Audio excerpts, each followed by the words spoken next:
There's a handful of things that can instantly make pretty much anyone's blood boil. Hitting your toe on something, or road rage, just inconveniences while driving. But few things can make you see red and ruin your day quite like animal cruelty, watching someone abuse their pets. It's horrific and it immediately elicits a response of disgust and anger. Even the most calm person on the planet would lose their cool and go into a bubbling rage if they saw a video of someone beating their dog or cat or something like that. Like, I know Thorfinn famously said he has no enemies, but he didn't see Aspen Cartier beating her puppy on a Twitch stream. That's what we're talking about today. A couple days ago, a streamer and I guess also rapper named Aspen Cartier was streaming and then started beating her puppy because it got out of its cage. I don't really know how to even show you this clip because it is just animal abuse. It would get the video taken down, I imagine. So I'm going to try and cut around it to show you the very clear evidence of what unfolded on stream that she's trying to deny happened, which has become a very common tactic, I guess, in the modern day and age to just say that what you saw with your eyes isn't real. Take my word for it as opposed to what you witnessed. I think we finna end stream out because this motherfucking dog, like, goddamn. I'm not gonna be on social media until February 1st, so. How you get out the cage?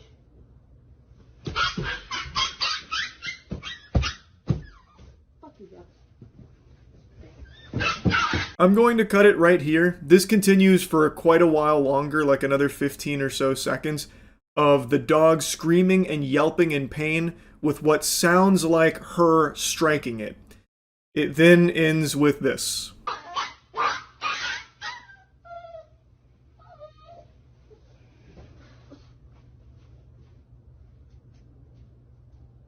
What a fucking scumbag. That is a 3-month-old puppy, by the way. So, as a result of this being broadcast on stream, which she didn't seem to have any issue with on her end, she thought everything was, business as usual. What's the big deal? What? You guys don't do this to your 3-month-old puppy? You never heard of discipline? Hey, he got out of his cage. I gotta get him with the goddamn fucking Tekken combo. It's the only way to teach the dog about, not leaving the cage without my permission. It's crazy how it didn't even register that what she did here was bad. So, she did get banned for this, and she tried to defend herself by saying she didn't beat the dog and brought the dog in as like a witness to explain that it's fine. Why you beat the damn dog? I didn't beat the fucking dog. Is you beat? Is you beat up? Say I'm really small and I over-exaggerate. Say it. Say it. Okay, tell him. Tell him that you're fine. Tell him right now. I'm not playing. Tell them. Tell them. You're fine and you're for sale. Oh my God, he's so fucking dramatic. That's her defense, that the dog is dramatic. Regular old Phoenix right here. Watertight explanation here. What an excuse. Pack it up, folks. Case closed. The dog was just being dramatic. Just disregard all of the very clear fucking haymakers she was dropping on the dog. The dog was being, just dramatic about it. You gotta rub some dirt in it, obviously. Fucking psychopath. Absolute lunatic. In this video, well, in the second video where she's got the dog on its back, it's very clear that this puppy does not want to be around her. It looks traumatized and afraid of her and is constantly trying to get away from her, which is why it's starting to, cry out when trying to remove itself from her grasp. Are some dogs dramatic? Sure. I feel like anyone that's ever had dogs knows that sometimes, for example, when giving a bath, they will sometimes get very dramatic about not wanting a bath. This is so fucking different from that. This is clearly a dog that is afraid and a dog that was crying in pain being hit. You can see it on stream. And you can hear a lot of really concerning sounds on stream as well while the dog is crying. This is a totally different situation. This is not the dog being dramatic. This is her being a fucking monster. Now, this blew up to such a big degree that the authorities were alerted multiple times about this, and they ended up taking in Aspen Cartier. They charged her with animal cruelty, and when authorities brought the dog in from her custody, they noted that it seemed to be in good health, so it doesn't seem like the dog has suffered any, like, debilitating injuries or anything like that, which the drooling worms that are desperately trying to defend her are really latching onto, saying, see, the dog is completely fine. She didn't beat the dog at all. Let me go ahead and sit you down here, stupid, since it seems like you just blew in from fucking Moronville. Them reporting that the dog appeared to be in good health just means that there were no observable injuries that they were able to notice, like a limp, you know, an injured leg, something like that, when they went and got the dog out of her custody. That doesn't mean that the puppy wasn't beaten. You can watch it happen on stream. All that means is that the beatings didn't lead to any lasting, noticeable injuries on the puppy when they got it. It still happened. It's not, you know, like the fucking Tooth Fairy make-believe. You can watch her hit the dog on stream. It clearly was beaten on stream. And just because she didn't break its legs or something like a Kit Kat bar doesn't mean that the beatings are all of a sudden excusable or, you know, not that big of a deal. It's still a big deal, and she still deserves these animal cruelty charges and a severe punishment. Her being banned on Twitch needs to be a permaban, 1000%. This is some downright deplorable evil shit here that she's done. Who knows how often she's beaten this puppy? All we know for sure is that it's happened at least once on stream, and that's one too many. That should never happen. That is awful. And she 1000% needs to be harshly punished with these animal cruelty charges. Anyway, I wanted to yap about this. That's really about it. So, yep. Like a jar of peanut butter in the top shelf cabinet in my kitchen, I just can't get it. I truly don't understand what is going on with Twitch that just leads them to making the worst decisions so brazenly. Like, they have to have the orb of confusion somewhere in the office up there, and it is just wreaking havoc on their brains. It is incomprehensible. There is a streamer, her name is Nina. She has on stream, on Twitch, twice now, sexually assaulted people. I'll show you the clips because it is textbook sexual assault. And she was banned for 1 day, initially. She got a 24-hour slap on the wrist, and then she was unbanned. Which you can kind of write off maybe as a mistake on Twitch's end, like they didn't mean to unban her. Maybe someone was pulling some levers in the HQ, not knowing what they did. You had someone fucking blasting away at the buttons and accidentally unbanned her because she was banned shortly thereafter again. And I think every sensible person with a functioning frontal lobe expected that to be a permanent ban because she I'm Porky Pigging right now. She sexually assaulted 2 people on stream, on their platform. If you don't take that seriously, what the fuck are you going to take seriously? It's a crime. It's sexual assault. So everyone expected that one to be an indefinite ban. But it was only a week. She is now unbanned and she's already done a return stream. So it seems like Twitch truly only gave her a week vacation here. That's crazy. A week-long timeout.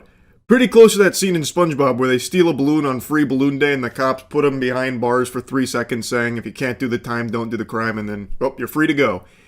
That, for sexual assault, is unbelievable. Oh my God. Oh my God. Saeed. Hey, come here. I got you. Hey, come here. No, you can't. No, you can't. He's 23. No, He's consensual. No, he's not consenting. Yes, he is. He's not even saying nothing. He likes it.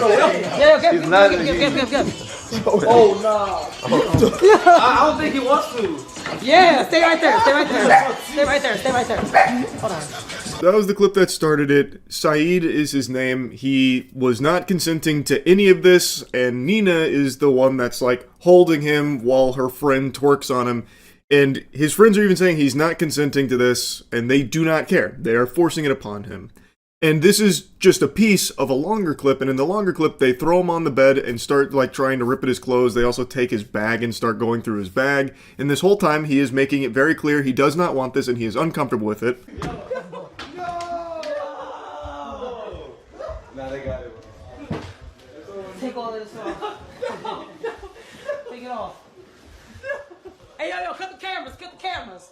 Yo, cut the cameras, bro. Zo, do your shit. Let me get my Louis Vuitton scarf. Hold on, bitch. No outside clothes on the bed. Hold on. What's going on? You can't just forcibly take it. Let me get that bag. Let me get that bag. This is a nice bag. Hold on, this is a nice bag. Yo, how much this cost?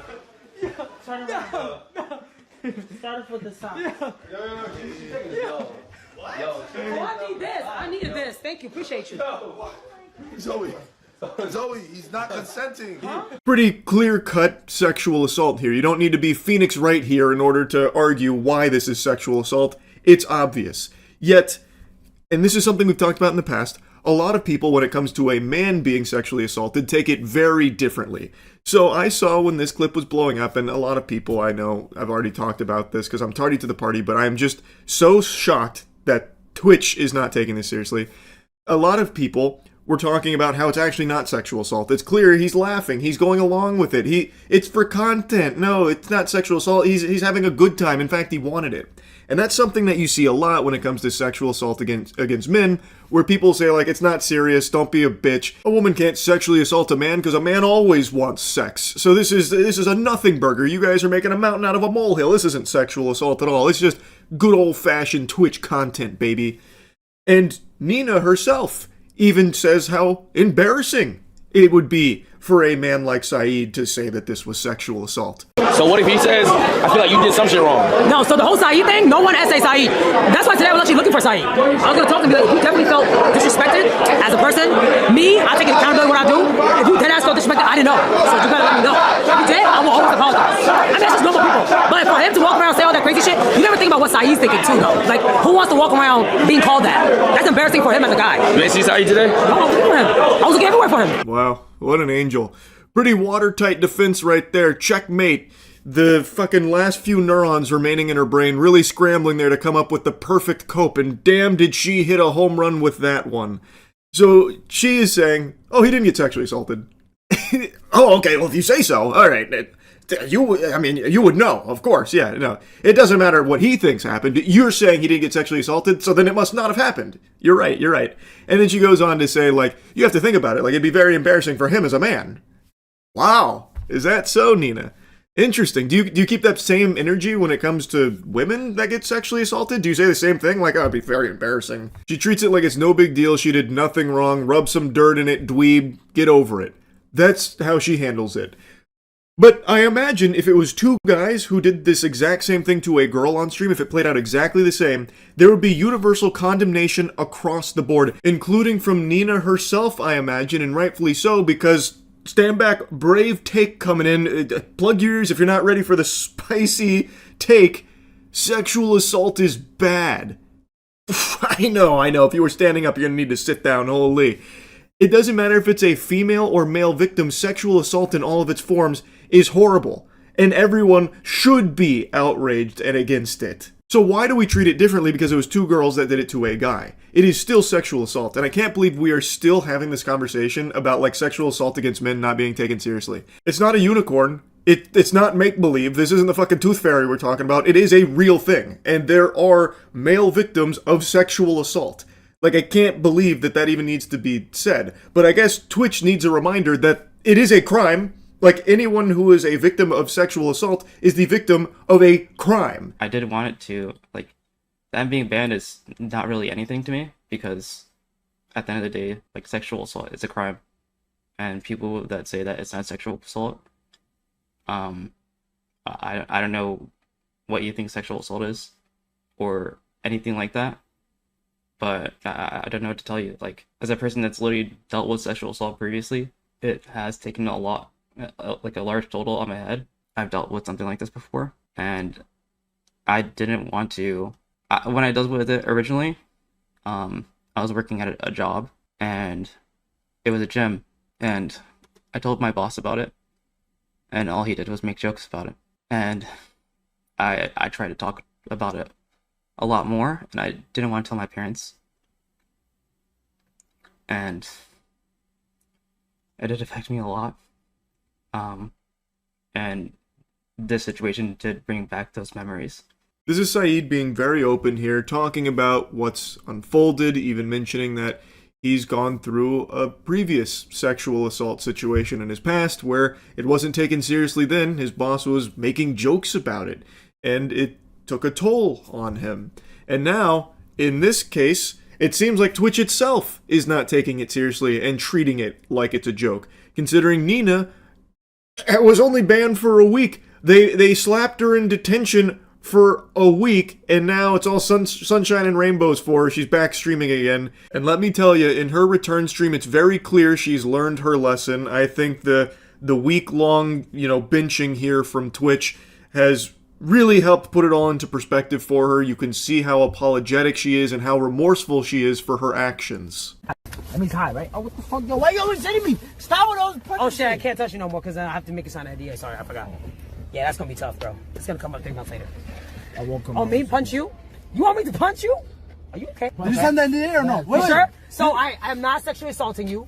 No. I am not. You consent to this. Yes. You fully am okay with this. Yes. You will not use this clip against me later in 3 months later. Never. Or 9 months later. No. Or 6 months later. No. No? Hey, chat sees this, bro. Ready? Alright. Okay. Ready? 1. You asked for this. Nod your head. 2 times. Did you get it? Okay. Wait, can I say something? Damn. Wait, can I say something? Damn. Listen, can I say something? This seems like a real hoot and a holler. Man, she seems like a lot of fun to be around.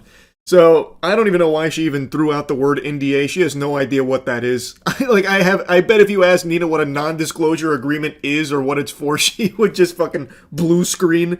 But the reason she's saying that is because she's just trying to insult everyone that made a big deal out of her sexually assaulting Saeed. And I haven't even shown you the other victim yet. I'm saving that till the end. But she's just treating it like it's no big deal. Like, oh, I guess I just can't touch people anymore. Not without like an NDA, I guess. And then this dude over here, this goober, I don't know if he's hiding his face out of embarrassment or shame, but if that is the case, I'd see why. Because that's pretty pathetic to be begging to be punched by this lady just for a crumb of attention. But yeah, that was her return stream, a real highlight moment from it. Some other really great tiddlywinks are when she's being mad at her friends for switching up on her after the sexual assault clip surfacing, where she was mad that they didn't fight tooth and nail for her honor, even though her actions are indefensible to a normal, sane person. So obviously her friends aren't going to go to bat for her, I imagine, or at least they shouldn't. Like, I don't care if you're her best friend, you should be able to come out and say, like, yep, that's fucked up, that is sexual assault. I don't support what's happened there. And she's getting mad that people did exactly that. Like, her friends were like, nope, that's unacceptable. She expected them to just be like, no, you guys are misunderstanding. And then she goes in to be, like, upset that they weren't texting her to get her side of the story, even though there's no sides. It is sexual assault, no matter how you spin it. You can try and feign ignorance until the cows come home. It doesn't change the fact that what you did is still textbook sexual assault. Just because you are a woman who did it to a man doesn't mean that it doesn't count. You ready? Yeah, go ahead, Nina. Alright. Okay, Brad. I know. Concentrating on the button. Okay, girl. No, Nina. Oh my. Wow, you have the best masseuse, Toes. That was good. Wow, she is so bold. My spine. You love to see it. Alright. So bold, so bold. Yep, keep it up. Yep. Good job, Nina. So Toast shared his experience with Nina, where he went there expecting a professional masseuse, only to be met by a stranger named Nina, the fucking boogeyman here, coming up and giving him this massage, where she was very clearly making a joke of it by just, like, groping him, like just grabbing on his ass cheeks there. Like she was grabbing those things like fucking motorcycle handles. It's not an accident, it's not unintentional. She didn't just like wander down there while trying to give a legitimate massage. She is literally honking on his butt cheeks. And people are laughing about it, making light of the whole thing, like, Nina, oh my goodness, ha ha ha ha. It's sexual assault. If that was a man that did that to a woman that was lying on that table, how many people would be laughing? Probably not very many. I imagine it'd be crickets for the most part. It'd be more silent than a James Corden stand-up routine. There wouldn't be a lot of laughter. It wouldn't really be viewed as a holly jolly good time. I imagine most people would immediately try and say, like, stop or step in, put the kibosh on it, but not here. Here, it's just treated as a joke. But why? Just because it is Nina doing this to a man, Toast, it doesn't make it not sexual assault. And in Toast's statement, he even says he has no idea who she was at the time. She just stepped in, did this. He was extremely uncomfortable, but didn't say anything in the moment because there's a bunch of cameras in his face, and it's hard to try and speak up in front of that because then it creates a tense situation. So it's an extra level of fear where it's hard to speak out and express, negative feelings in a case like this because, well, maybe now the streamers there view you as the bad guy or the chat starts attacking you or something. So it makes it very difficult. And it's something Toast briefly mentioned. And it's something that I've seen expressed numerous times in the past about it was hard to say anything in the moment because of all these cameras and all these people watching. And it's very true. Again, if this was a man that was doing this to a woman lying on that table, a complete stranger, just starts, honking on her butt cheeks there, how many people would be laughing? Probably none. It shouldn't be treated differently in this case. This was still a non-consensual sexual act that was performed on Toast and Saeed that is not being taken seriously. She received a week-long ban, and that's it. And it's not like she herself has digivolved into a better person or anything, learned her lesson, expressed any real level of remorse or anything like that. She is still treating it as content. Just the idea of her sexual assault is now a joke on her stream. I just can't touch people anymore. I'll have to NDA you, tee-hee-hee. That's crazy to me. That is just crazy. I know she issued an apology statement not long ago, which I think is pretty blatantly obvious, not her words. I think that was farted out through an actual PR firm, because I don't think she is capable of something like that. I'll stop blabbering here in just a moment, but it is so wild to me how little Twitch did here, and how little they seem to care about what's happened on their platform here. In the past, they've made plenty of questionable bans and unbans. Having full-blown sex, penetrative sex on stream was a 3-day ban. And many other such cases of similar things, like that lady who full-blown spread her butthole goatsy style on stream only being 24 hours, stuff like that. But this is something so different from that, where that sexual content is something that shouldn't be allowed on Twitch and isn't by their own rules, and they don't seem to really enforce them all that well. This is literally not even just against their rules, it is against the law. Sexual assault, again, is illegal, and it has been broadcast on Twitch twice with this woman, Nina Lynn, being the sexual assaulter. And they only give her a week ban for it. This is unlike anything I've seen from Twitch in the past. It is truly shocking. And I'll leave you with one more clip from Saint Nina here. You remember how I called this week ban basically a vacation? Well, it's not just my words. She also views it that way as well. W chat. I want to say W chat. So all the haters out there, y'all can suck my dick. Word 2, I don't give a fuck.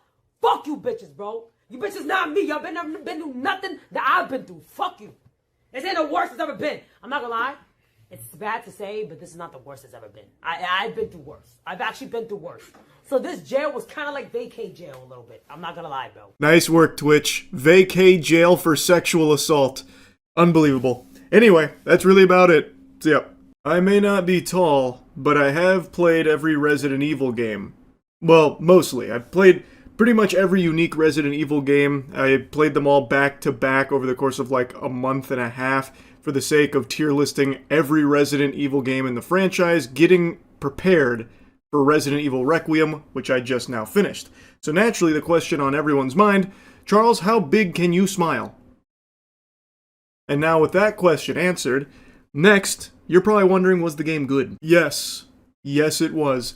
And after having played through nearly every Resident Evil game ever made, I feel like I can confidently say I know ball. I feel like I know Resident Evil like Elon Musk knows ketamine. So when I say what I'm about to say here, just know, this means something, man. I think Resident Evil Requiem is a top 5 Resident Evil game. I'm saying it. I'm putting it right there. I'm putting it out there in the open. You can't take it back. Can't put the toothpaste back in the tube. It is an incredible game, actually. And what I find extremely impressive is that this franchise has been around for nearly 3 decades, and yet they are still able to make new games in this franchise that feel fresh and fun. You would expect a franchise that has this many games, like 30-something unique games and like 100-something like ports and fucking Zeebo shit and whatever else they have for Resident Evil, like Java games and all that, you would expect by now it to be beyond milked dry. Just no meat left on the bones, them titties, them melons, vanquished, devoid of substance. Yet somehow with Resident Evil, they are still producing very high quality games. They had a very bumpy road there for a little while, like a rough patch around Resident Evil 6. Good heavens, trust me, I know, they really stunk it up there for a while. But once RE7 rolled around, that was literally the fucking cure to the T-virus that was the Resident Evil 6 fucking plague that basically ruined the franchise there for a little while. 7 pioneered a new breath of life into this franchise, which was the first-person horror intense stakes. And then they've built upon it. And Resident Evil Requiem marries that gameplay with the iconic, timeless classic gameplay of the action-oriented Resident Evil 4 formula. It takes both of these elements, builds upon them, and makes something very special here with Requiem. So you play as two characters, Grace Ashcroft, who actually is the daughter of a character from Resident Evil Outbreak, which is super hyped, because Outbreak, I think, was a very innovative title for its time that is still very fun to play, even though it's quite janky. And her gameplay is Resident Evil 7 style. It's very horror-focused, it's slower paced, you're not juiced to the gills with ammo, you have to use stealth, you have to struggle, it's very intense. Then you also play as Leon in Requiem, and it's just like in RE4 where it is cheesy, over-the-top action. And these two flow back and forth. And for some people it won't like flow seamlessly because you do go from like survival horror over here to action horror over here, like right back to back, because you flip-flop between the two of them. So for some people that might be jarring and not super smooth and feel like tonal whiplash, but for me, I loved it. Because I love Resident Evil 7 and I love Resident Evil 4. 7 is actually my second favorite Resident Evil game. Resident Evil 4 OG is my third favorite game. My first favorite is OG Resident Evil 3. There's not a whole lot of OG Resident Evil 3 DNA in here, outside of a little something at the end of the game. I won't spoil it. But anyway, I really think the game is great. I think the story is super strong too. I've seen some people criticize the writing, and I do get it in certain instances. You could say like, writing got a little wacky here and there, but I actually think it's really strong. And it's one of those things that didn't just rely on nostalgia baiting, like, here comes a beloved character from the franchise riding in on a fucking unicorn to save the day out of nowhere. And then, do you remember this? Well, good news, it's back. And do you remember that? Yeah, it's back too. But what about this? Do you remember this from old Resident Evil? Also back. And just like shoehorning all these cameos in there for the sake of fan service. It doesn't do that. It stands on its own two legs, and yes, there are some returning characters and some things from previous Resident Evil games in here, but they flow really well into the story that they create.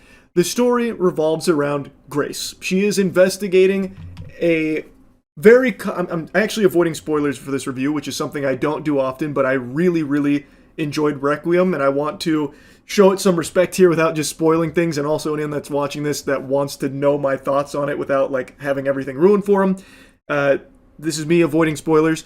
It follows Grace after an investigation, gets all cattywampus, and she runs into a real oddball named Victor Gideon.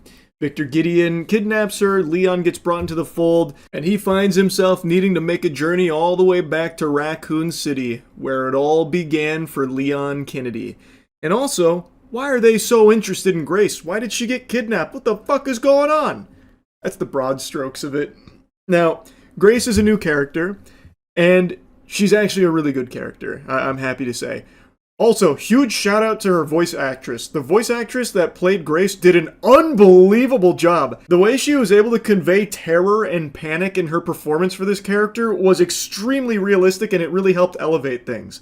So even though I will admit there were times where the writing got a little off the mark and felt a bit off, her performance was still able to sell it to the point where it wasn't like jarring and make you go, ooh, yuck, that was trash. It's just more like, that felt a little weird, but, the performance helped salvage some of those moments. And that's across the board. Pretty much everyone gives a really good performance in this game. And I think that really helps in that regard. But like I said, I do think the writing is solid. I think they do a good job with Grace. I think she is a well-written character. I think some people might be annoyed by her because she has like anxiety, so maybe some people might find her to be like maybe a little too timid or, you know, not confident enough for a Resident Evil game where you follow characters like fucking Leon Kennedy, who's a superhuman, hanging hog, blowing zombies' heads off, fucking ripping their nipples off and beating them to death with them. Like, she is very different as a protagonist compared to them, but she's not like the full protagonist because, like I said, you split evenly with Leon. It is like a very even split with Grace gameplay and Leon gameplay. It's very nice. You feel like you get a ton of both. But anyway, what I'm saying is I think Grace is a good character. They do a good job with her. Now let's talk about the gameplay. Pretty much exactly what you're expecting if you've played Resident Evil 7, Resident Evil 4, Resident Evil 4 Remake, Resident Evil 2 Remake. You get that kind of gameplay. You get all of that in one package here. So when you're playing Grace, you're going to be using stealth. You're going to be needing to be more mindful of what encounters you take, you know, going loud, using your ammo, versus which ones you use a little stealth kill with, which aren't free, by the way. You can't just stealth kill things for free as Grace. You have to make something, which is a little vial that you stab into them and they blow up like you just planted dynamite in their body.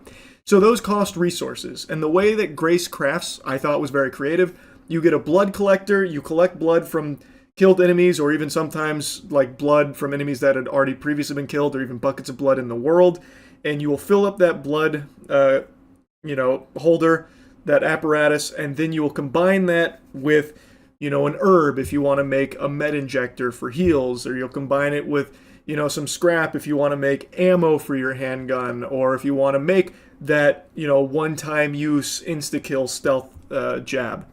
So her gameplay is very similar to Resident Evil 7's gameplay, but you have even less tools at your disposal to fight the zombies with. You only have two guns. You have a pistol, and then you have Requiem, the big iron, the fucking big tuna. Outside of that, that's it. That's all you have to use to beat the enemies around you, which is why you need to be a little smarter about it and also be slower about it. Now, Leon's gameplay is exactly what you're expecting it to be if you've played Resident Evil 4. It's bombastic, it's over the top, it's high octane, you're killing hundreds of zombies, and there's a really cool change they made to how you upgrade your weapons with Leon. So, this time around, they reward you for being aggressive. So you get a tracker that when you kill a zombie gives you credits on your tracker that you then spend to get ammo or upgrades for your weapons, that kind of thing. So it incentivizes you to fucking annihilate everything that's around you. Leave no survivors. So, which is a really fun thing to do. It gives you plenty of resources to do it as well. It gives you a lot of fun guns to play with, even though I do think the guns are a little underwhelming. Like, they don't have the same kind of character that I feel they used to have. Like, I remember playing through Resident Evil 4 OG, you'd have chat be like, I'm fucking Team Red 9, no, Red 9's trash, and you'd actually have like a debate about what guns are the most fun to use. Here, every gun feels just very generic, very samey, like they don't have like a unique identity to them or anything this time around. I don't think there's going to be like really passionate, fucking W870 shotgun fans or something, right? I could be wrong, but for me, it felt like the guns were just very standard. I guess I would have liked to see a little bit more there, but it's not the biggest deal in the world because they are still fun to use and you get plenty of opportunities to use them and kill zombies. His gameplay, I think, is great, and I really like that new system they did with tracking kills and rewarding you for killing things. Like previously in Resident Evil games, the optimal strategy sometimes would boil down to kneecapping, kicking, and then running by to conserve ammo. Here, it's like, you can do that, you can be a pussy if you want, or you can kill all these zombies and get yourself a lot of money and basically max out your weapons really easily. Which I think is very cool. I think it's very fun. Now, something else that's been kind of core to the Resident Evil identity is puzzles. Resident Evil games have always had a lot of puzzles. There's not usually like a ton of brain busters or anything like that, but there are puzzles in there. Resident Evil Requiem doesn't really have that. It's much more in line with like your standard scavenger hunt style game where go over here, grab this to take back to something you passed at the very beginning of the level to open that door so you can go in there, grab that, and put it over there. Which again is very Resident Evil. That's in every RE game ever made. But there's never really like any puzzles to this anymore now in Requiem. There's only like 3 off the top of my head I can think of that are even remotely puzzles, but the solution is in a picture that's in the same room, so you just look at the picture and you see it. I guess it's not the biggest deal in the world, and maybe there's some people that even view that as a positive thing because it keeps the pacing like fucking cutthroat, like you're constantly moving and you never stop to have to solve a puzzle. But I don't know, I felt like it was kind of sad to not have to like solve puzzles to accomplish things. It's just literally going and fucking fetch questing shit and bringing it back and forth. But not the biggest deal in the world, but it is something that I think people will notice is absent. Another thing that I have like a small complaint on is there are a couple sections I think drag. The most notable one is a flashback sequence where you're playing as a child who's running and hiding from a lot of bad stuff that's going on around them. And it's like a cool sequence when it starts, but it goes on for quite a while. And there are times where you literally hide in one spot for like 2 straight minutes of nothing. So it feels like really slow, like unnecessarily long and drawn out. And there's a couple of moments like that, like a couple of places you go that feel like, okay, we've kind of been here long enough. Do I really need to get this many things in order to progress or wait this long to progress? It does feel like it does have moments that are there to pad out time. And it's not that long of a game. And I know this has actually been a complaint from quite a few people because the price tag is $70. It's an expensive game. It has the big AAA price tag on it, and it's roughly like 12 hours long. It took me about 12 hours. Total like active playtime was 8 hours and something minutes. I played through on just standard modern. So it was pretty quick. I would also say this is the easiest Resident Evil game I've ever played. But again, it's about 12 hours long. And that was with me exploring a lot. I didn't just beeline everything. I read every fucking note. I found every single safe and opened every single one. Even got the achievement for it. I went out of my way to find pretty much every charm and every bobblehead. But I guess I missed a couple bobbleheads somewhere. I don't know where. I spent a lot of time exploring. Because I got really engrossed in the game. Which speaks volumes to just how much it was able to draw me in. But it is about 12 hours for $70, and a lot of people say that that's way too short to justify that purchase. And I can understand that because $70 is expensive. That's a very expensive game.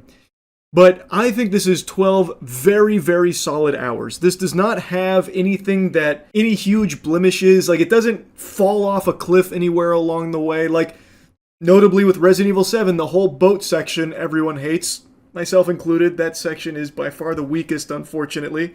But, like, it doesn't have anything like that. This is 12 extremely solid, extremely fun hours. So, for me, the $70 felt worth it. That felt fine to me. But, for someone else, maybe 12 hours just really isn't enough. The replayability on this doesn't seem to be super huge. It doesn't seem like there's a ton of replayability outside of going back and doing, like, Insanity. So, I don't know how many hours you can squeeze out of it for $70. But I personally feel like it was 12 extremely strong hours. It was a fucking heater from start to finish. So I thought it was a fine price tag for the experience I got. And now speaking of the experience I got, apparently I got something nobody else in the world did. For some reason, I had a very weird bug where occasionally the game would stutter during a cutscene and then the audio would desync. So the cutscene would stutter, and then it would play, but the audio would lag like 2 or 3 seconds behind. So you would be seeing the cutscene play out completely silent until the audio caught up to it. So everything was desynced from time to time. And the only way I could fix that was by restarting the game.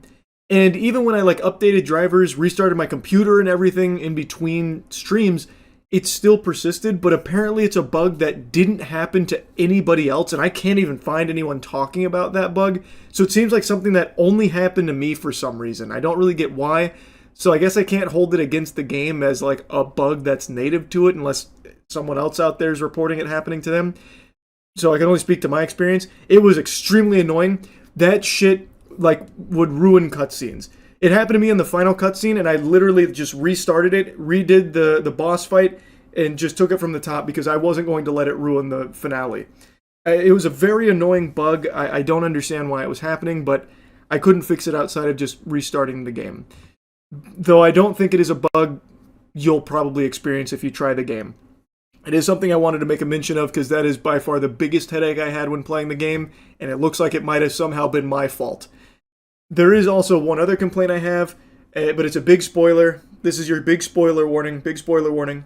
Alright, now, this is one of the things I would talk about when it would come to being like writing decisions that I think were a little whack. There is a very cool new character they introduce in here named Zeno, and he is a Wesker clone. And he is super fucking badass. He is positioned for half the game as like the big bad, like this guy is serious business. And when you get to the end of the game, it's looking like you're about to have a huge fight with Zeno, and then he just gets one-tapped by Victor. Like, just insta-killed by Victor. You don't fight Zeno. He just instantly gets his cheeks clapped. You can't fight Zeno. He's a fraud. He's literally a fraud. And it was so deflating because I was really looking forward to seeing more of Zeno and actually getting to fight with him. But instead, he just gets bent over. It was just disappointing. It didn't even feel like a good subversion of your expectations or like a, ha, gotcha, he wasn't actually the big bad, it was this guy the whole time. It didn't even feel like that. It just felt like, that was kind of weak. Why would you do that? You've really hyped him up. You've shown some of his powers. It was looking like a really cool sequence that we just saw and what we were expecting to get, and now it's just not there. It just felt underwhelming to have him killed off like that. That really let me down, actually. And that's just one of a couple writing decisions that I do think were a little odd for as like a path that they chose to go. Not the biggest deal in the world, because overall I do still think the writing was extremely strong. And like I said, I genuinely believe this is a top 5 Resident Evil game. So I am a huge fan of Resident Evil Requiem. I think it is an incredible game. And yeah, that's really about it. So yeah. Have you seen the Midwest safety surprising the naked burglar? Man, why do so many burglars go in naked? I haven't seen that. The moment police surprise a naked burglar. But why, though? Well, I mean, I get why they'd surprise him. They gotta get him out of there. I just mean, like, why naked? Doesn't even give you any, like, advantages. The heat was set on 81. There is a fire. There's a fire. Before we get into that, they set a bonfire in the sunroom. I love the way she says fire. That's the same way Vince McMahon says it. They set a bonfire in the sunroom. So no one's like cleared the house yet? No, been through the house? We didn't go in. We were going to wait till y'all got here before we went. And the sunroom door was open, so we don't know if they were in there and they come out or they're still in there. Okay. Sheriff's office! Come out with your cock in the air. We've heard reports that you're nude. Sheriff's office! Someone's been staying here. You'll hold that and we'll come over this way. Yeah, he's definitely made himself at home. Pause the gooning, son. Sheriff's office.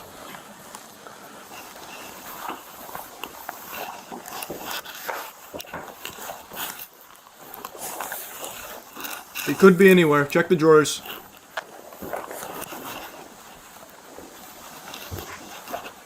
I'll hold this if you want. If he comes down those stairs hard, mag dump. It's nerf or nothing. If he's soft, he's fine. If it's hard, take him down.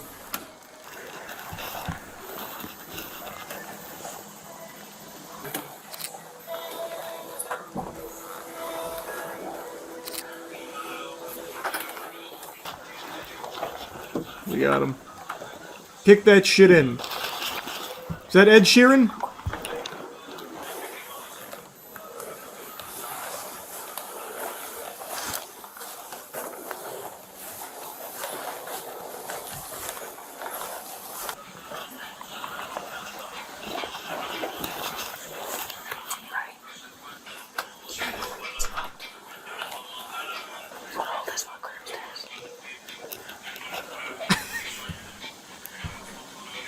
I think I can hear his bare butt cheeks clapping against each other.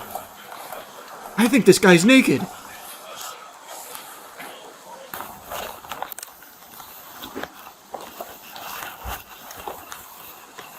Sheriff's office. Hello?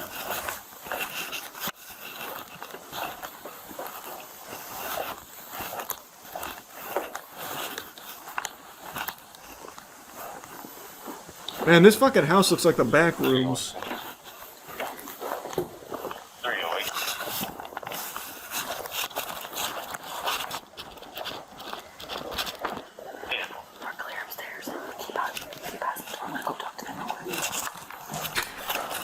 There's somebody in that back bedroom with the door locked.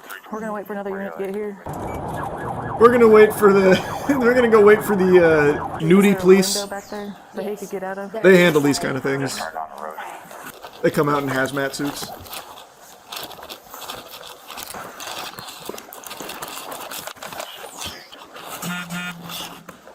There's a big glass window that's like a church. Try and throw like a rock through the window. I feel like he's been here for a Get the fucking SGU out here. Candy Crush or Special goon unit.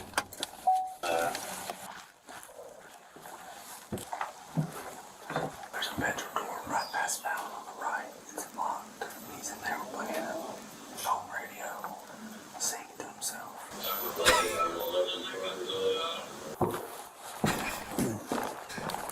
You could have joined in. Imagine he harmonizes with them. Take care of business.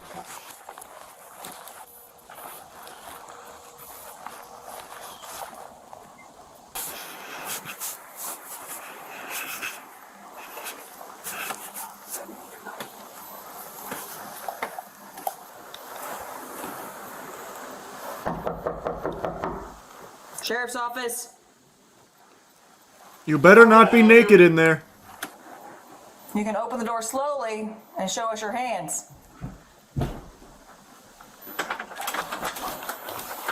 Hands. Oh, he's fully naked. Walk towards us. And he comes. Okay, that stance. He's just like, well, I never. Isn't this just the pits? We find ourselves in quite the pickle, don't we? I mean, he had plenty of time to put some pants on. Stop. Turn around. Turn around. I got it. Go ahead. Put your hands behind your back. Do not move. Do you understand? Grab my hands, leave me out of the damn house. Do not move. Just drop the damn hands. Weak ass idiots, damn. Why is he so wet? Oh, there must have been a shower in there. Either that or he was like really working up a crazy session. Yeah, this country too. You guys want to clear that room real quick? 320. I'm coming out with one. Oh, he's in the tub. Yeah, it was a bathroom.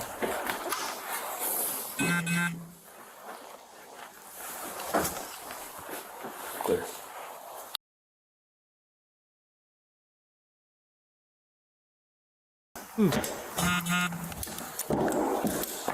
Well, that was easy. I can walk. Do you recognize this naked man? Slow down. Is he supposed to be in the bathroom there? So what the Wow. Wasn't expecting that. Super slippery, wet. Yeah, there's nobody else in here if y'all want to come on. Is the house still smoking? The house doesn't smell like it's smoldering, but it's the little fire is still smoking a little bit. Thank you. What's your name? I don't have a name. Close the door and get me out the country. Oh. The suspect, as it turns out, did have a name. 24-year-old Mike Wilson allegedly started a fire in the house's sunroom and used photo albums that contained photos of the homeowner's deceased husband to start the fire. Luckily, the fire was put out by a relative of the owner who also happens to be a volunteer firefighter. The suspect was later charged with felony third-degree burglary and felony second-degree arson. He is presumed innocent unless proven guilty in a court of law. This next case shows another suspect keen on fire, as he possibly caused a large gas leak in his own apartment building intentionally, which Yeah, but he has his clothes on.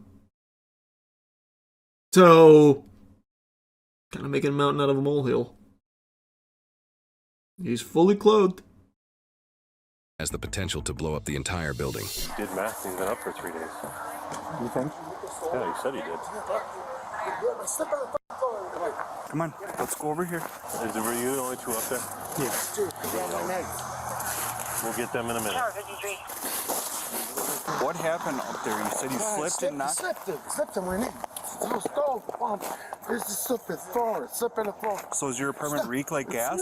As soon as I get up the steps, we're slipping on the fucking steps in the snow and shoes and slipping on the floor. It's not a good day. No, it sounds like a bad day. He's just gonna make a Especially on day 3 of the meth bender. That's gotta be miserable, huh? What's going on, bud? Just waiting for them to take me out. I had deep in the backyard before. This is looking for somebody's back. The guys in the backyard was playing war games back there. Okay. Okay, they were playing war games back there, and they had the squirrel, fake squirrel thing. What? The guys laying in there. What do you mean? They got the squirrel involved in the games? That's fucking hype. They can do that? My god. Garden weed back there. When was the last time you slept? Sir? When was the last time you did math? Just kidding. Okay. Oh. In 3 days? And you haven't slept in 3 days? I mean, man, sleep, they just steal agents and shoot me up to sleep. Anything is funny like my house. There's anything funny than the house while I'm sleeping. I wake up. God, meth seems so fucking miserable. Holy. Holy. That just seems fucking terrible. I guess the only thing, like, about meth I could see being attractive to somebody is, like, how fast you run. Because I've seen so many videos of damn near superhumans on meth catching up with cars. Like that one naked dude in the middle of the night with glowing red eyes like a werewolf or something. But outside of that, like, unless you're training to be like a super soldier on meth, I just don't get the point. It seems fucking awful. Or that uncle dancing at the party. Or yeah, I guess, or the uncle dancing at the party. That's tough, man. This guy was on a meth bender and caused a gas leak. Well, luckily no one was hurt. Didn't you create mustard gas? Yeah, but that wasn't the result of a meth bender. That was the result of me needing to kill a cockroach. It was purpose-driven mustard gas. Did the cockroach die? You bet your sweet Bippia did. But it wasn't the mustard gas that killed it. I ended up just crushing it. In fact, it tanked the mustard gas pretty well, all things considered. Actually, maybe the mustard gas did kill it. Maybe it was dead when I got there. I don't know. It's been years now. But I do remember I smashed it. But maybe it was already dead. Maybe I went overkill. Was it chlorine gas from ammonia and bleach? Yeah. Isn't chlorine gas mustard gas? Or are they two different ones? Let me see. Oh no, they are different. So chlorine gas is what I made, not mustard gas. Well ventilated area, I hope. Yeah, it was very well ventilated. It was in my bathtub. In my bathroom. With no windows. Pretty much the optimal spot you'd want to be making chlorine gas. It's actually insanely easy to make. Yeah, exactly, brother, which is why it happened. I didn't mean to make it. I wasn't thinking, and I just started attacking the roach with chemicals. I hit it with some bleach, and then I hit it with some toilet cleaner, which has ammonia. So it made chlorine gas in my bathtub. How old were you? I was young. I don't know. I was like 25. Something everyone goes through, really. In gaming, there is no community more accustomed to bad news than the Halo community. Halo and bad news goes together like french fries and ketchup. It's basically all you ever get from Halo is more doom and gloom that just puts a big frown on your face. And it is just so sad to see. And just when you think that it has hit rock bottom and can't get worse for the franchise, they always find new lows. Most recently with their potential big investment into Gen AI for the upcoming Halo titles, which we'll dive into in a moment.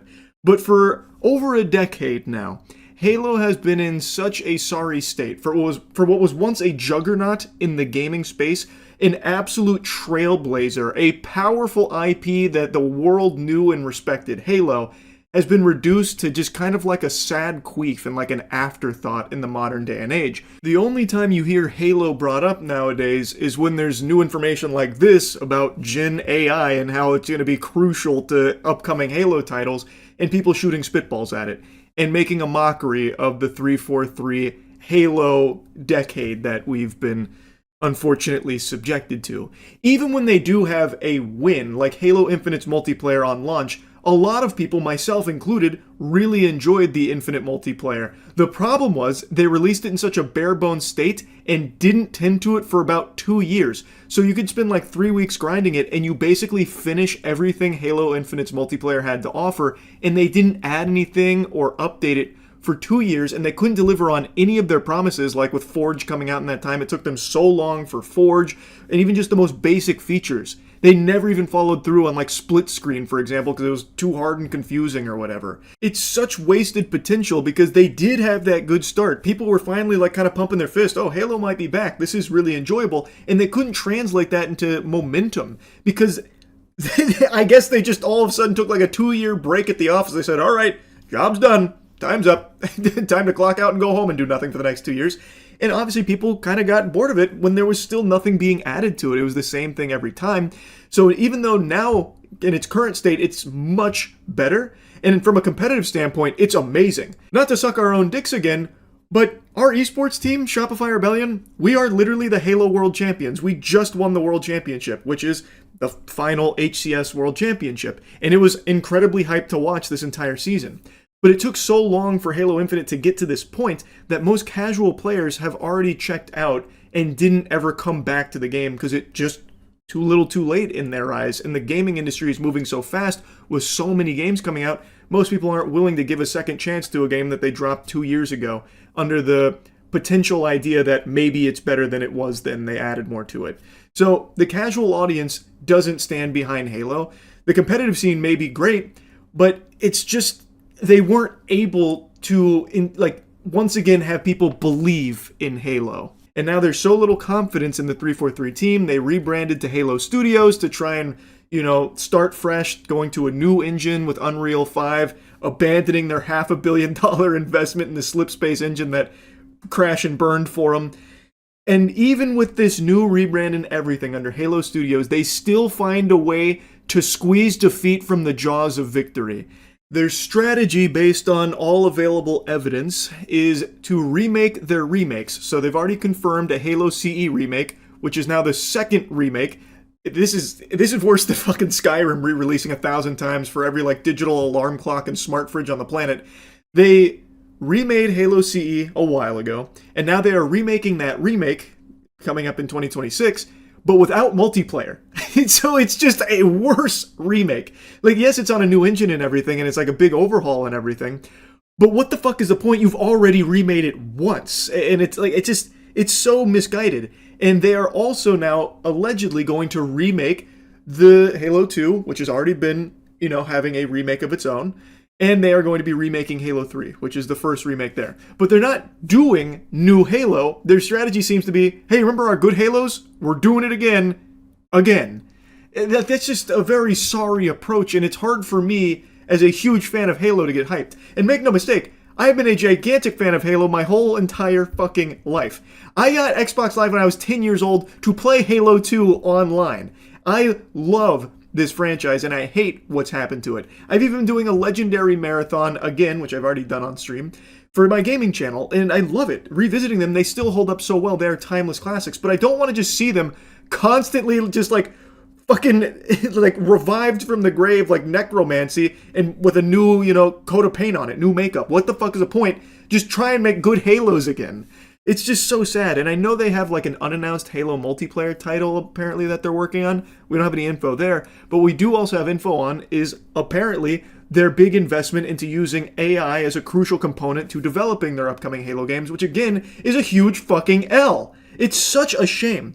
I was yapping about it on stream. I'm going to play those clips for you real quick, and then I'll come back in and talk more about it, because it just hurts a lot. Again, I fucking love Halo. This is a certified LeBron scream if you love Halo moment. Ah! It is such an incredible, near and dear to my boners franchise that has fallen on hard times for well over a decade now. It's so sad. You see, Halo Studios might be going all in on Gen AI. I didn't, but you did just remind me. I need to whine and complain about something I saw that I wanted to look more into, and hopefully what I read was wrong, about how Halo Studios is prioritizing remaking the original trilogy. I know they're already doing the CE remake. I've already given my fucking 2 cents on that. I don't think there's a reason to remake a game that you've already remade. I don't care if it's on a new engine. They have already, with the MCC, remade Halo CE. Like, you don't need to do it again. And they're doing it without multiplayer, so they're literally just remaking the remake on just the single player. That's useless to me. And I read that they're doing the same thing for Halo 2 and 3. Again, with the MCC, they have already remade Halo 2, kind of Anniversary Edition. They don't need to do it again. A Halo 3 remake, that is a little more understandable, but still, you already have the MCC. Why not just work on a new Halo that's good? And we can forget about, you know, what's been happening recently. Now, I want to look it up and see if that's actually true or not, and hope it's very wrong. Because I think that is so silly. I think that is just so silly. If you want to give the Halo series to, like, PlayStation, like, get them involved, just give them the MCC. Don't waste years and years of resources and time remaking your remakes. I'm here talking about Halo Combat Evolved remake.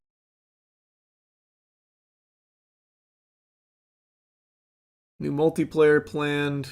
We don't have any info on that. New report from Rebs Gaming indicates that there are also plans to remake both Halo 2 and 3, in addition to CE. And is this a reliable source? How reliable? Yesterday I confirmed Halo Studios is planning to remake the original Halo trilogy, and today I'm working on another report about Halo Studios. Is this about Gen AI then?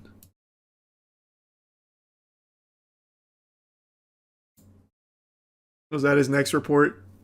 I can already just feel the writing on the wall. How did it come to this? What happened? What happened? Report, Halo Studios going all in on Gen AI. Xbox Studios hiring ML experts for Gears and Forza as well.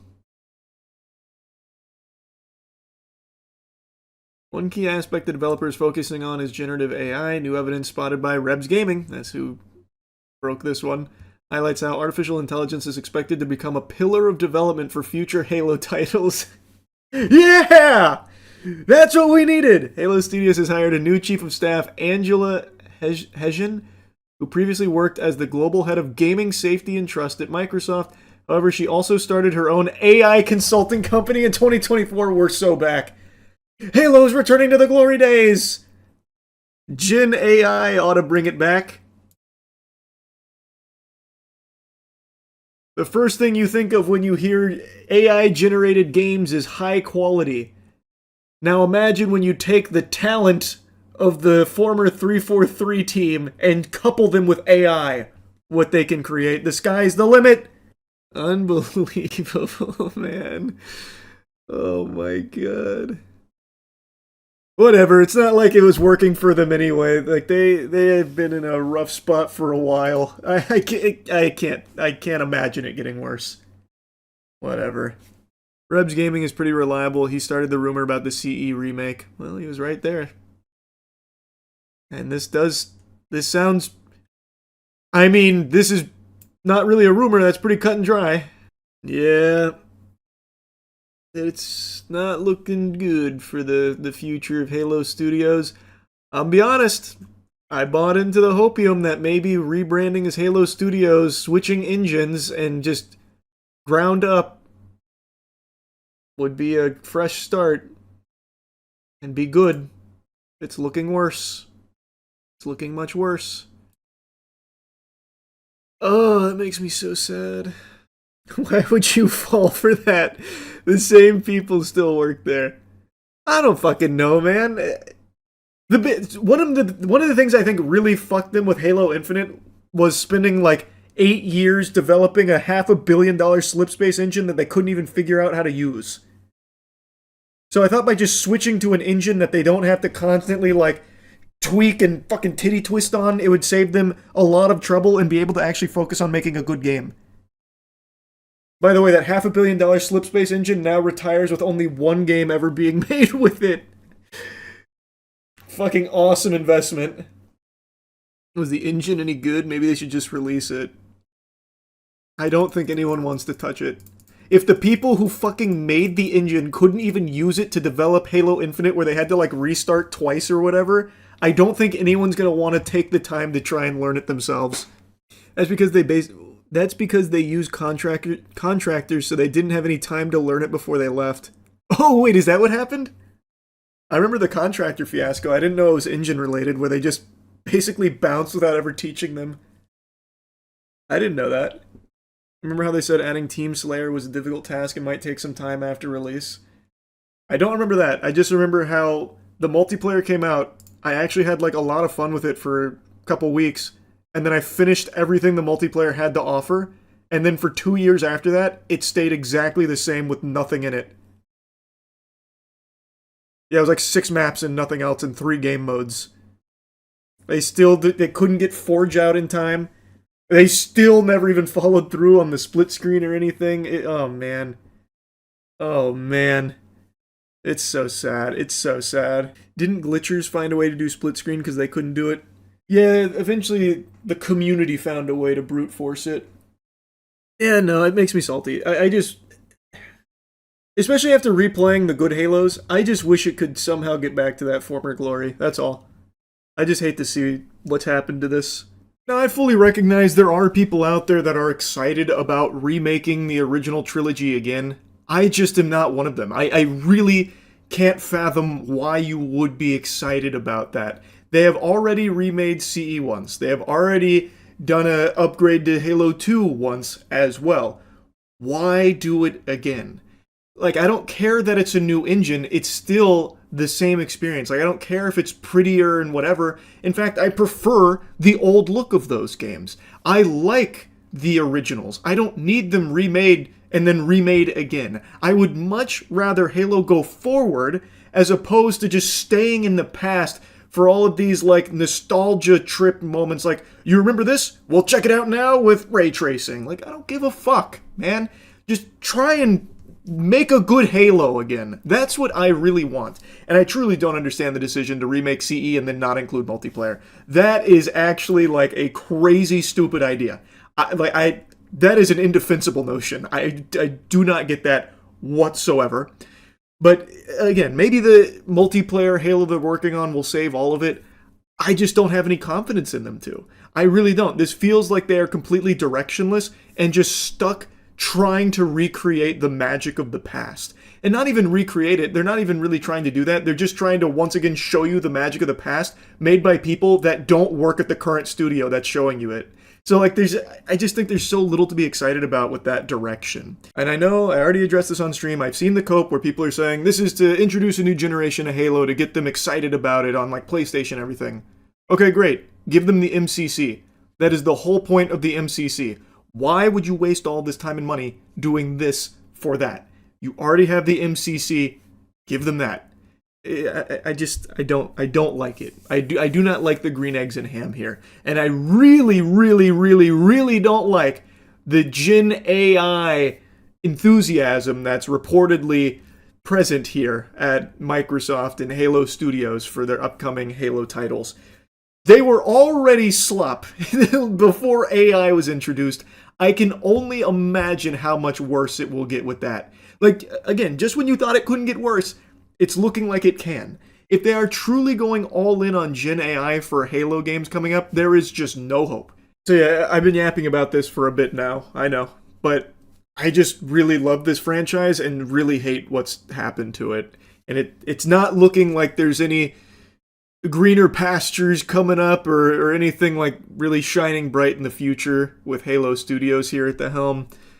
But I guess maybe the multiplayer game might have some potential. I don't know. I can't believe I'm still latching on to Hopium here, but I just had to whine about it a little bit more.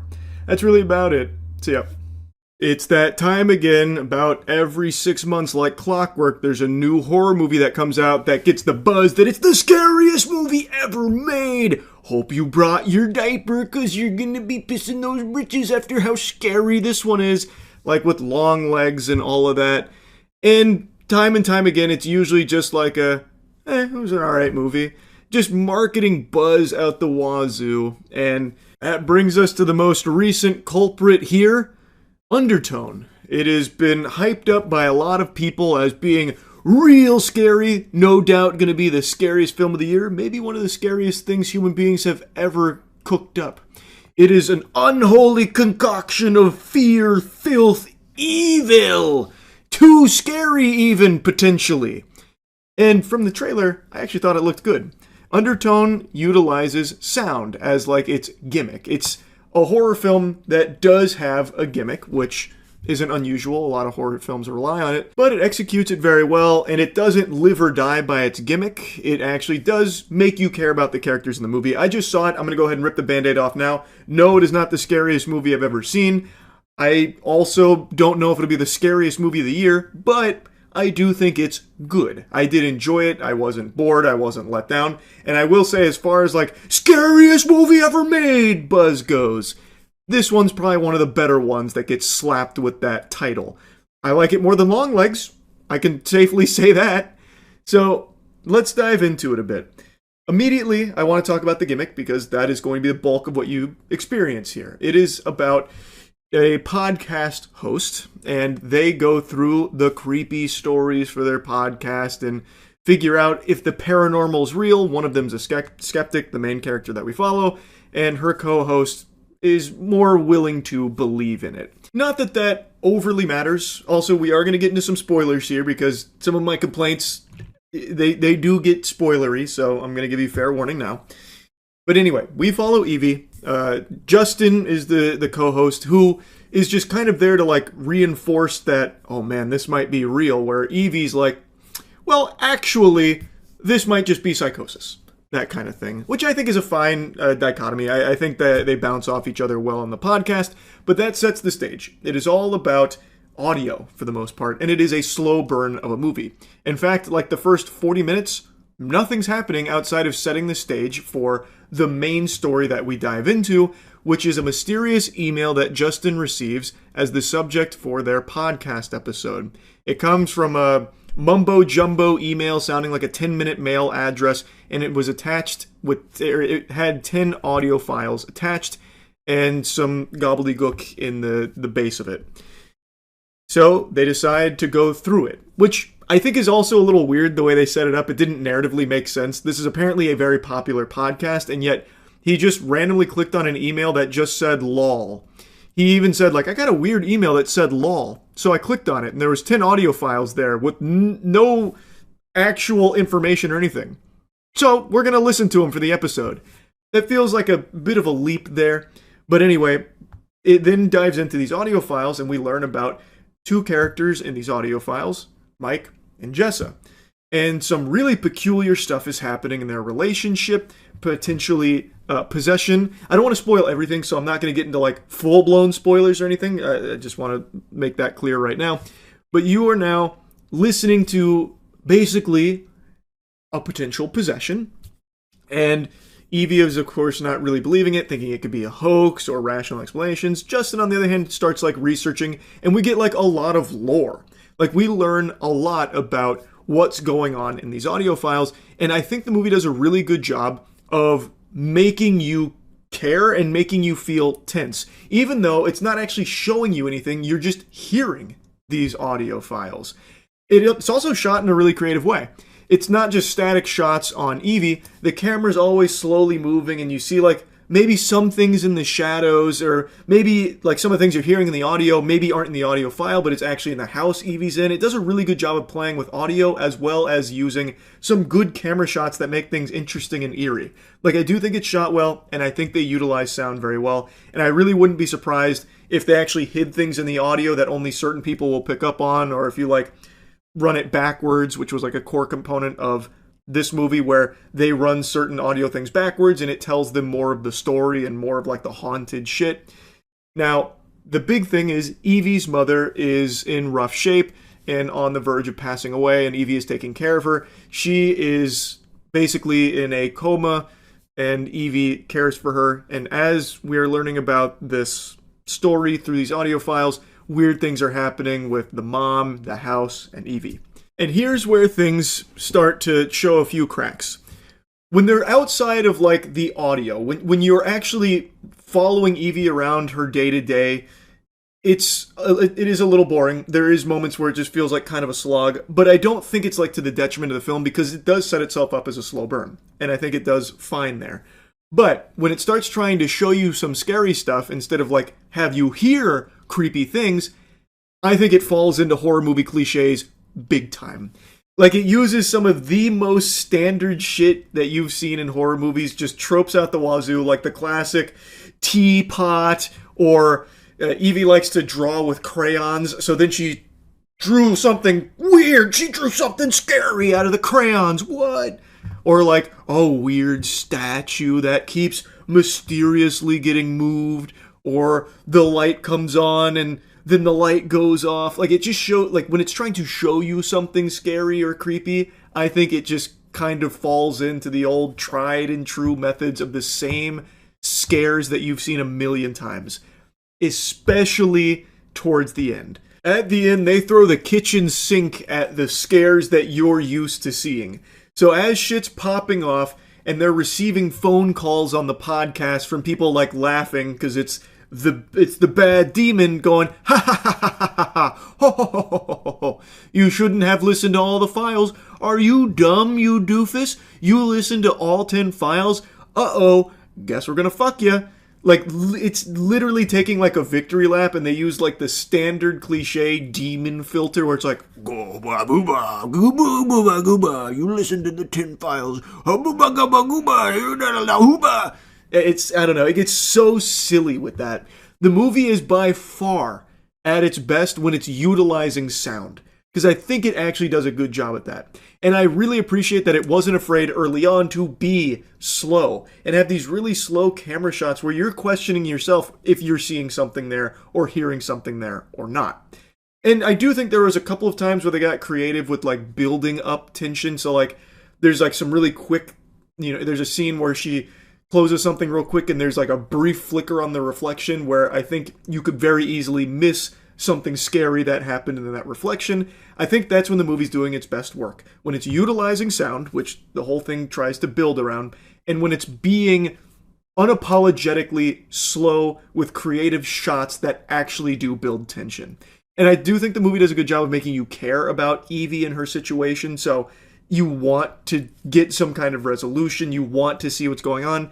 And I also do like the lore they set up, but it really feels like someone got cold feet and felt the need to have like a couple of cheap jump scares that I don't think were very effective. The jump scares in this kind of fall flat.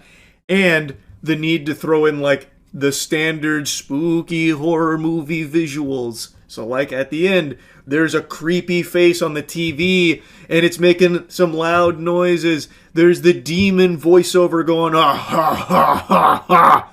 That kind of thing. Like, it just, like, it ruins its own momentum of being, like, methodical with its tension. And it just kind of blows its load into this giant bukkake of, like, generic horror visuals. But that's not to say I think everything about the ending sucks. I actually love what they did at the very, very end of the movie. They have, like, this 10-ish minutes, maybe 15 minutes of doing, like, the standard horror movie shit. And then, like, the very end, the last, like, 2 or 3 minutes is actually only audio. It's only audio to deliver the rest of the movie, and I thought that was great. I thought that was a really good choice, and if it didn't have that wet fart for 10 to 15 minutes before it, I think it would have stuck the landing much better. But even still, I do like the decision they made at the end there, though I think a lot of people will be disappointed that there's not actual closure. It's very open-ended. But for me, I actually like that more, because then you actually think about it. You don't get spoon-fed what happens. You hear things that happen, or you hear things you think happen, and you play it all out in your head. So you are imagining things. And this is something I've said for a while. The scariest thing isn't what something shows you. It's what you convince yourself of. No one's going to scare you more than you will. Which is why things like the very last couple minutes of the movie, I think, work really well, because it's not showing you anything. You're hearing things, and now you yourself imagine them, and maybe you scare yourself with what you think is going on there. I just thought that was smart, and I really like that, and I really wish it didn't have the 10 to 15 minutes worth of, like, haunted house shit that they decided to throw in there. But overall, I do like the movie. I think there are a little too many horror movie cliches, but I do still like the movie. I thought the performances were solid too to really sell you on the characters and what was going on. So I did enjoy the movie. Is it the scariest movie I've ever seen? No. Is it a good horror movie? Yes. Now, it very well could be the best horror movie of the year. Who's to say? I do think it is strong. I just wouldn't go as hog wild as everyone else seems to be going about, like, it's too scary, it's the scariest movie, no doubt, holy shit. I always think that is to the detriment of the film, because then it puts unrealistic expectations on the movie, and it's very unlikely for them to actually reach that level. But if you go in with normal expectations, I think you're going to be very pleasantly surprised with the film. I think you're going to enjoy it. I thought it was good. So yeah, overall undertone I thought was solid. That's really about it. So yeah. Big drama with Alan Ritchson over the last couple of days, and it's one that I've actually been paying attention to. I've had my finger on the pulse of it. Most people know him as Reacher. I will always know him as Thad Castle from Blue Mountain State, baby. I still remember being in college watching that in the dorms.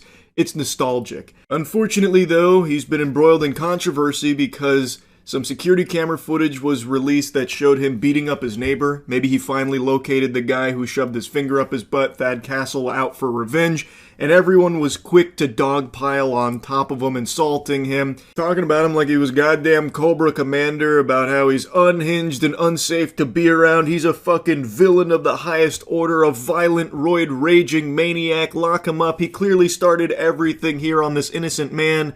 And then that innocent man did a little Wambulance world tour with the French cries, going on about how, like, he did nothing wrong and he's just out of control. I just asked him to slow down, and then he fed me knuckle sandwiches and then wedgied me, and then he beat the snot out of me, and I fucking drained the piss from my balls. How could Alan do this to me? I did nothing wrong besides instigate everything. Spoiler alert, Alan Ritchson's body cam dropped today, and now most people are singing a different tune after actually seeing the whole thing. So, shocker, the security camera footage that only picked up right when Alan started beating his neighbor leaves off what led to it. And now that the full thing's out there, it's painting a very different picture on what unfolded during this situation. Before showing you the body cam, let me show you Ronnie Taylor's interview here, where he immediately tried to capitalize off everything that happened. It started on Saturday morning and I'm an experienced motorcycle rider. I've been riding bikes all my life. So, you know, from dirt bikes to street bikes and etc. But I'd heard this incestuous revving and speeding through our neighborhood of the motorcycle. I eventually saw the guy on Saturday. I didn't know who it was.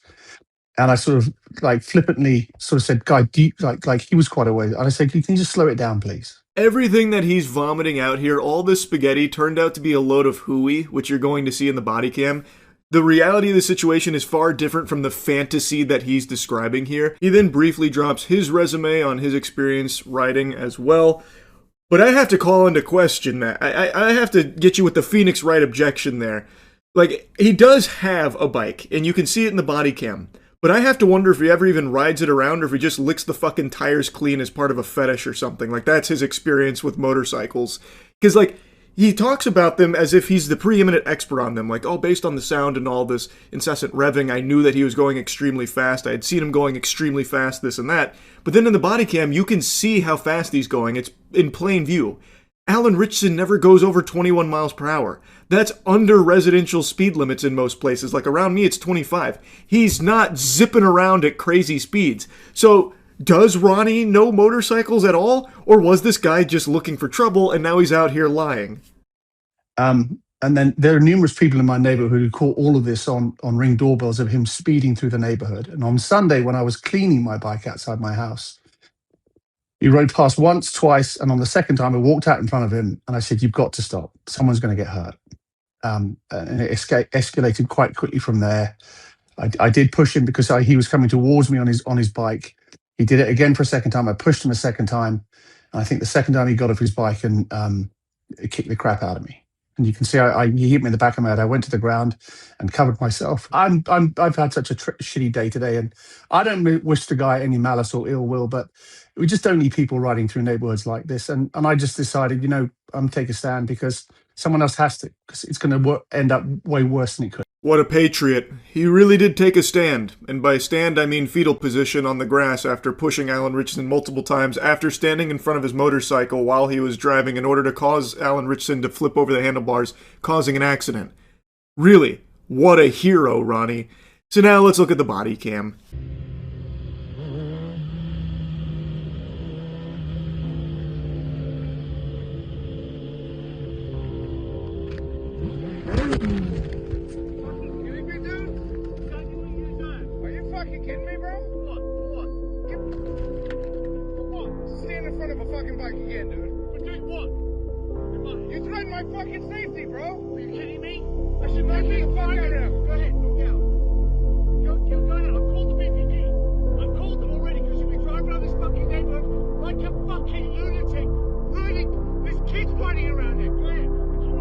So you can see Alan, top speed in this was 22 miles per hour. Now, I guess it's possible he was going faster before the body cam footage starts, but I find that hard to believe because even after the whole altercation, there is like an extra minute of body cam showing him and his kids driving away on their motorcycles, and the top speed he gets to there was, I think, 30, which even then is still not like lunatic speed that Ronnie keeps claiming. But in the body cam, you can see he's going 22 at top and then starts slowing down, going near Ronnie. He gets down to, I think it was 19 miles per hour. Then you can watch Rat Ronnie decide to get in front of his motorcycle by taking multiple side steps over there like he was playing defense on a basketball court. So then he gets in front of Alan, who then slams the brakes. He squeezes very hard, and it sends him over the top of his motorcycle because he wanted to avoid hitting him. You know, he wasn't going fast enough to splatter him like it was Halo 3 or anything, but he still didn't want to cause some kind of injury to this guy who's now just fucking stood right in front of him. So I think that's very clear that Ronnie is the one that instigated this. It was not calm and collected like Ronnie seemed to indicate it was in his interview. He went in front of Alan, which could have very easily injured Alan, sending him over the handlebars there. Then that's when it gets a bit handsy. Alan and ridiculous Ronnie here kept shoving each other. It seemed like Ronnie did it first, so Alan shoved him, causing him to like ragdoll onto the driveway there. Ronnie, I think, now this is just my little game theory here, my tinfoil hat conspiracy. I think the plan was Ronnie was looking for money. I think he was trying to look for like an easy lawsuit. So he tried to position himself in a way that would have Alan Richardson be the bad guy and like attacking him and shit. So he then stood in front of the motorcycle hoping that that little element of this whole thing would never see the light of day. That's just what I think, because this is just so inexplicably stupid from him. Alan doesn't appear to have been driving at lunatic speeds or driving recklessly. He's with his two kids and they seem to be practicing safe driving here on their motorcycles. And B, Alan immediately starts like instigating like physically with Alan afterwards too. When Alan is a big boy, that's a pretty big mammoth of a man right there. That is a mountain of meat. And Ronnie instantly is getting ragdolled, but keeps coming back like just some kind of malfunctioning Oblivion NPC that can't get enough. So the question begs to be asked, why did Ronnie do this? It wasn't to protect the neighborhood or save the world or anything, because it doesn't seem like they were in any danger. It doesn't seem like there was any dangerous driving or fucking lunatic speeds and driving like recklessly. Nothing like that. So to me, it feels like he was looking for some kind of payday out of this through like a lawsuit or something. That's my guess.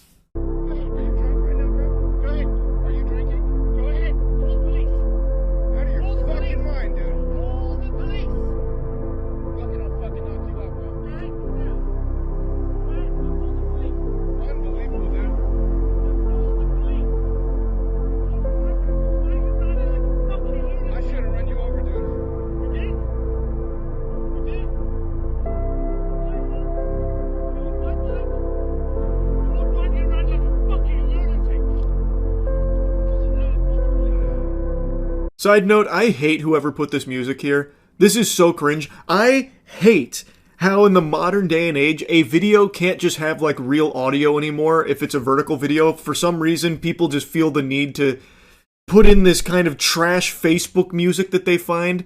Why? Now all it does is make it hard to hear what's going on, and I can't find it with original audio. It is so annoying. Like yesterday, the story with the dogs, I couldn't find the original audio on that dog video because everyone that was posting it had to just keep putting music in it. It's so stupid, man. Just let the original audio ride. How rotted are people's brains? How poisoned are people's psyches that they can't just hear the real audio? They need music in the background too to stay stimulated. It's so cringe. I hate it.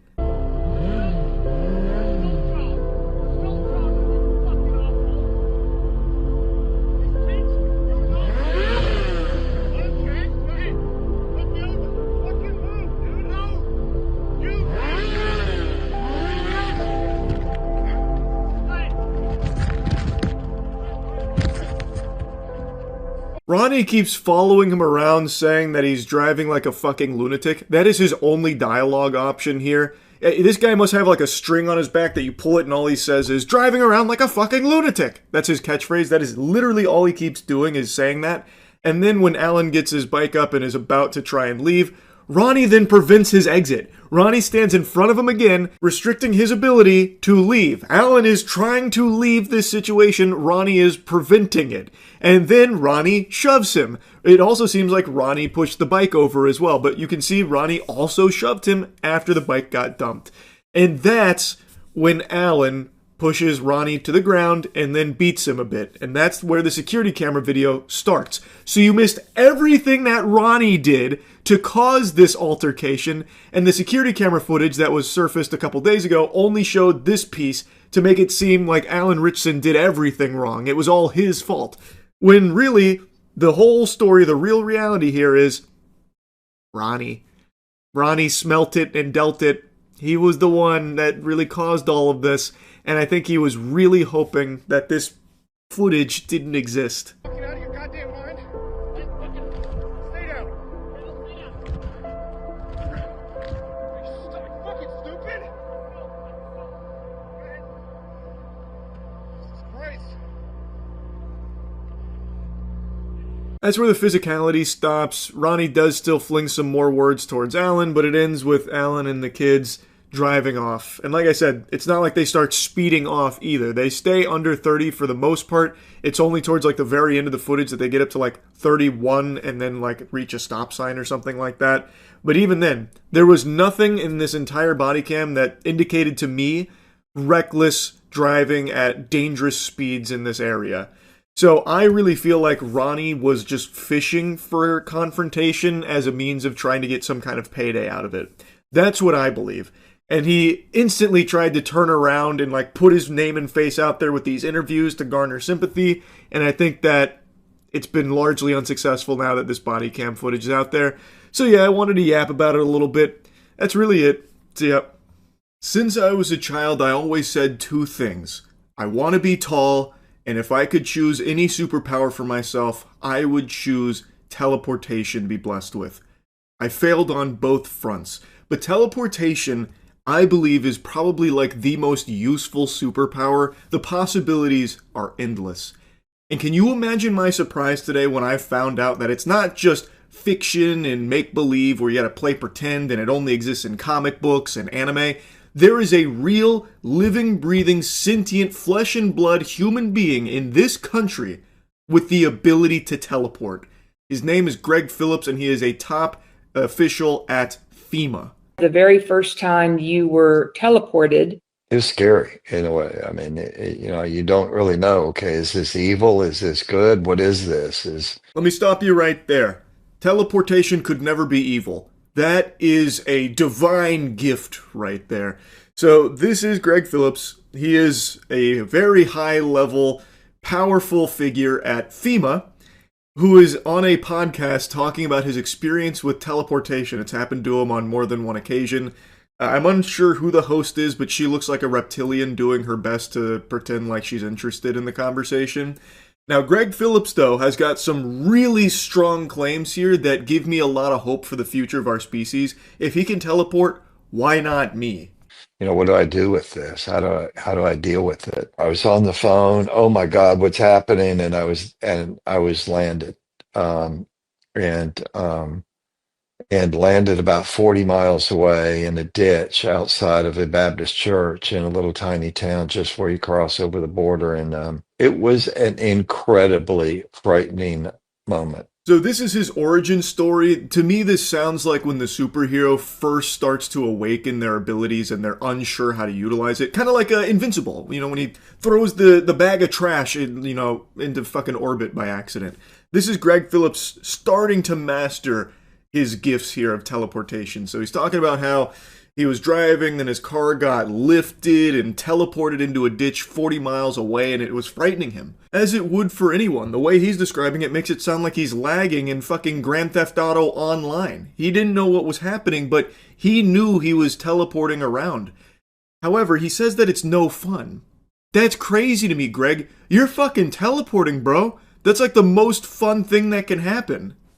To experience yourself in your car, flying through the air. Teleporting is no fun. It's no fun because you don't really know what you're doing. You don't really understand it. I was with my boys one time, and I was telling I was going to go to Waffle House and get Waffle House, and I ended up at a Waffle House. This was in Georgia, and I ended up at a Waffle House like 50 miles away from where I was. They said, "Where are you?" I said, "A Waffle House." They said, Waffle House where?" I said, "That's not possible. You just left here like a moment ago." But it was possible. It was real. He's teleporting to Waffle Houses now. This man is unstoppable. Now, far be it from me to try and poke holes in the experience here of Greg Phillips. His story is exhilarating. His evidence is watertight, about as good as it gets.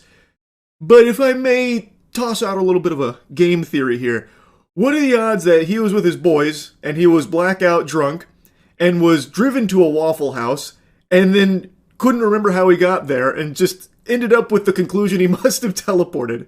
Or I guess he said that he was in his car going to a Waffle House and then teleported there. I guess maybe it's possible he was blackout drunk and then fucking drunk drove himself to a Waffle House and was like, "Oh my God, I've done it! Teleportation!" Which would be extremely degenerate behavior. I just feel like the fast travel he unlocked to Waffle House is just a little suspicious because Waffle House is the spot drunk people go to.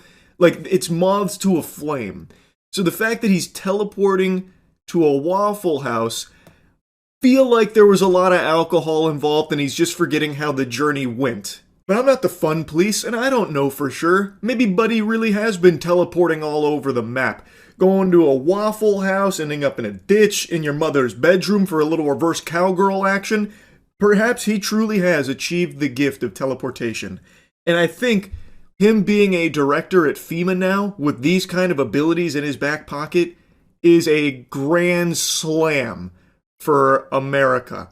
Because imagine him being able to weave his teleportation into the FEMA protocol like he's fucking Nightcrawler going around saving all of us.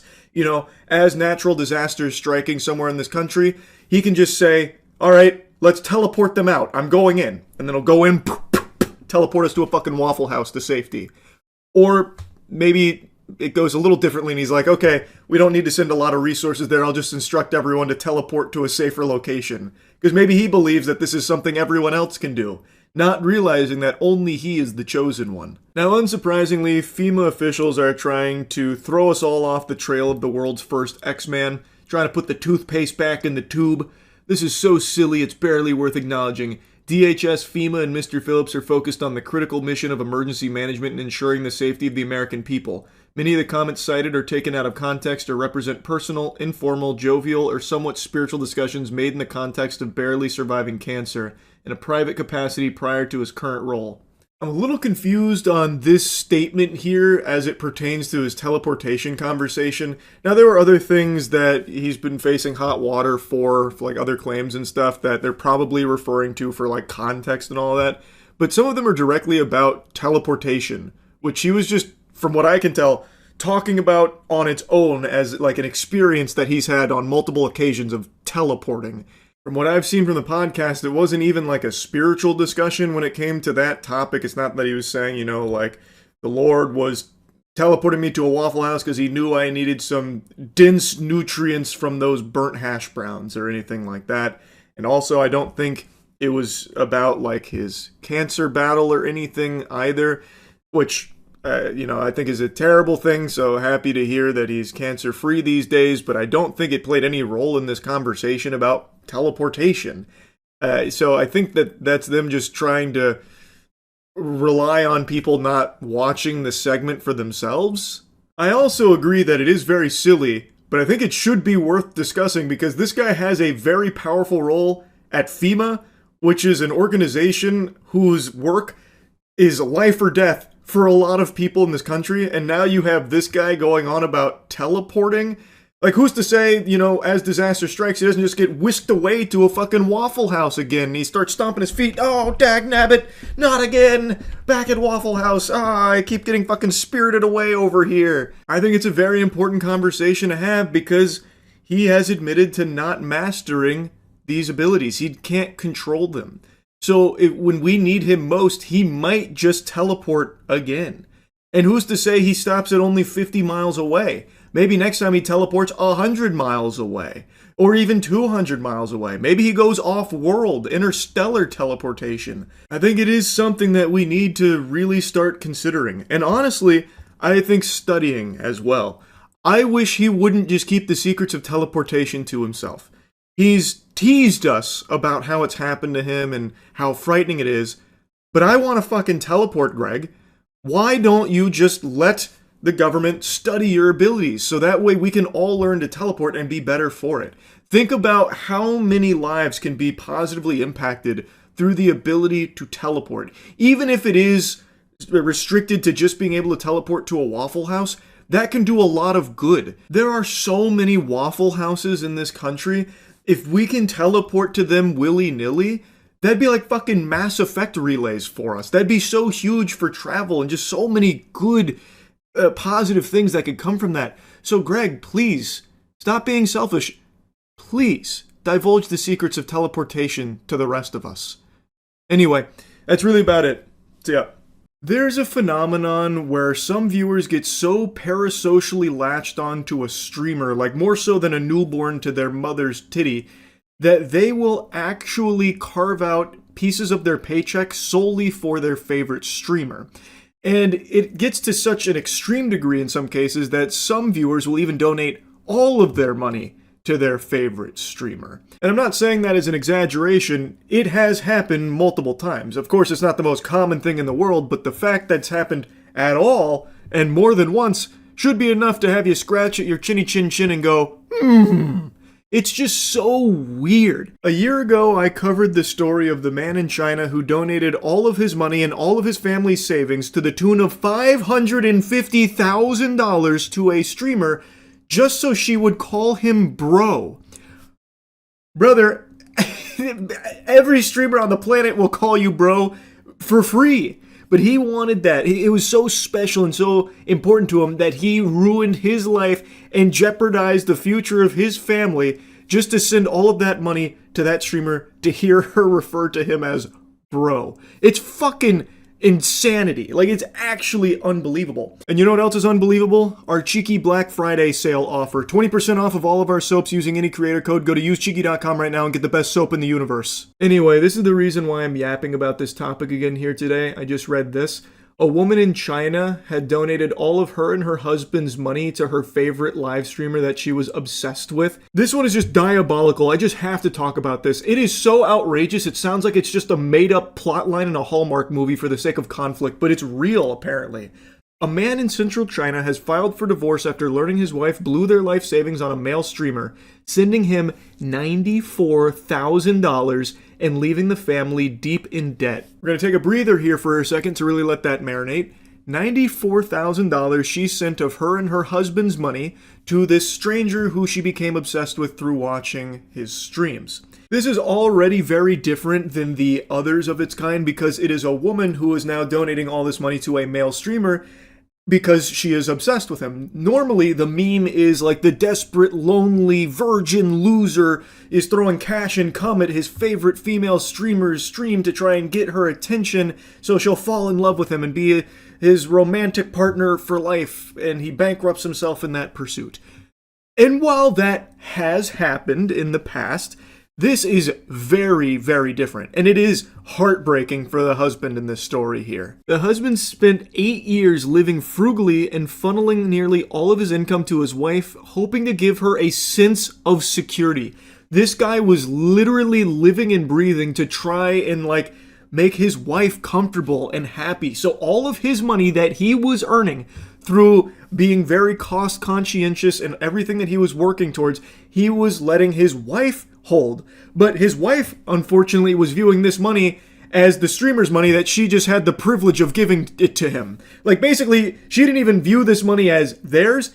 Basically, she viewed this as her holding that streamer's cash, and she couldn't wait to give it all to him. It's fucking concerning. It is alarming.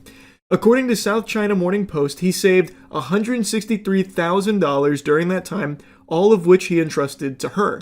But when he recently asked to check the account, his wife refused, raising suspicions, and she later broke down and admitted the money was gone. Fucking devastating. That is tragic. Not only is all the money gone, but your wife is so obsessed with another man that she's never met or anything. And it is confirmed in this report that they have never met offline, at least allegedly, I suppose.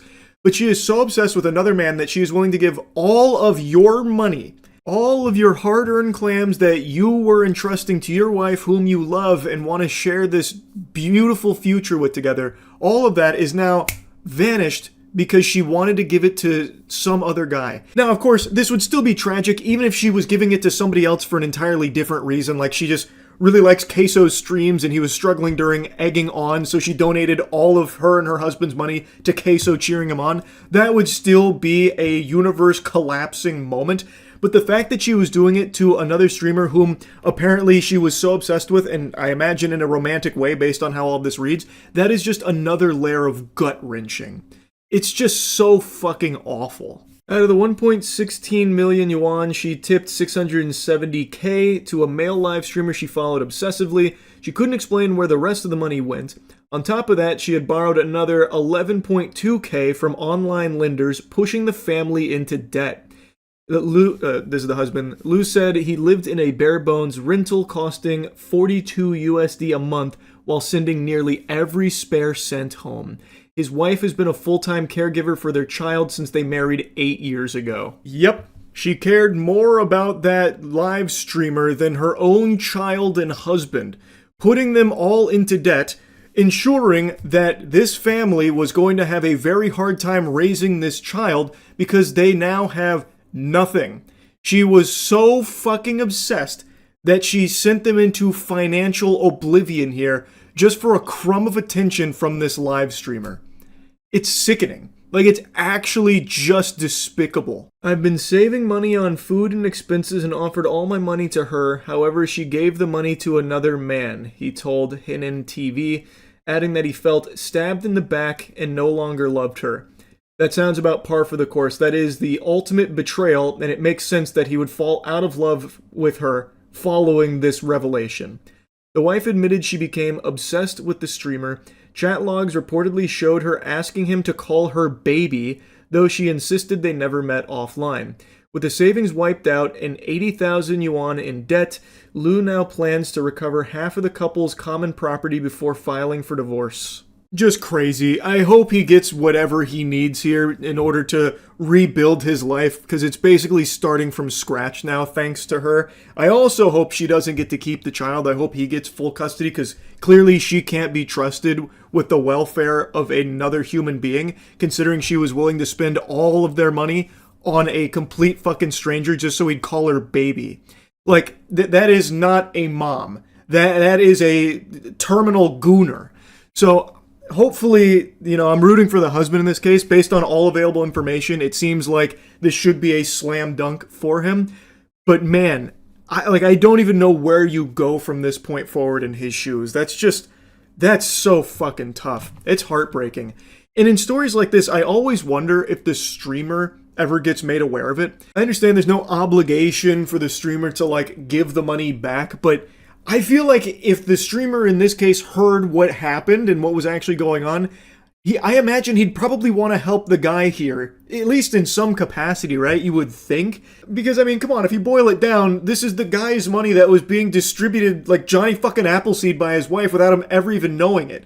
So you basically got your hands on some other guy's money that he never even knew he was missing in the first place. That's gotta feel terrible, right? Like, I don't know, I just feel like if the streamer knew, he'd probably want to at least give some of it back. Like, I imagine he's not going to have all $94,000 still readily available or anything, but I just imagine if they knew, they would probably want to help. And that's how I feel about a lot of these cases, like the last one we covered, I suppose, with the hundreds of thousands of dollars donated to that female streamer. I imagine if she ever knew, she'd probably want to give it back too. I don't know.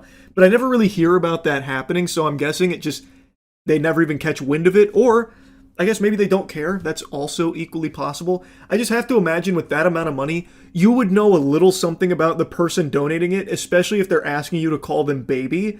I would think that there'd probably be some kind of knowledge on who's behind that account. Like, for example, back, it was probably like 2016, 2017, someone donated $31,000 to me. The first thing I did was try and reach that person to find out who the fuck this was, because that could have been someone that was about to take their own life and just giving all their money away, which is fucking terrifying. Or it could have been someone that's making an extremely financially irresponsible decision that's ruining their life. Or it could genuinely be a multimillionaire that's just throwing around money because it doesn't matter to them anymore. That third thing happens occasionally in the streaming space, where some fucking crazy, like, wumbo rich person just donates a lot of money willy-nilly for fun. And in the case of that moment, that was the case. That person was the CEO of a pretty large company overseas, and I talked to them pretty extensively for a little while, offering multiple times to send that money back, because even still, that is just way too much to just be giving away. But the point I'm making is, I feel like in most cases, when a donation number gets that high, this crazy, you'd probably at the very least be curious enough to know who's, Scrooge McDuck over here tossing around all this meat, right? So I just feel like you'd probably know a little something about the person, so when a story like this breaks, like, I think you would probably catch wind of it, but I don't know, I guess not. I just feel really bad for the husband. Like, that's kind of the meat and potatoes of it. Like, I just really hope he's able to rebuild his life after what his wife fucking did to him. It's just terrible. I'm wishing him and his child the best. That's really about it. So, yeah. Wow. I just learned about the Switzerland ski resort fire last night, and what a devastating tragedy. At a ski resort bar, a fire broke out that claimed the lives of 40 people, and over 100 have been injured. As of me making this video right now, those are the numbers that are reported, and it is just heartbreaking. And what made me want to talk about it is there's a lot of videos floating around of people that were filming the fire instead of prioritizing escaping it. So there's videos of people that were still actively partying while filming this fire.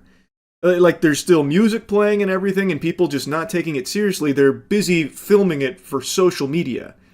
And I can't believe it. Social media has reached the point where it overrides people's basic survival instincts. To see people actively still partying as the entire building is being engulfed in a blazing inferno is unbelievable to me.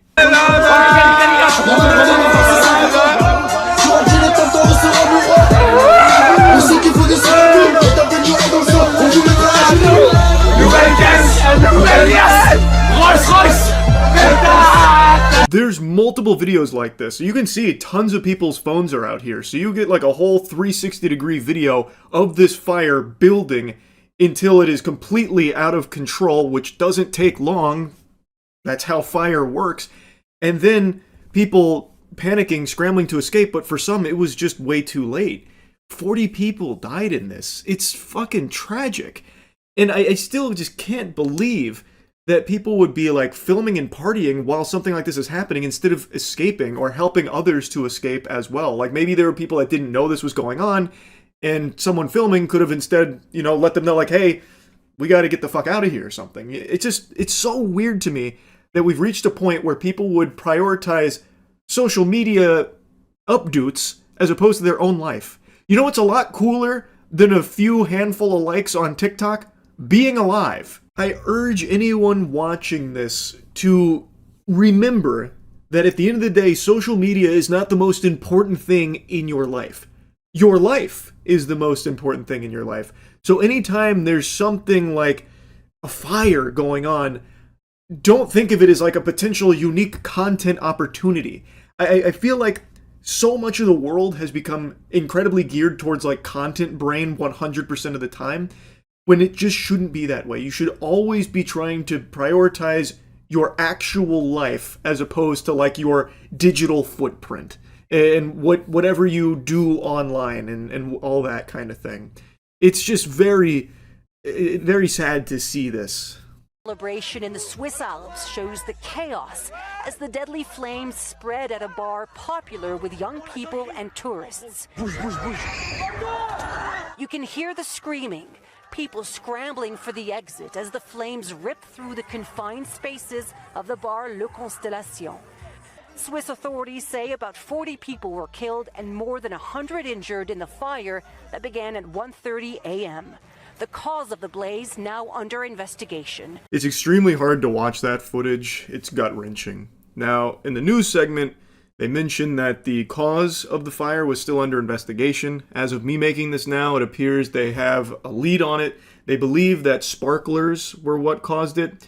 The sparklers appeared to have led to what is referred to as a flashover incident where the fire spread very rapidly. Investigators would assess soundproofing foam used in the ceiling and whether anyone needs to be held criminally liable for the fire. The sparklers they're referring to are champagne bottle sparklers.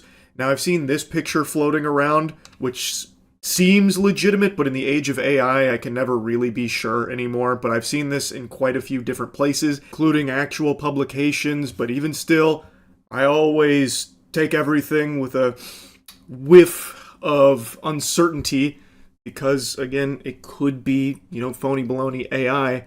But in that picture, the soundproofing, the foam on the ceiling, that does match what appears to be catching on fire in the videos that were filmed. So, regardless, it seems like it was the champagne bottle sparklers that started this incident, and it spread the fire very rapidly.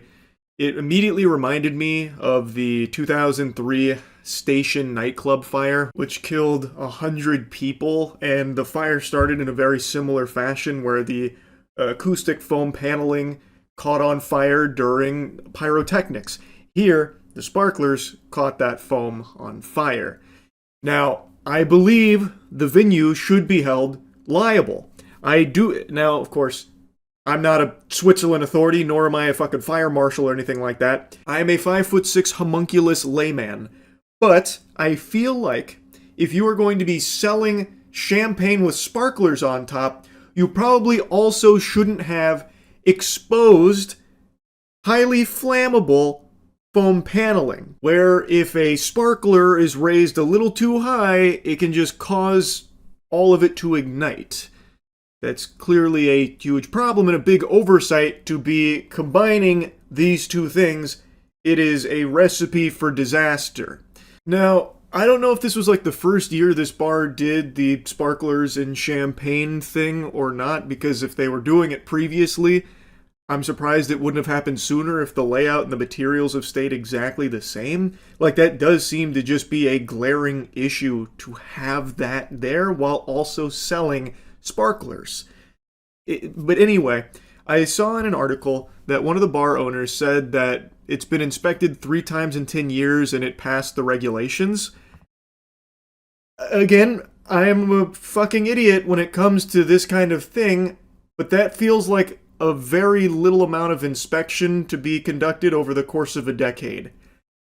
I feel like, and keep in mind, I'm not the owner of an event space or anything, but I feel like in order to ensure the safety of patrons, you would want that to be inspected a little more often than 3 times in 10 years. A lot can change over the course of that period of time. So I just feel like in order to ensure due diligence and ensure materials are still up to code and everything's still, as it should be, I would have expected that to be a little bit higher.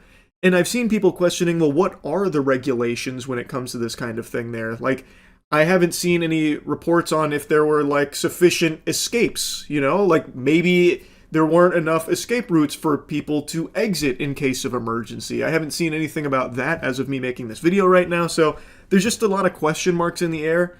But based on the videos I have seen, it really feels like this venue will likely be held liable, at least in some sense, for the fire, because it doesn't make sense why they would even be doing these sparkling champagne bottles while having known flammable material on the ceiling. And it's not like the ceiling is like 50 feet high where it would never touch it or anything.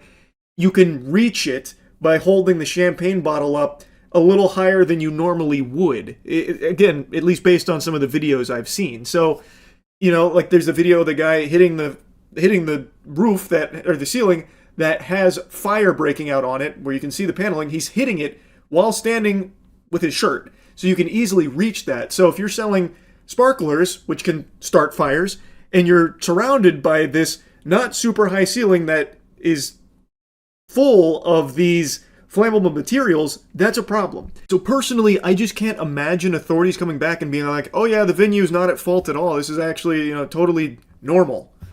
Because it just doesn't feel like it should be. In that case, maybe we need to update the fire inspection protocol over there, because I don't think you should be mixing flammable foam paneling with fucking champagne sparklers. It's an absolute fucking disaster. And it's so tragic, man. It's just so fucking sad. 40 lives lost, over 100 people injured on what is supposed to be an extremely happy celebratory day. It's so fucking awful, man. Anyway, wishing the best for everyone affected, all families, everyone that survived it as well. Just terrible stuff. Truly awful stuff. That's really about it. So, yeah. Alright, you might catch me blushing a little bit, getting a bit red in the cheeks and squirming in my chair, because I'm a little embarrassed. I got to do something I've wanted to do for a while, and I got to do it with something that I really, really like. But I kind of blew it. Yep, didn't do the best job there. I got the privilege of doing a voice acting cameo in Baki, which is an anime I've talked about a lot over the years. I think it is just beautiful fucking insanity. And I got to be like a little side character in there. But my shit was poop. I did not do a very good job, I don't think, at least. I'll show you a brief clip from when my character gets introduced in the season. I don't think I can show you much footage of it because, obviously, it's a big anime. But it's a character that fans have been really excited for a long time, salivating, waiting to see them finally make an appearance in the anime, and, well, their prayers have been answered. That's right, I play generic police officer. Yes, sir. Even from behind, I could tell you were happy. I mean, I can hardly believe it. Musashi Miyamoto's alive. And he's agreed to fight me as a condition to get released. Do you really believe it? That it's him? In total, I have like 20 lines there as that police officer. A police officer who no doubt will make a return in Avengers Doomsday, I imagine. And I'm very excited to see the community power scaling unnamed police officer number fucking 4 here or whatever. Because I think, personally, he's probably pickle level, but we'll see what the experts have to say. And speaking of experts, let me drop you a little sage wisdom here, a little expert advice.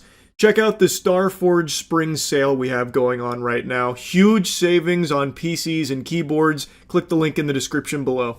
When I got approached with the opportunity, in my head I was like, oh fuck yeah, I know exactly how I'm going to do this. I'm going to ham it up and go for like a classic over-the-top Baki style performance. Like fucking channel my inner Jim Ross like it's the WWE. Get him with that "Bog on!" But what I didn't realize, because I haven't done much voice acting in general, and not at all really with anime dubs outside of like 2 lines and like a really old one, is that you have to match the lip sync of the characters that are already established, and you have to match the tone of the voice actor that you are dubbing for. So, with those instructions in mind, it became a little bit more difficult for me because that's not something I've done before, and I don't think I really did a great job nailing it. I think I was too focused on making sure that the words fit the lips and that the tone was similar to what was established in the original dub. And it led to this sounding like robotic. It almost sounds like I'm talking at you through like a fucking walkie-talkie, giving you quest directions or something in an old PlayStation 2 game. Whereas with Dispatch, where I play Sonar, it was a very different process because I actually auditioned for that role. When I read for Dispatch, it wasn't for Sonar, it was for Golem. And then they offhanded mentioned if I'd want to try to see what Sonar sounded like, and I ended up getting that part instead. And Sonar as a character was one that hadn't already been like dubbed by someone else and was a character that was still being developed and fleshed out. So it was me setting the tone for the character with the dialogue and the performance and all of that, as opposed to trying to match an already established one. So doing that for the dub, like, it was very unusual for me, and I think I floundered the opportunity. Like, I'm still very grateful they had me on board. I think it's still super fun, and I love the show, so it's hyped to be a part of it in even this small way.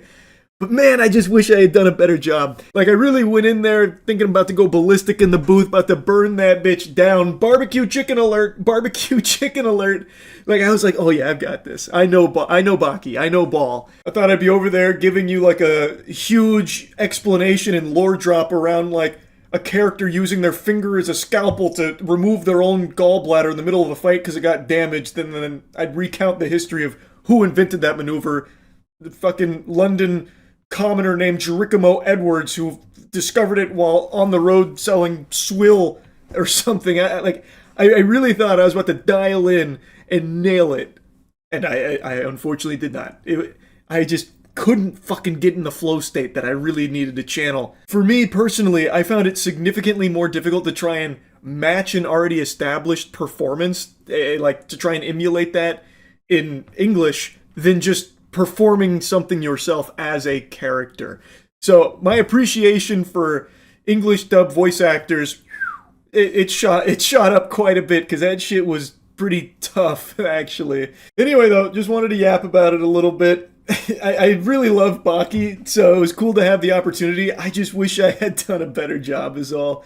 Anyway, that's really about it. So, yeah. 2025 is nearing its end, and luckily for all of us, Ebo Noah's prediction on the global flood that was going to kill us all turned out to be incorrect. Well, knock on wood. Guess any day now could still happen, I suppose. Ebo Noah, for those that don't remember, was a TikToker who claimed he got a message from God that the world was going to flood on the 25th, and he needed to build arks to save all the people and all the animals, so he started building some arks. But you know how the story goes. World did not flood on the 25th, and Ebo Noah was very excited about that, saying that his prayers were answered and God postponed it. And then, turns out he also got himself a nice luxury vehicle. Allegedly, potentially, from some donations he had received from a lot of people panicked that the world was ending and their only way of surviving was to go to his arks. There's even video footage of hundreds, if not thousands, of people that showed up to his arks prior to the prophesized flooding. But luckily, didn't flood. We're all still here. No rapture either. That one also turned out to be a load of baloney. And as I look back on 2025, it's safe to say, boy howdy, it's going to be one for the books. And there's plenty of negative things to point out, but I wanted to focus on the positives of 2025 on a personal level. There were a couple decisions I made this year that have led to a lot more happiness in my life. The first, getting a farm. I cannot tell you how much nicer it is to live life outside of just the four walls you're surrounded with. As every tech company on the planet tries to do its best to get you suckling from their titty, like locked in your rooms, getting all your socialization through ChatGPT and other AI services, and as more and more things are pushing you to just stay at home, it's nice to buck that trend and be outside. And not to sound like your great grandpappy, you know, talking about how back in my day I had to walk 15 miles up a hill of fucking molten lava in order to get to school, that kind of thing. But I gotta tell you, there really is something about that whole outdoors thing. It kind of lives up to the hype, you know. It does feel nice to just disconnect and like be outside and shit. Like, I started running again recently. Like, I got a treadmill and I run on that, but I've also just been, like, running around outside, too, which was something that I had not done for a while. For the last 10 or so years, it's been exclusively weightlifting. Like, the main cardio I would get is pick up basketball, but I don't know, it feels pretty good to just be running for the sake of running. These old bones and the old joints, they may ache and don't appreciate it in the moment, but I know they'll thank me long term. And I guarantee I look like shit while running too. Like, I bet my form looks awful. I probably look like a zombie from 28 Days Later. But it feels good. I don't know, it's nice breathing the fresh air and shit. So getting that farm, and I want to do a lot more out there with the land, like with agriculture and shit. But just taking that first step has been very nice. Another thing that I did this year that's been extremely fulfilling is getting back to, like, my roots. At the end of 2024, I recognized that I barely played any games for that whole year, and over the last, like, handful of years, I've kind of, like, weaned off of gaming without even really noticing. So 2025, I made, like, a strong point to get back to gaming a lot, because it's something that's always made me happy since I was a wee toddler. So I even made, like, a whole channel dedicated to it, Moist Critical Gaming, and I've been having so much fucking fun with that. I have played hundreds of games this year. Hundreds, not exaggerating. And I've still missed some bangers that have come out this year because it's been a stacked year for great games that have been slapping. But it's been so fucking refreshing just going through and playing like some classic retro games. Like I played the old school Peter Jackson King Kong game, Sly Cooper, still need to finish the whole series. Of course, then I also did my Resident Evil marathon where I played every motherfucking Resident Evil game ever made, all 30 of them. And it's just been so nice. Like getting back to something that I used to love just feels really good. Good for the soul. And playing shitty games, oh man. Chef's kiss. It's never been so enjoyable. And piggybacking off of that, one other thing that I've been doing and making more of a conscious effort on is physical media. I think all of us recognize now we're in the era of you will own nothing and be happy. Corporations are pushing you to just basically rent shit from them. You get like a permission slip to access something for however long they deem appropriate, but can revoke it at any time. RIP to incredible cartoon series that are no longer being streamed and you don't have access to unless you have them on physical media. And so I've been making more of an effort to get like CDs and movies of things that I've always really liked. And I've been tinkering with the notion of doing the same for video games, but for video games, I'm just a huge proponent of emulation. Emulation is just absolutely integral to the medium because it is aggressively changing towards you own the idea of a game. It's all just imagination at this point. Fucking Ubisoft really leading that charge where they're just proudly with their whole chest saying gamers need to be comfortable not owning their games. So I am a big proponent of emulation. It preserves games. You have the games that can't really be taken away from you per se. So like emulation's been amazing, but I also just love the idea of having the physical copy and playing it on the CRT behind me. But since I've been recording all of my old school gaming, that's kind of difficult to like record off the CRT. It can be done, but it's a little more of a headache. So I haven't really dove into physical media for my games yet, but I probably will take the plunge because it's just nice to have. Another thing, and I don't want it to sound like an advertisement, but this has been a huge part of my year, Cheeky Soap. I had no idea what to expect when we launched Cheeky last year because it was never meant to be like a product to launch out to people. It was something that we made for me, a problem I have. So I have psoriasis, and after a shower, feeling brutally dry and just accepting that was the way of life. But then like 2 or so years ago, I was like, there's probably a better way of doing that. So I learned about like bar soap being better for you than liquid soap, which I had used most of my life. And then while experimenting with a bunch of bar soaps, I figured we can probably do something better. So then Matt, Shane, and I started trying to formulate a much better bar of soap that's extremely hydrating for me. So that way when I get out of the shower, I don't feel like SpongeBob when he has his helmet off. That's always the reference I make because that is literally how it felt leaving a shower with psoriasis. It just didn't feel good. So Cheeky Soap was born just from that want. And then as we gave it to like family and friends, they really liked it and wanted more. So then we decided just to open up to anyone that might want it if anyone else has sensitive skin. And it's just done extremely well, like more so than any of us possibly could have foreseen. And it's not just for people with sensitive skin. It's just like people with normal skin that just really like high quality soap with, you know, all natural, good ingredients. It's just like people really liked it a lot. So much so that We even were able to partner with Chainsaw Man for the Chainsaw Man movie. Also Solo Leveling, and we have a couple more huge ones in 2026 because they all really liked the product.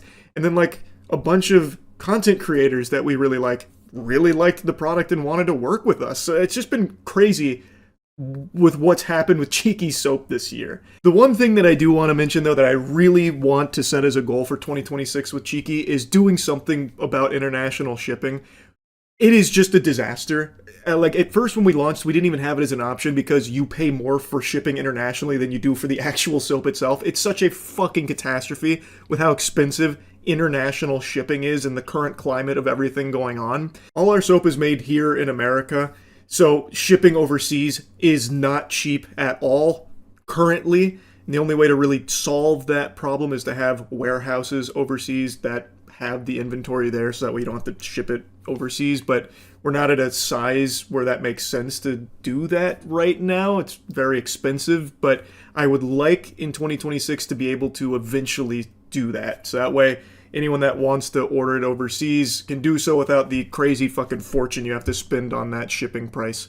But anyway, like I said, I didn't want this to feel like an ad. It's just been like a really big, very nice part of 2025 with everything that's been going on with Cheeky. Another huge piece of 2025 that's just been amazing for myself as well as friends that have been working on it with us is the Godslap animated feature film. We have an entire movie being made for Godslap, our comic series. It is a traditional 2D animated feature film. It's animated from an extremely talented studio that I've been very hush-hush on because I want to wait until we have like a trailer or something to show all of you to reveal that. I am financing it out of my own piggy bank. Charles's purse here, so there's no like outside investment pulling the strings and like forcing things in there or anything like that. So it will be our exact vision, and I'm extremely excited about that. We just got the first 25-minute animatic in. It'll probably be about like a year and a half if I had to guess for the first 25 or so minutes, which will be on my channel here, totally available to everyone for free. After that, then we'll start production on the next like 80, 90 minutes, whatever it is when we get to that point. There's so much I want to talk about with the Godslap animated film, but I've been trying my best to keep the details to myself till we can show you it as opposed to just, generate hype, which might be, months out before you see anything. So I don't want to go too deep into it here, but it has been a big part of my 2025, and it is extremely exciting, and I can't wait to share more of it with all of you. I could probably yap for quite a lot longer on some other things, but the other big one that I want to mention is my dad's 32 Ford project being completed this year. That was an extremely special thing. I know for him and Joe, his friend that he worked on it with over the last couple of years, but just seeing my dad so excited about something and putting so much time and effort into this project, building this car from his childhood, was so fucking cool to me. And he just recently took it to a car show, which he was really proud of. Everyone really liked it at the car show. So just seeing the work that he's done on that and seeing it completed now was another very special moment of 2025 for me. I guess there's no point in me blabbering for another 20 or so minutes, but even though there are plenty of negative things to point out about this year, I wanted to try and instead look at some of the positive personal things that have happened for me in 2025, and there's been a lot, and I hope for any of you watching this out there who are seeing so much bad going on in the world to maybe take a moment and reflect, see if there was anything good about your 2025, and maybe focus on that going into the new year, and I don't know, just something uplifting. I was trying to deliver something like a little more positive using my own personal experiences in 2025, and I'm really hoping that you watching this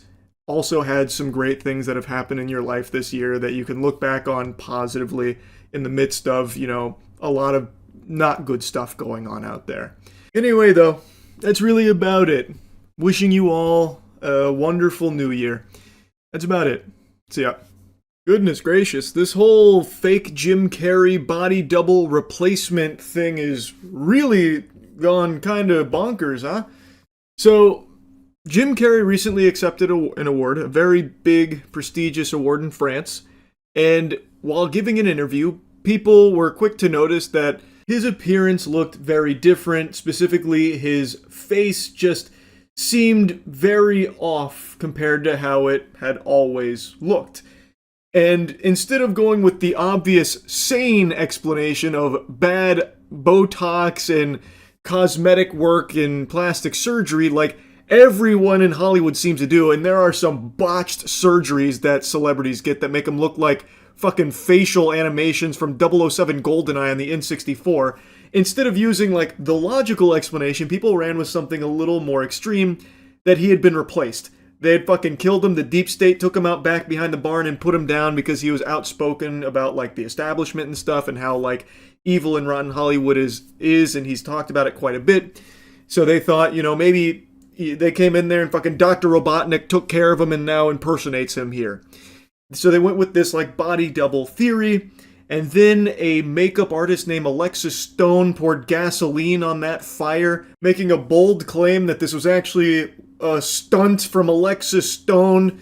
That wasn't Jim Carrey, it was Alexis Stone in a mask. It was a big, you know, pulling the wool over everyone's eyes moment, and then even posted a picture of the mask that was supposed to be the irrefutable proof in the pudding, except this mask isn't real. It's an AI-generated image. It's fucking clearly AI. But it didn't matter. That was enough for people to start taking the victory lap. We knew it! It wasn't Jim Carrey all along!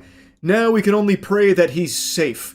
And we can only, with our fingers crossed and a banana squeezed deep between our butt cheeks, hope that Jim Carrey hasn't had his throat slit. It's like, oh, I mean, I guess, I don't know why you would be so willing to just accept what I believe is pretty obviously an AI-generated picture of the mask.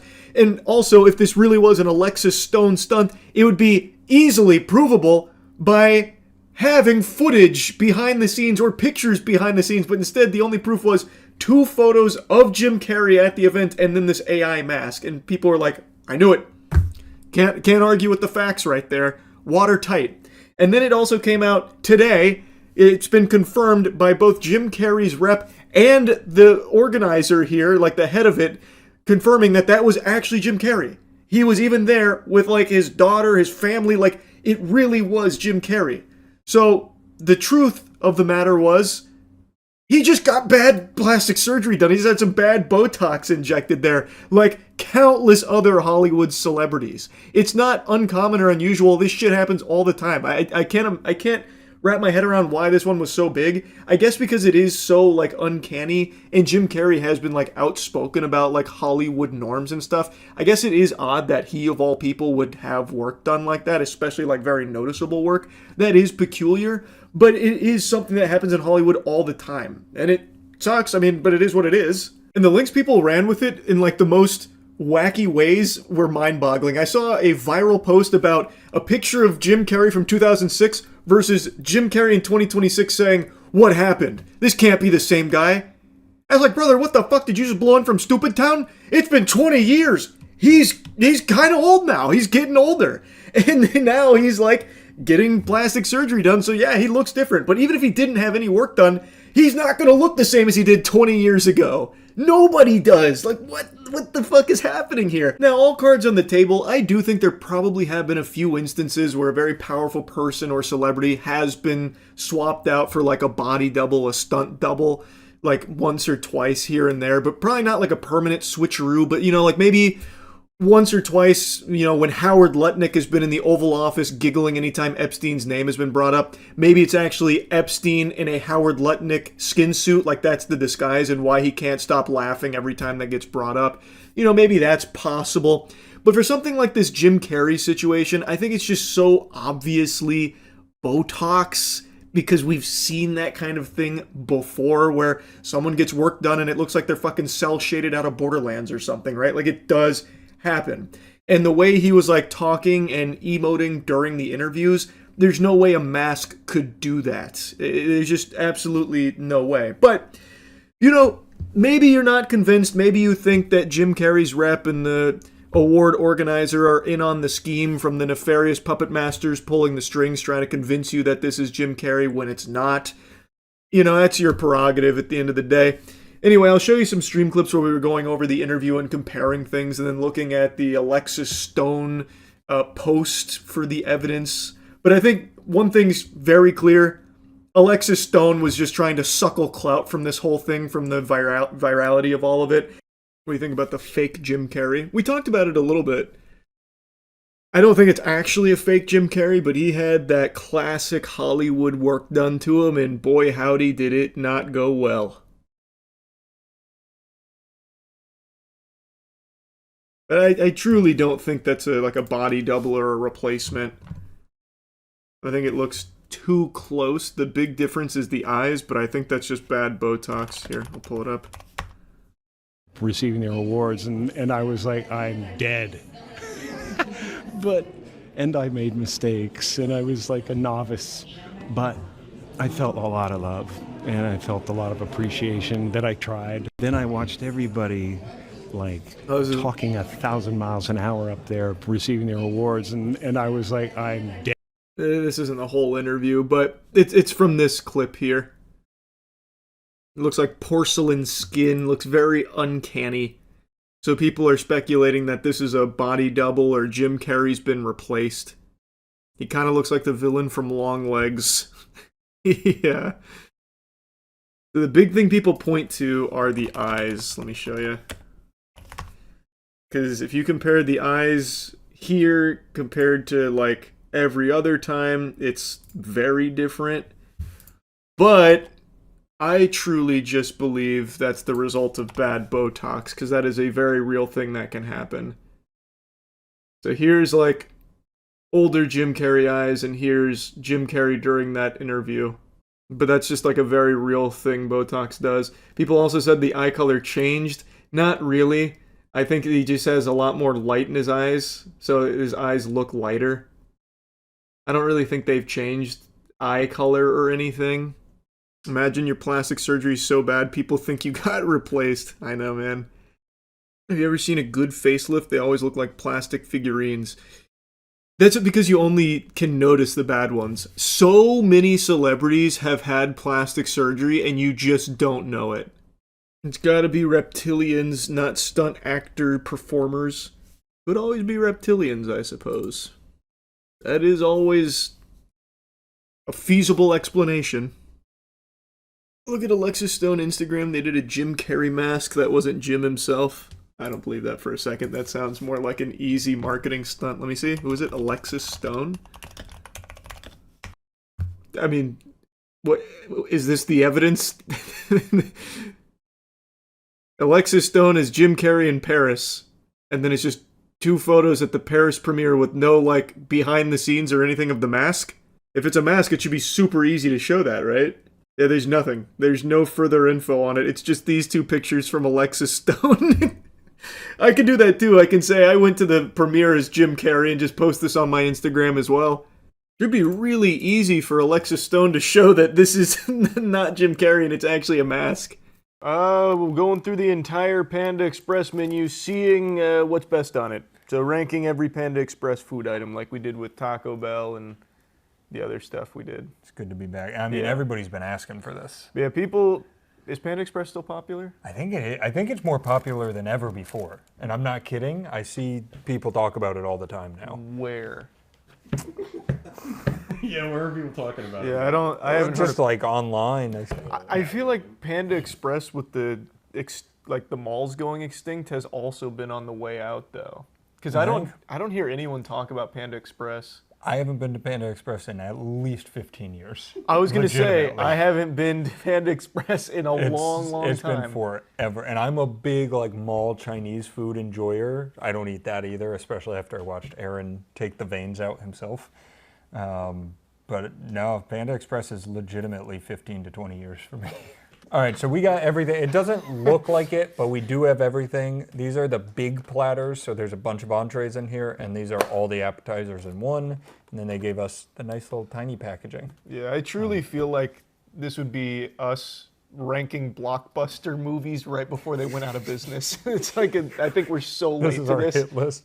Yeah, we got spring rolls, crab rangoon, and egg rolls. Panda Express crab rangoon, huh? That's a big egg roll. That is a big egg roll.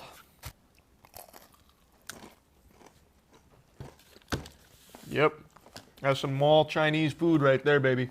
I have a feeling this all gonna taste like that. I think you might be right. Mm-hmm. It's fine. When they give you one of these containers and they can't even close it because how much food they stuff in there, and then it's $8 and you know how bad quality that food is, there's just something about it. Yep, that's a B tier. Are we ranking them like that, or are we just? I don't remember. Whatever you want. Are you editing it because they won't pop up on screen? No, since we're using lobs, it's gonna have to be Chaser, Aaron. That's above my pay grade. All right, cool. Yeah, I agree. B, that'll now be our baseline. Yes, this is a spring roll. Mm-hmm. Very playful. I like it better.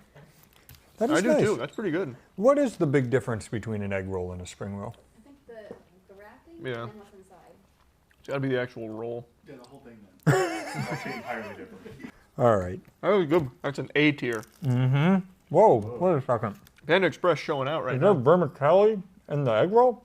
It's a noodle. It's a noodle. It's a little like clear glass noodle. I like the spring roll. Yeah, they're cooking right now. Crab Rangoon. I always eat crab rangoon the same way every time. If you have the dipping sauce, you grab the two, rip it in half, dip, eat, dip, eat. You hate seafood. You eat Crab Rangoon? Yeah, because it's not real. It doesn't even taste like crab. It's fried cream cheese. Yeah, it's basically just a cream cheese bowl. Man, that shit is some ass though. What the heck? That is some poop ass shit right there. That's fried cream cheese, baby. That's terrible. It might get worse though, so I'm gonna go D. That's great to me. As far as crab rangoon goes, not amazing, but that's still a B for me. That's just fried cheese. I don't know. There's nothing about that hits nicely for me. You probably needed the sauce with it. I think it's probably just because I like crab. So I'm expecting it to be crab, and it's just yeah, it's just really warm, thick cheese. All right. This one has white rice, fried rice, dynamite sweet and sour chicken, honey walnut shrimp. Nice. So that's 2 meats. All right, let's try the white rice. I love white rice. Legitimately top 3 favorite foods for me. Good. I'm glad they ruined it for you. That's not good. I do agree with that. No, that's give it a C tier. Man, Yeah. they did not try very hard there. That was truly, they threw some shit in a pot and said, we're done. How's the fried rice? Better. There was a little more love put into the frying of that rice than, A little more. than this. Still not enough love. No. I'm going to go B on the fried rice, C on the white rice.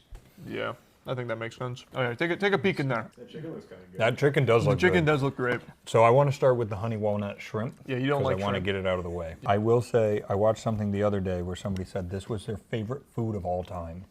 The honey walnut shrimp from Panda Express. Mm-hmm. That's a banger, though. You know? That's a banger, though. That made me like shrimp. That is a banger. I don't like shrimp, I like this shrimp. S tier. That is really good. It's like honey chicken, but Yeah. it happens to be a different meat inside. They're cooking when they said this is their favorite food. That goes crazy. I think it may have been, That is some Insano style concoction right there. it may have been Josh, the like chef from Mythical Kitchen.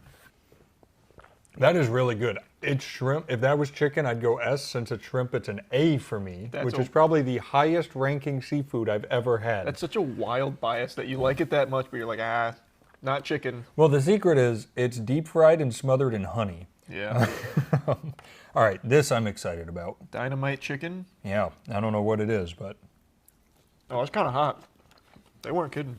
That doesn't fuck around. Oh my it god. doesn't have a kick. White rice. I'm wondering if I can tank it. You're probably done. There's no reason to. It's okay. No, you've been practicing. I have been. There's that if you need to spit. I made some salsa with my tacos last night. I wanted to make some homemade salsa, but every time I make it, it's too much. It's hard to make a little bit of salsa. So I tried to lower it. I forgot to lower the peppers at the same time. I took a bite of that shit. Oh my God, just instant, like airhead. I did it. All right, we're getting back into spice. It's coming back. That's the best I've done in a while. You haven't had spice in years. Mm-hmm. C tier. C tier, you didn't like it? No, it's just hot. It hurts. Oh. Painful. Tasted good though. That is an A for me. I really liked that. You definitely need one of them to edit this because we have different opinions too. Oh. This is just like every other place that has a drive-through. They've added either a refresher or a dirty soda. Palm pine lemonade. Palm pine? Mm-hmm.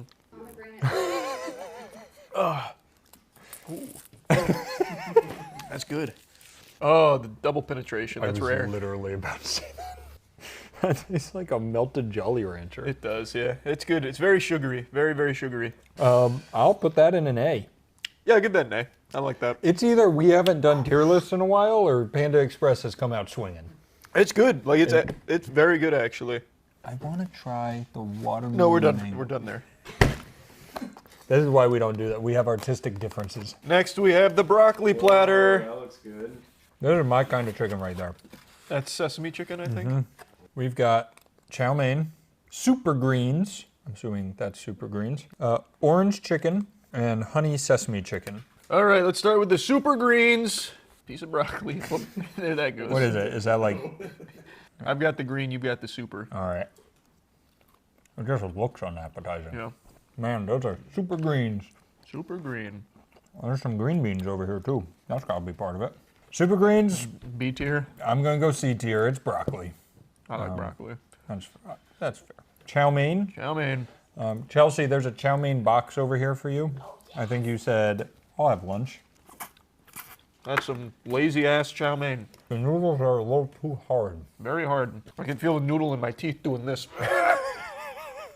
Hands down, worse than all mall lo mein that you can get. Fuck. That's not great. Definitely wouldn't recommend that. That's a D tier for me. Remember how I said, man, I wish they would just put their honey walnut breading on chicken? They might have done it. They might have done it. Oh, sinuses are flaring up. That was some hot ass chicken. Woo! That was an interesting texture. Oh, you don't like it? I don't dislike the flavor. It just kind of like, that piece broke apart. It's like breaking as I bite it, but it tastes good. Yeah, it's tender. Falling off the bone. That's what I was thinking. I give it an A. I like the shrimp more. I like the shrimp more too, so I've got to put this in B. I never thought I'd like shrimp more than chicken. That's the magic of Panda Express. That's what they do to you. Open your third eye. This is the orange chicken. Orange chicken. That's good. That's the consistency I like my chicken. Yeah, a little thicker. Man, Panda Express is a lot better than I thought. Oh yeah, that's the stuff. So just take a little white rice, grab a piece of that orange chicken, I'm good to go. That's sesame chicken. You deep fry some chicken with a big fat breading. You put some sugar on it, and it's good.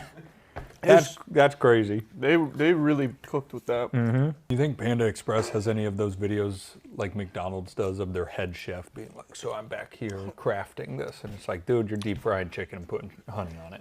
Have you ever heard from like an upper echelon Panda Express guy, like a business guy?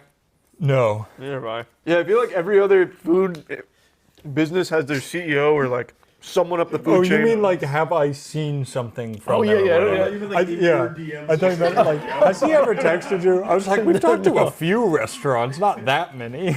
I feel like it just kind of runs itself. There's no one else up there. Just empty. Legitimately, we ordered everything they have to offer, including 4 drinks. That shit, on Uber, you know, it's like, all right, accepting the order, preparing the order, driver's there. That shit just went straight to drivers picking up food. I'm pretty sure he walked in, scooped this shit, and walked out with it. Nobody's there. He deployed like in Battlefield. Go, go, go. I want to see what the Panda Express CEO is like. I'm getting like Doug Bowser vibes for some reason. I'm getting like Super Smash Bros. When you haven't unlocked the fighter vibes. There he is. Oh, he looks nice.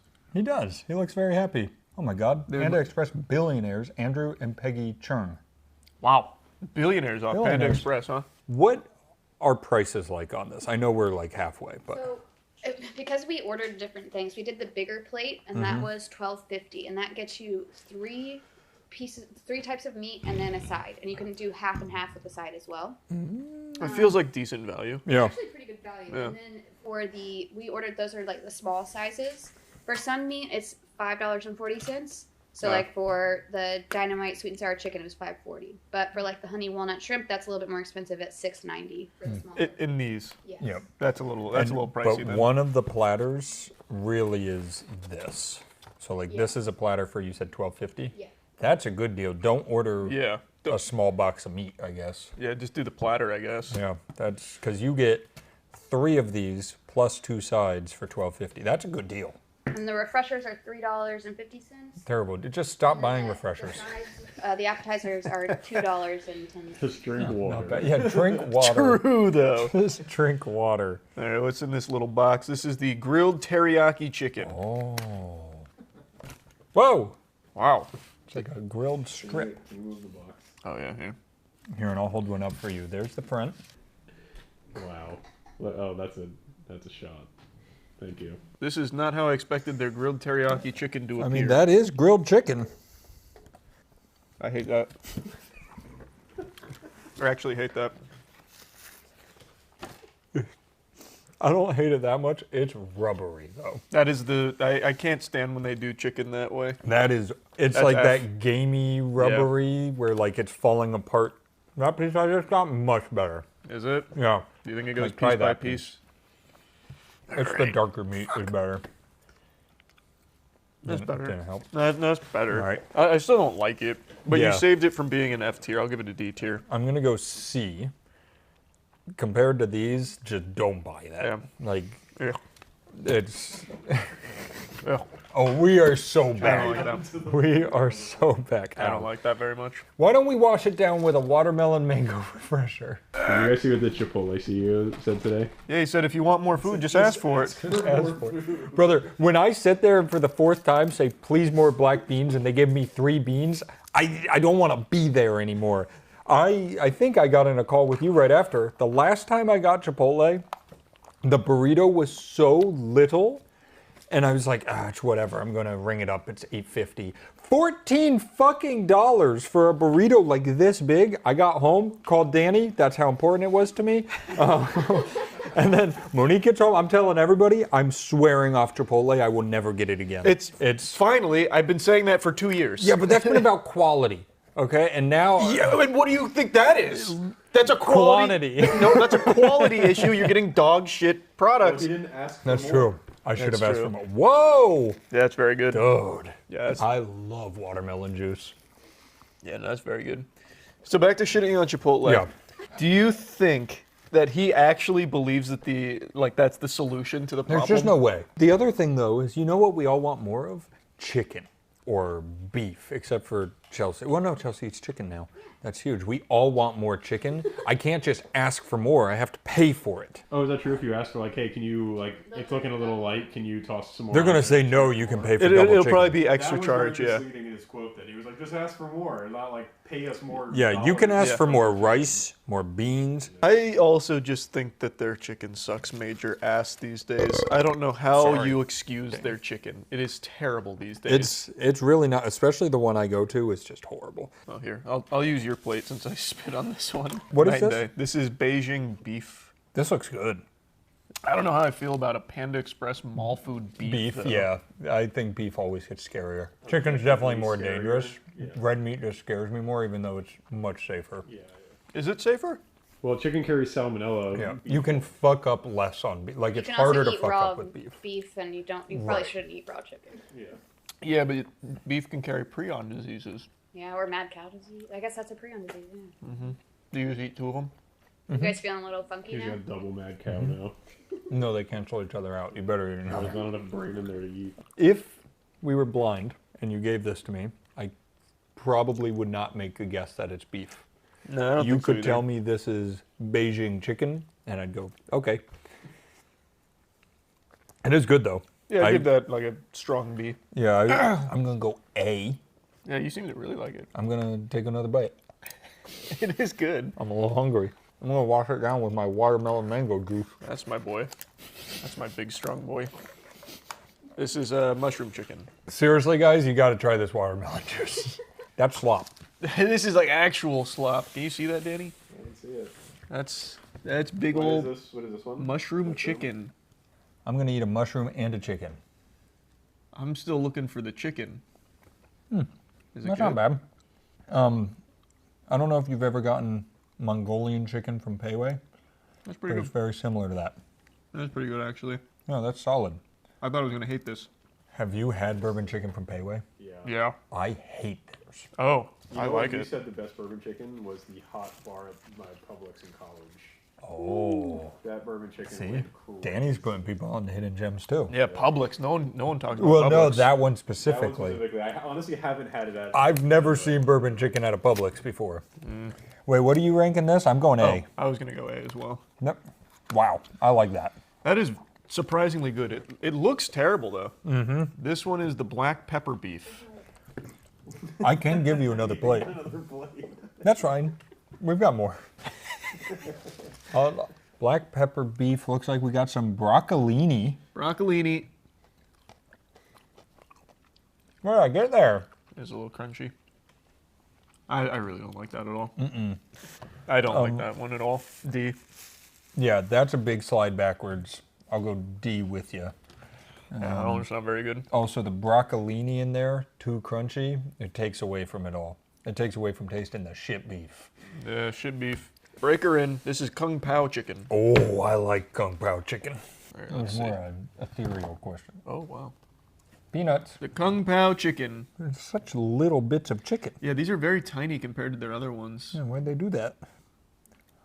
I like that. Oh, good. Also not fried. Let me get a peanut. They need to increase chicken surface area. Yeah, why? A tier. Why are they so small? I don't know, but very tiny. Fucking chicken for ants. I like this a lot. Yeah, this is good.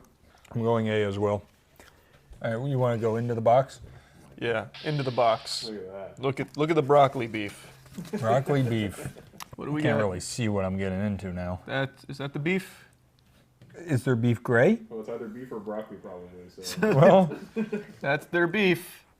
That looks bad. That looks worse than the Beijing beef. You know what this looks like? Puke. No, yeah, but when we did the steak tier list, what the hell was the TV dinner one? Oh, Salisbury. Yep. Salisbury steaks. This does look like Salisbury steak. Ah, dog food. Yuck. Yuck. Dog food is such a Yuck. great explanation for that one. I'm not finishing that. I'm over 1 for 3 on the beef. I didn't like black pepper. Spit it out. Yep. Hated that. F. You know what they need to do? Fry your beef. They need to do this again. Just yeah. keep doing that. All of your stuff, fry it. Yeah. F tier. F tier. Terrible broccoli beef. Don't be beef. All right, give me something good. No more Come on. beef. We've string bean chicken. Good. Can't go wrong there. Just how Mama used to serve it. I see the beans. There's the beans, and then underneath there, there's yeah. a little piece of chicken. You're not gonna believe what that tastes like. The mushroom chicken Yeah. with string beans. Yeah. Mm-hmm. Mm-hmm. I like the mushroom chicken more. If you're gonna get this, just get the mushroom chicken. Yeah. I'll give that one level below mushroom chicken, which I think I gave an A, so I'll give that a B. I think I gave it an A, so I'll go B as well. It was good. We have juice. Yes, we do. Which one you want? I mean, they're all gonna pale in comparison, so just give me mango guava. Mango guava? Who the hell made that? Isn't that like a normal combination? I don't know. And mango guava tea as well. Mm. That's quite nice. Go ahead. That's okay. I don't like it as much as the watermelon or the pomegranate one, but it's not bad. Definitely third on the list. B. Yeah, I don't remember what I gave those. I think I gave watermelon an S, maybe. That's an S for sure. And I gave the other one an A, so this will be B. That makes sense. Perfect. One more juice before we eat our fortune cookies. This is the peach lychee.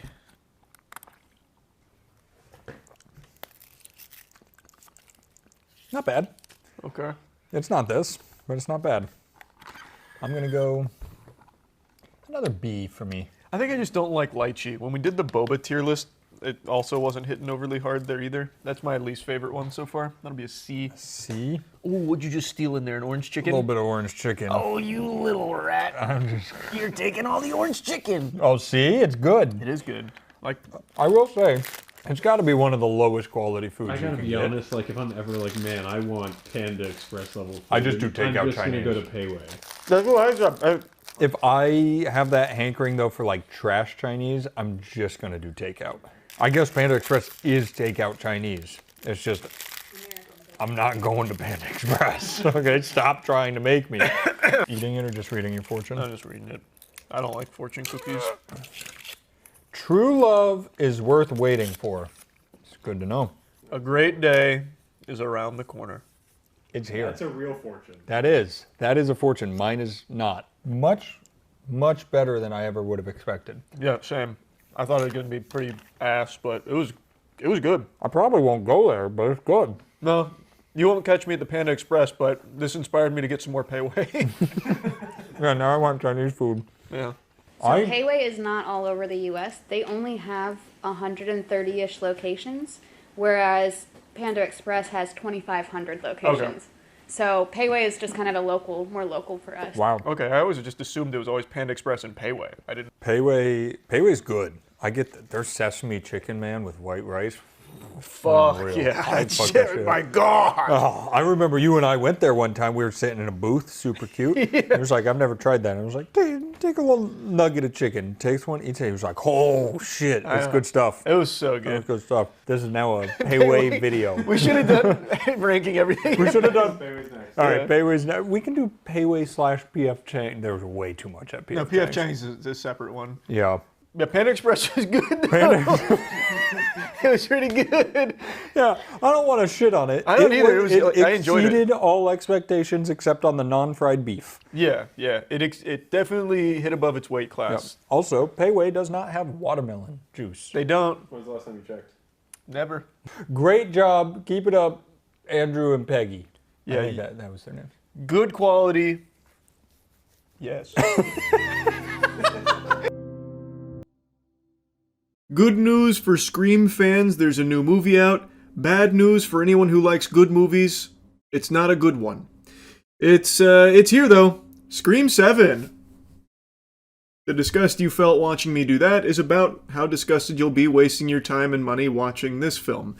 Most people don't like this movie. Most of the reviews aren't overly positive. I just watched it. I am also in that camp now. I didn't find a whole lot to like about it. We're just going to dive right in, get into the weeds. So here's your spoiler warning. The best part of this film is the first 15 minutes. The scene that you see plastered on the trailers, that is by far the best content in the film. It's the intro, where you have two people in a house, and it's, the house, and guess what? Ghostface is there and he kills them. And it's actually pretty tense. It's also pretty charming. You actually care more about those two characters in that house than any of the other characters that you spend the rest of the movie with. They did a better job making you care about those two, connect with them, and actually root for them than any of the other characters you see from that point forward. Every character that you meet outside of the core characters of Sydney and Gale. And here's your big spoiler, but I'm sure most of you have probably already seen this because it got leaked before the film came out. Stu, played by Matthew Lillard, also makes an appearance in this movie. Outside of these three characters, everyone else that you meet is the biggest throwaway nothing burger of just generic writing ever that just ticks off boxes of buzzwords without ever exploring anything about these characters, and you get actually nothing. They are just meat balloons waiting to be popped by the ghost face killer. That's it. Even Sydney's daughter, Tatum, the relationship between Sydney and Tatum is hardly explored. Now Sydney's an overprotective parent. Tatum kind of resents her for that, and now she's kind of rebellious. But they never actually even really talk or connect through a shared experience until the very end, kind of. It's just all of a sudden, Mom, this is really fucked up stuff you've been through, and now that I've been subjected to it, man, I really get why you were so protective all these years. It's oh, okay. Glad that resolved. But, there's never anything built up with, any of these characters or their relationships to one another. And every character that is introduced in this film, every new character, I shit you not, is here solely to be killed. You get nothing of substance with them. They get killed, and some of the kills are actually pretty decent. Especially in the tavern, there's a couple moments in there that was oh, that was a really silly kill, but self-aware silly. But the character that dies, you probably don't even remember the fucking name of. They are the most they have one character trait. For example, Lucas is the creepy guy. He's obsessed with horror films and the story of Sidney Prescott, so could he be Ghostface? Or is he just a obsessed weirdo guy? And then they also introduced two new characters that are working with Gale, and they're reporters, and they're into true crime and stuff, so they're investigating all of this. And they're doing like it could be Tatum's boyfriend. Or it could be creepy guy, but creepy guy maybe a little too obvious. Creepy guy loves this a little too much. Maybe creepy guy could be Ghostface. That kind of thing where it's supposed to be self-aware, but it's very clearly written by a 60-year-old man who clearly has no idea how people actually talk, so it's just really embarrassing and cringe to listen to. But anyway, like every character that gets introduced has one personality trait, and it is all they do, and that's it. You get nothing else. They hardly interact with each other, and when they do, it's very stiff and very bland, and then they die. And like I said, some of the kills are interesting, but that's all they do is just die. So this whole film is just, here's a kill and a sequence that isn't really intense. The sequences aren't that intense outside of the first 15 minutes. That ends with a kill that may be satisfying, or maybe it's just they got stabbed and died. There's a couple of those.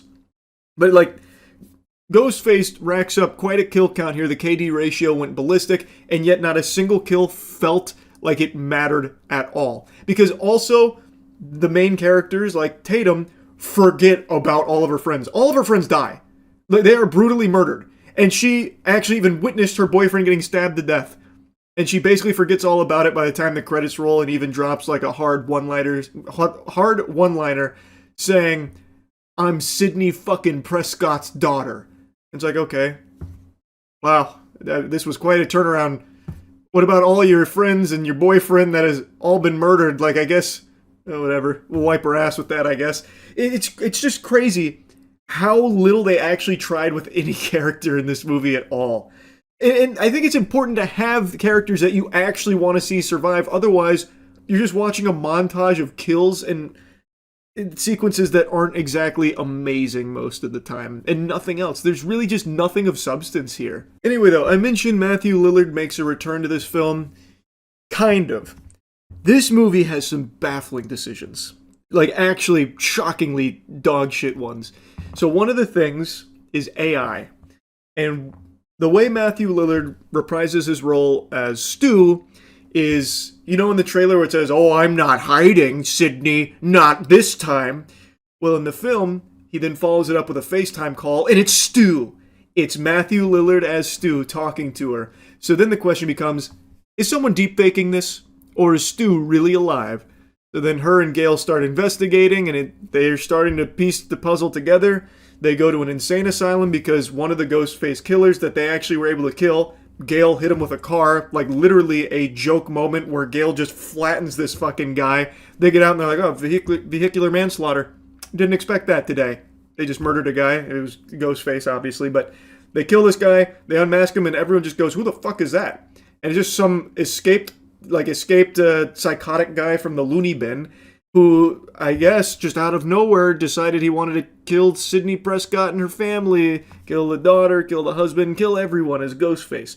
So they tie it back to the insane asylum, the ward, and that's when they talked to one of the guys there who was like, "Oh yeah, no, that guy, he was a bad guy, but he was also friends with that guy on your phone you just showed me a picture of. That's John." So now they're like, "Oh my god, Stu's really alive, it's John."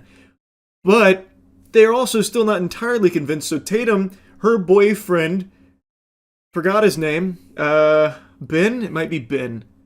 I don't know, it's either Ben or fucking Jerichomo or something, I have no idea. It shows what a good job this movie did of making you actually pay attention to these characters or care about them. But they've said multiple times that this guy, her boyfriend, is really good with technology, so it could be him deep-faking Stu, because it's really unlikely Stu's still alive. And then Tatum even discovers that he was deep-faking himself as Stu, and he's like, "Wait, no, I can explain, babe. I was just seeing if the technology can do that, if it's even possible," and she beats him with a laptop. Turns out, wasn't him. He really was just seeing if it was AI. He dies in the next scene. Completely worthless. Again, completely worthless. And every single time these characters are together, it's a battle of who can make the dumbest decisions fastest. So all these characters, all of her friends, and even like the investigative reporters that work with Gail, when they are interacting with the group of friends, they all just make the worst decisions and even call out how stupid their decisions are while making them right before dying. And it's like, okay, that doesn't make it better. It's still just annoying to watch. It's so tropey, and at this point, it's just lazy. Like, you know it's lazy, but you don't care. You're just fucking sending it. Like, you're insulting the intelligence of the audience. It doesn't make up for trash. It's crazy how dumb the decisions are. For example, like Tatum, when she's getting ganked by Ghostface and her mom's on the phone. It's like, you gotta shoot him through the wall, shoot him now. And she shoots him a bunch and he goes down. Well, she then, like, unblockades the door and goes out to try and finish the job. And then that's when she gets captured. But it's like, why did you bother doing that? You just saw shooting him through the wall worked. If you want to finish him off, just keep shooting him through the wall, I guess. Just dump the mag. You don't have to go out there and put yourself in danger again. And in the theater, the entire auditorium just sighed collectively when she started moving like the furniture away from the door to go out there. Because it was just very obvious what was going to happen next. And like decisions like that happen constantly in this movie. Constantly. Now anyway, by far, the worst moment of this film is the ending. The entire ending, like the last 10-ish minutes or so. Actually, it's closer to 20 because the villain gives an extremely long-winded monologue. Because it turns out it was 3 Ghostface killers, and you don't know fucking anything about any of them. They are random people. So, one of them is the guy from the asylum that got hit by the car. And it turns out he was friends with 2 other people in that asylum. A woman and a man. The guy I don't remember the name of, but he was like an employee there and they befriended each other and then loved Stab, which plays a crucial role in here. Because half of this film is dedicated to just regurgitating everything that happened in previous Scream films, just lore dropping everything that happened. So even if you've never seen a Scream film, you probably know scene for scene, bar for bar, what happened in Scream 1, because they do not shut the fuck up about it and just dropping all this nostalgia bait and everything, and even making a mention of, yeah, you know, if I was making a new slasher film, I would be doing a lot of nostalgia baiting. And it's like, yeah, that's exactly what this whole film has been. That doesn't make it better. There's still nothing here. Like, they even call it out and still do it. It's so annoying. It's not meta. It's just lazy. Anyway, though, this guy's going through, like, how much they love the, you know, Stab, everything that happened with the Prescott story. And then the other friend is Jessica, who's actually Sydney's neighbor, a family friend. And it turns out she had an abusive husband and became obsessed with the story of Sidney Prescott through, like, her book and everything. And eventually worked up the courage to kill her husband and then resented Sidney because she didn't go to New York and thought she was, like, you know, weak for it. And then she became just crazy and checked herself into an asylum where she met the other 2. And they cooked up this plan to basically make Sidney 2.0 or, you know, kill Sidney, that kind of thing. It's a stupid fucking conclusion where they reveal the killers. It was very, very awful. And I also think most people are going to guess that the guy at the insane asylum that they meet, who was like a weirdo briefly, where he talked about John, I think most people will be like, yeah, that guy's probably in on it in some way. Because they made that pretty fucking obvious. But I don't think anyone will expect how stupid it is. And it turns out, prior to working at that asylum, he was like a Google engineer or something with AI, which is how he was deep-faking Stu's face onto his videos and Jessica's videos that they were interacting with Sydney on. It sucks, man. And also, there's a big point about you have to shoot them in the head. That's what Sydney keeps telling the Tatum, her daughter. Shoot them in the head. Because if you don't, they're like zombies. They always survive. And that happens actually 3 times, I think, of them getting shot everywhere but the head, and then they just disappear and they're still alive. So they act like they are literally zombies. Movie sucks. The movie's just not very good. Like I said, the first 15 minutes, I actually was very surprised that anyone was like shitting on this film, because like, this is a very solid 15 minutes. I'm really enjoying this so far. And then after that, it became very clear the big problem with this movie. All the problems became very clear. And I'm just shocked that this is the film they released, to be honest, because Scream's always been pretty solid. I haven't really watched the Scream movie and been like, damn, that was terrible. Until this one. This one really had me go, damn, that just wasn't very good. So yeah, anyway, that's really about it. See ya. I just found a loser. Yeah. I just learned about a woman who's dedicated the last year or so of her life to going to businesses with the sole intent of annoying the employees and instigating arguments and confrontation whenever possible. Because that's her content. Can you imagine being such an insufferable asshole? Can you show me where your microphones are? He said to come by the Apple. I don't see the mics anywhere. Yeah, if you give me a few minutes, I'm just holding them out Just with an point iPad. direction. I can go look. Tell me where they're the at. desktop The Yeti. microphones will The probably blue be Yeti. behind the printers. She has so many videos just like this. She walks up to an employee who is already in the middle of helping a customer just to interject and demand an answer to her question about where she can find a blue Yeti microphone. And he points her in the right direction, which she instantly has an issue with. I don't know what she was expecting, him to just like conjure up the microphone out of thin air like a fucking sorcerer, like some kind of wizard or something. But the thing is, all she wants to do is make problems. This is what she does. She has so many videos like this. The Best Buy excursion, though, this adventure, this was by far her magnum opus. This went on for like 10 agonizing minutes or so. Usually her videos are between 1 to 4 because once she starts yelling, shitting and spitting, hooting and hollering at one of the employees, they say enough is enough and either kick her out or they just stop playing ball with it altogether. They've just had enough of her garbage, so they just stop interacting.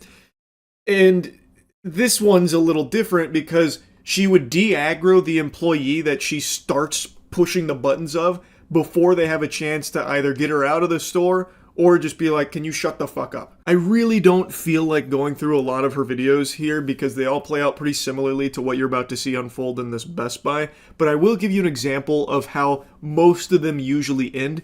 Here's one of her Starbucks adventures with apparently a friend of hers.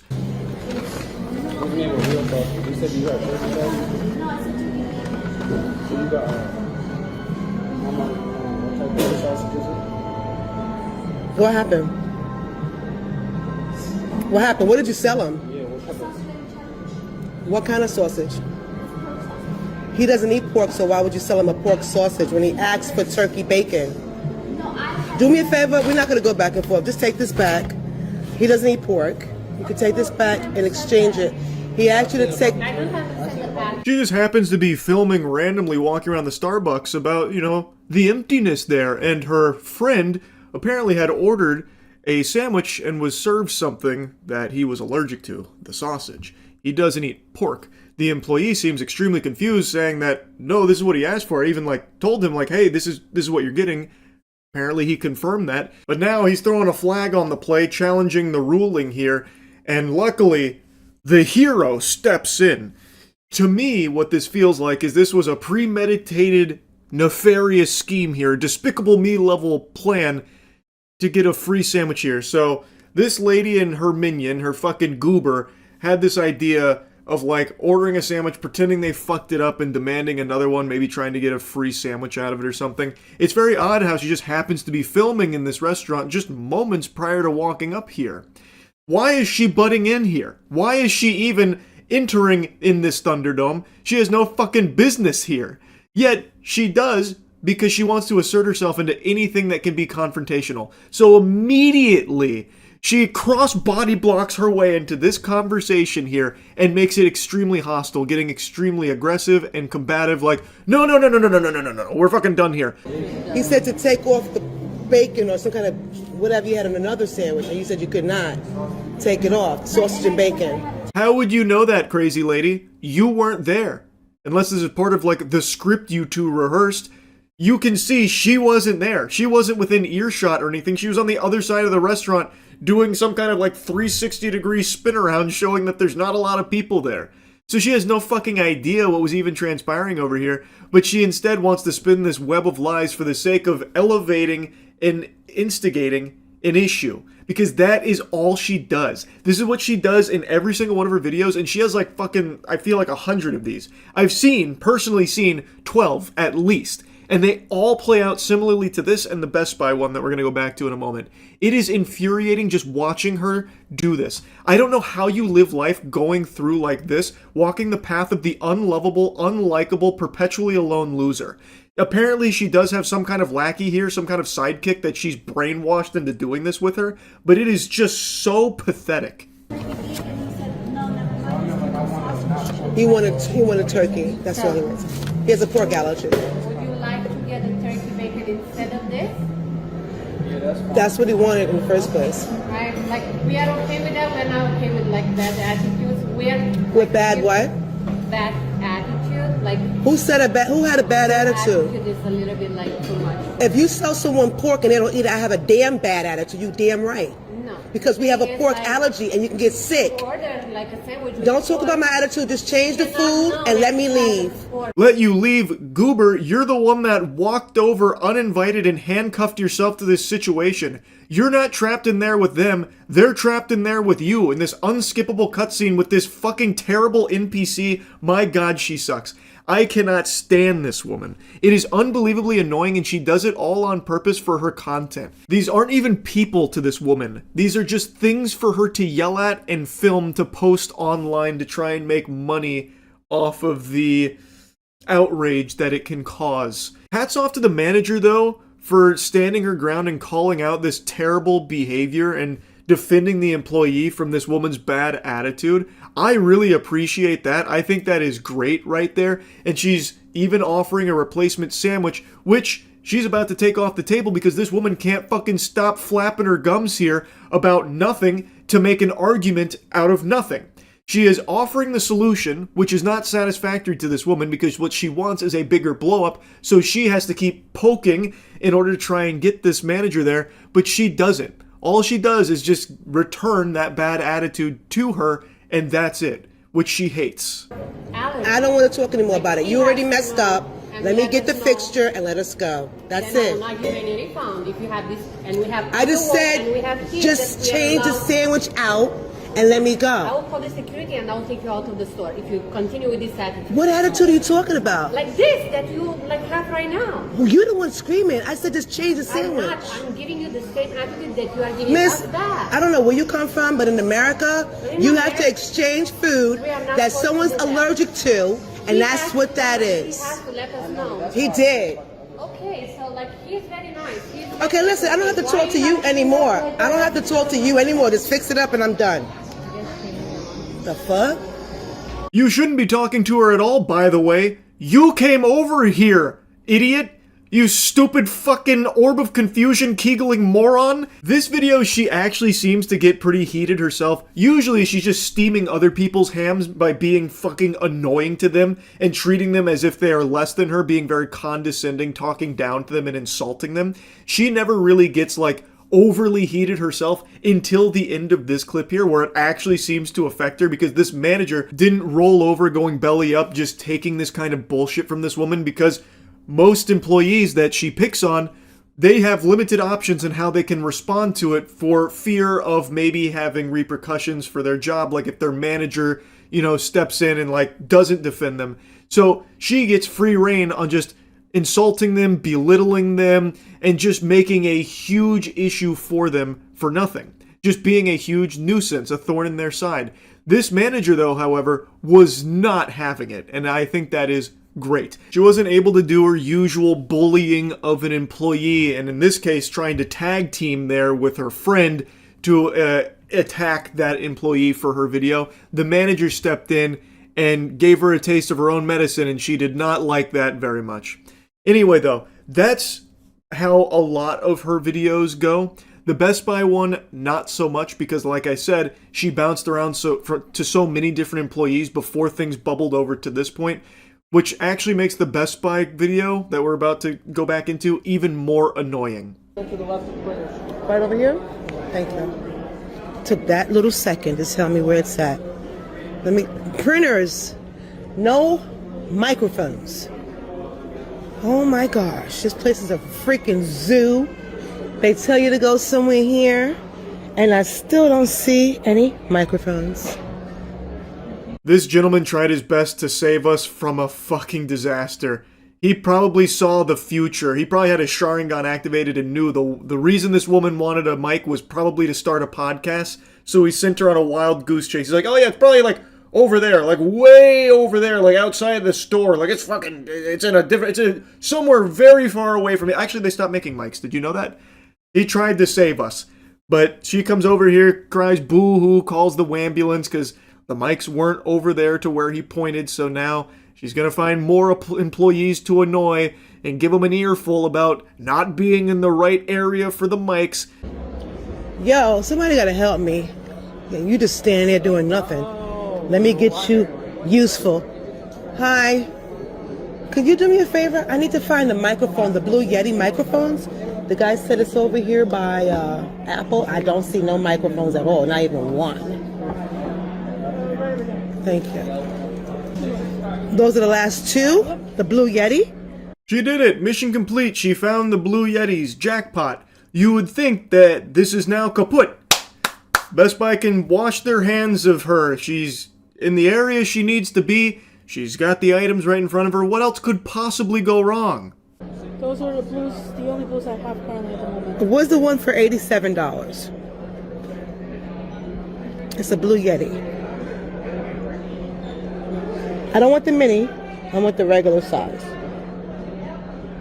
It would probably be that one right there. No, this is just... For $89? Yeah, it's 89. It says Because it's a 87. It says it's $87. Maybe it'll come up cheaper. I don't know. You have to bring it up. Unfortunately, I'm just... Just tell me yes or no what it is. The other words, I don't need to hear it. Not to be rude. 89. But I don't let people just talk words on me like that. You fucking freak. What do you mean you don't like people talking words at you? You're asking her questions. You're bombarding her with dumb-ass inquiries that she is doing her best to answer because she fucking has to interact with you, unfortunately. And now you're getting mad at her for answering your questions because she's using too many words at you. Oh my god, this lady sucks. Again, I know it's for her content, but I also am very confident this is how she actually is off camera too. If there ever even is a time in her life when she's off camera, it seems like anytime she goes out in public, she is filming it. This is just how she lives her life. Her day-to-day is her experiencing life through her fucking phone screen because she's filming it to post all the time. But I think even when that is seldomly turned off, she is probably still the same exact way, the same exact rude, insufferable, entitled attitude to everyone she interacts with. I cannot imagine a world where people are willingly around her on purpose, subjecting themselves to the torture of her presence. 89 is what this is. This is the Blue Yeti. Let me show you. Yeah, the Blue Yeti. Yeah, that's it. That's the one that we have right now. But it's showing up 88 here. I can't really tell you if it's going to It's $1. Yeah, it doesn't really matter. As long as it's not $150 like at Walmart. Right. I mean, so this is the little one, right? Yeah, this is tiny one. So these are all the same, 1, 2, and 3? Yeah. 1, 2, 3, 4? These are all the same ones? These are all the same ones. Exactly the same. Okay, and you don't have anything else more upscale? This is my only microphone section. That's it. I'm good. I got it in my hand. Thank you so much. That word, why do they use it so much? Debbie Downer. Anyway, I'm skipping you. Sorry, I have to. Customer service. If the dollar difference didn't matter that much, why are you making a huge fuss about it and making her go through all of these hoops in order to please you? And then she, of course, walks away and immediately cuts in line. Like, of course, she had to. She's in a rush. Everyone around her, like, those aren't real people. She's the only real person here. And now we get to experience life through the eyes of a fucking angel. So of course they need to part the seas here, make way for her straight to the checkout. She deserves it. She's earned it. Where do you pay for your stuff at? Where do you pay? 3 people helping 1 person. Just tell me where to pay, please. I want to get out of this store. Thank you. God. People don't have anything to do. They got to find something. Find something. I want to know how much this thing is. It says it's $87, but it says it's $89 at the shelf, but $87 online. So let's figure it out. How about you open your eyes and figure it out yourself? Activate some neurons here, lady. You can probably find where to check out. It's like the easiest thing in the stores to locate because it's the most important thing to the businesses. So they have giant fucking, like, indicators letting you know exactly where to go to check out.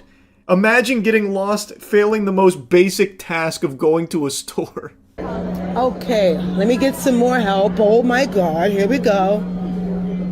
Okay, who works here? I need help. How you doing? Can you do me a favor and show me where your projectors are? I'm looking for like a Vankyo brand. You have it? Yeah. Can you just show me? Because somebody pointed to me last time and I don't want to go in a circle. I can't do that.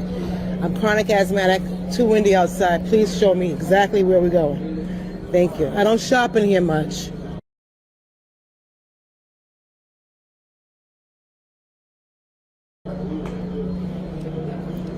I don't want to go to Walmart because they didn't have what I needed and I was already there, so I have to come to you guys now.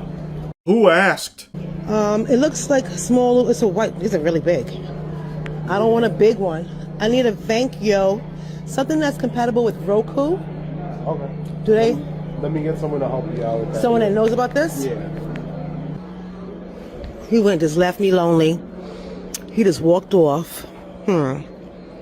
He walked off. He ain't gonna help. He ain't sending nobody back here to help me out.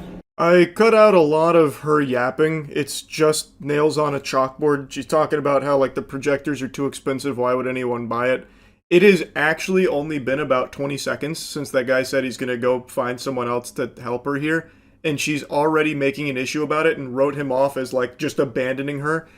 Which, if he did, that's the right call. Because if you send anyone else back here, it's like feeding them the sharks. It's like just letting them get eaten alive by piranhas, except at least the piranhas would be less annoying. Like, that would probably be more painless than having to interact with this lady.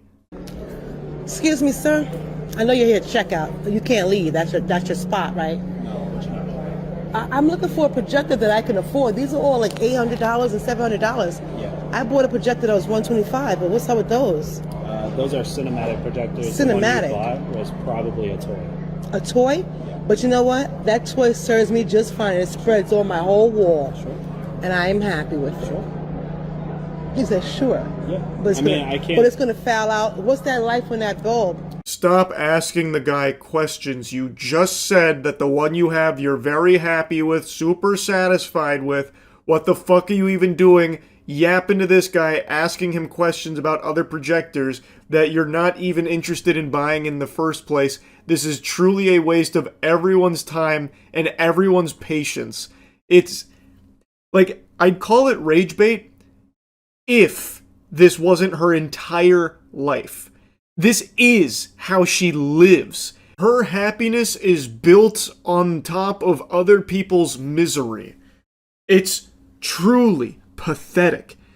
And this goes on for like another like 2 minutes of her just hounding this guy with questions, making him go over to the projectors and talk about it, and she just talks down to him, and I'm not going to bother even showing you more of it. There's no point. You get the idea on who she is. Just an annoying nuisance. It's so unbelievably infuriating. So yeah, I just had to talk about this loser here today. I saw August the Duck made a video on the Best Buy one, and it sent me down the rabbit hole of looking at all of her other ones, but none of them are quite as grating as the Best Buy adventure. The others are more like the Starbucks one, where it gets into like a shouting match, or she just starts insulting them and they stop like engaging with her eventually. This one, it just never ends. That's about it. So yeah, occasionally a new movie will come out and it's a bit of a stinker, and sometimes we'll even have a 0% on Rotten Tomatoes or other review sites, but it usually only lasts a few hours. It's very rare for a 0% to stick, usually after about a Concorde's length of time, so roughly 2 weeks. You'll find it sitting like at 10% or 20% or something as more reviewers go see it. That is not the case for Psycho Killer, however. 0%, and it's been 4 days, and the audience score isn't stellar either at 33%, which is the most shocking part to me, because that is exceptionally rare. That's a fucking unicorn right there to see an audience score that low on Rotten Tomatoes. They will give anything glowing reviews. For comparison, even just recently, Strangers Chapter 3, which is one of the worst finales to the worst trilogy ever made, has a 50% from the audience. Doesn't matter what movie comes out or how objectively dog shit it is, a movie could come out that actually rips your nipples off and face fucks you in your chair, and it'll still have like a 50% for audience score on Rotten Tomatoes. Yet somehow Psycho Killer is so bad that even the audience score is extremely low. So, the question needs to be asked, Does it warrant that? Is it actually a 0% bad? Well, strap in, sports fans, because I've just returned from the cinema after watching Psycho Killer, and I can tell you that, maybe not a 0%, but maybe like a 10. It's bad. Like, it's not good. It's really not good. And what's crazy is, and I know this is what a lot of people are pointing out, this is from the mind of the writer who brought us Seven. Yeah, that Seven. The timeless classic film, Seven. I don't know what's happened since then. I don't know if the Monstars came through with the basketball and sapped his writing ability, but he really squeaked out something embarrassing here with Psycho Killer, unfortunately. And right away, I've got to make fun of the name of this movie. Psycho Killer sounds like a Steam stinker that I would just play on my gaming channel for 30 minutes as a joke. Like, it sounds like the name of a movie within a movie where a character's like, bro, we gotta go see Psycho Killer 4, it just came out. I can't believe they actually just ran with that. It does sound like something AI would spit out for you. And I know that's been a big criticism of Psycho Killer, is that it feels like it's an AI-generated experience here, because it is not cohesive at all. It does not flow. It feels like so much is missing. The main character and the Psycho Killer are the only two characters that, like, even have a presence here. Everyone else is unnamed fodder, basically. I can't think of a single other name. It's genuinely like they forgot to have other characters, and even these two characters get so little to actually do. It is pretty disastrous. And the Psycho Killer himself, he has a voice changer voice, like the actual generic cliche, I am not a good guy. It sounds like something you'd hear out of an old school Call of Duty lobby on Xbox Live from a kid putting on a voice changer. And it's unapologetic with it, to the point where, by the end, I actually found it charming. Like, that's not, like, I can't even complain about it, because by the end, it was so silly that I actually just appreciated hearing him talk and the dumb shit he was spouting. So anyway, Psycho Killer is about, you're not going to believe this, a psychotic killer. He is a Satanist, and he believes his whole mission is to kill people for Satan. And he just randomly goes through and slaughters people. And he does kill a lot of people, but you'll probably forget that happens because it's so flat. Like, it feels so, like, off, because everything is CGI blood in this. I don't think there's a single practical effect throughout the entire fucking movie, and it's, like, noticeable CGI blood. And it's, like, the laziest kills, like, when it comes to a slasher, typically they try and get, like, creative to unnerve and disturb the viewer. Here, they didn't bother. So, like, he just shoots a guy, CGI blood splurts out, that's it. Hits a guy with a hammer, some CGI blood, they cut away, that's it. Like, the only scene that has something outside of just hit with a hammer and then shoot is a scene which is like a confessional booth where he, like, stabs the priest and then drinks his blood through a straw. That was the only time that they tried something a little different besides just, bang! Alright, now I'll drive away. So, like, and it doesn't even work in the confessional booth thing either. It's really fucking wacky. Anyway, the movie follows a trooper named Archer. She watched her husband get killed by the hash-slinging slasher here, the Psycho Killer. And now she is on a mission to put an end to his reign of terror. He is just driving across the country, killing at random. Except, the end of the movie, from out of fucking nowhere, they have this idea for how to wrap it up that is so fucking ridiculous. So, he's just killing randomly, and he's leaving behind his calling card, his fucking Joker card, where he's, like, making satanic symbols, things like open the gates, 666, hail Satan stuff. He's leaving all of that behind on every kill, so he gets the name Satanic Slasher. And then he needs to get information on some interesting individual. So he puts an ad in the newspaper, and then some goober calls him. Well, some goober puts an ad in the paper responding to his ad in the paper. It's a Satanist code, and it basically says, "So you're enlightened, give me a ring, here's my telephone number." So Satanic Slasher calls him. Also, the detective picks up on this. Worth mentioning, every single kill doesn't matter, by the way. Like, all the clues she's gathering play no role in this, and she also makes the worst decisions ever for her investigation. So, like, she actually did track down the Satanic Slasher at one point, and then instead of waiting for backup to ambush him in his apartment, well, at the motel that he was staying at, she instead just goes in for a solo mission and gets blasted.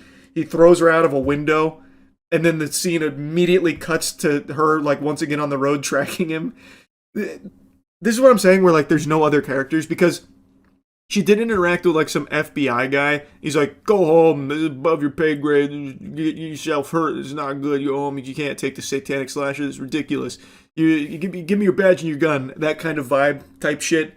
And so you would expect that to play a role in it, how she's kind of going off book here against her, higher level people advising her not to, but it doesn't, because they forget those characters exist. So she is like confronting him alone multiple times. Obviously it never works out. FBI shows up late, obviously. It's just, there aren't any other characters, and it's weird. But anyway, so he gets in contact with Satan goobers, and then he goes to like a Satan house where like there's this businessman who's giving a speech on why he loves Satan so much, and then his groupies are there like, "Yeah, that's cool stuff, the fallen one, yippee, yeehaw." And the Satanic Slasher's being all mysterious and brooding, just saying he needs information. So then the goober that connected with him gets him the information on a random guy. Then he kills the Satan church people who are having an orgy. And it's a CGI bloodfest where he's hitting him with an axe, and then there's just actual like video game cutscene level blood flying all over the place. It's so fucking bad. But this is where I'm telling you the ending gets unreal. So that person that they gave him the information on is a nuclear engineer.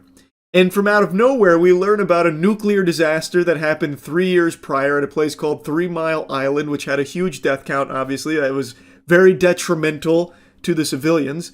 And the Psycho Killer's big plan has been to go to the nuclear power plant with some explosives that he stole way back early into his killing spree. And also, there was a mention about how he got some books from a library. Turns out he got nuclear books, which doesn't matter because he ends up just kidnapping the nuclear power plant executive or engineer guy anyway to do it for him. So why did he even bother buying or stealing the books in the first place? It didn't fucking matter. He had no clue how any of it worked. So he just kidnapped the guy. So he kidnaps that nuclear engineer, goes to the power plant.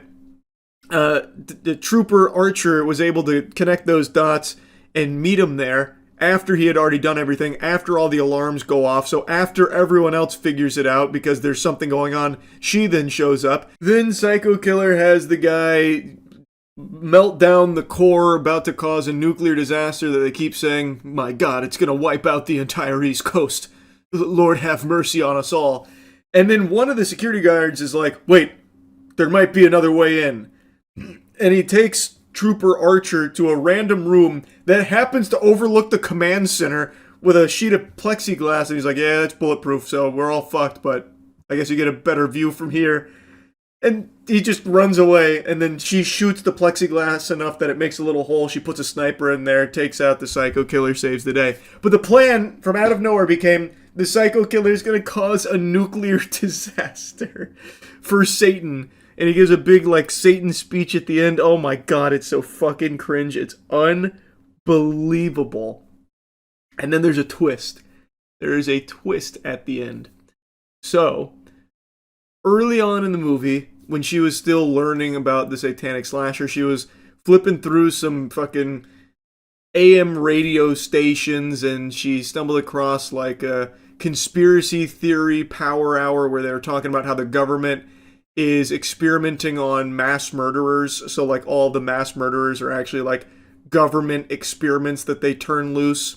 And at the end of the movie, after she kills the Psycho Killer, but he doesn't actually die, he wakes up in a big van going to an off-grid facility where they welcome him back. It's a government facility, so it turns out the conspiracy was correct. Big twist! They are making the mass murderers at the government facility, and he's one of them. The movie's fucking bad. It's not good. But I would be lying if I said I didn't have a fun time watching it. I do think, for the most part, it's fun bad. And I say that with a little hesitation because the movie is so messy, like the editing is so choppy, and it's very clear that they had to fucking Frankenstein something together here just to get a complete film, that at pretty much every possible point, it doesn't really fit. But I think that makes it fun bad too. Like, I don't think that ruins the entertainingly shit nature of it.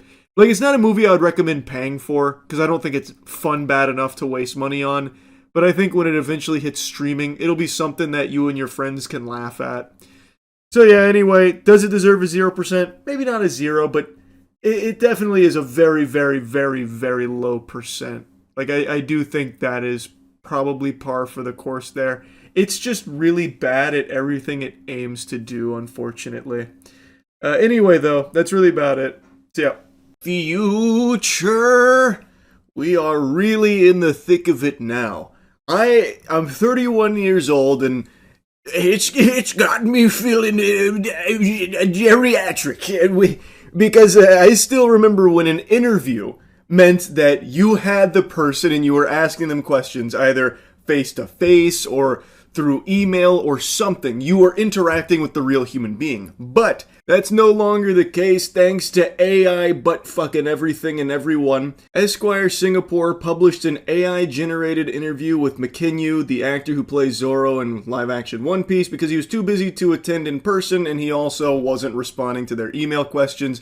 So they didn't want to be caught with their dick in their hand, and they still wanted to publish something, so they had AI fart out an interview that wasn't real and didn't involve McKinyu in any way, shape, or form, yet had it answering as if it were him, all for the sake of those precious clicks that they didn't want to miss out on. And while they're getting dunked on now, I fully believe, whole hog believe, this will become more normal. I think more journalistic outlets will start doing shit like this. We landed a big fish, huge interview coming up with fucking Marilyn Monroe. We got a spiritual medium on the horn, and we actually got her in the studio. Her ghost is here. Check out this interview. And just have AI like spit some shit out. And they'll do that for just the biggest actors on the planet and try and hope nobody recognizes it and that no one that actually represents them speaks on it.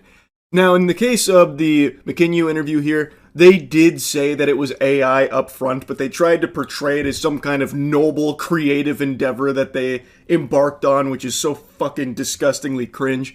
And I just have to show this to you. It is painfully pretentious. The whole thing, like everything about it, is absolutely AI. I'm very confident. So McKinyu in residence is what they call it. In an unprecedented interview for both parties, we call into the abyss to hear what comes back about the man behind One Piece's Zoro. I like that they're trying to frame it as an unprecedented interview for both parties, an experiment. But in fact, it's actually no parties involved here. They've just slopped out a fanfic. This is no different than someone just writing shit on like a Tumblr account about like a fake interview they had with a celebrity. It's not like McKinyu or anyone that represents him engaged in this interview with them. This is complete horse hockey. This is like me saying, Sabrina Carpenter and I exchanged an unprecedented display of affection because I kissed my computer screen with a picture of Sabrina Carpenter up on it. Both parties were really engaged in this emotion. It was fiery, electric even, from both of us. It's so fucking stupid. And you know what else is stupid? Bad hygiene. You can't AI away dog shit hygiene, so fix that right now. Get yourself some better soap. Go to usecheeky.com to get some of the best soap in the universe. Now here's their introduction to the idea here. Sound engulfs us, yet it's not something we notice until it's gone. In fact, the type of noises we tend to ignore are the ones that repeat. A breeze brushing against the leaves, or the drumming beat of our hearts. Soon they blend into the environment, ever present but incognito. In journalism, conversations make the story. By the way, no conversation ever took place here. A question given, an answer returned, a short chuckle, a natural snort, or a telling sigh.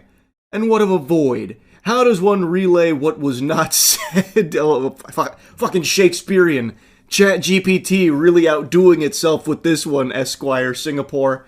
McKinney's resume chimes with what we know of him. And that is the most AI statement. That is literally nothing. What the fuck does that even mean? His resume chimes with what we know of him. No shit.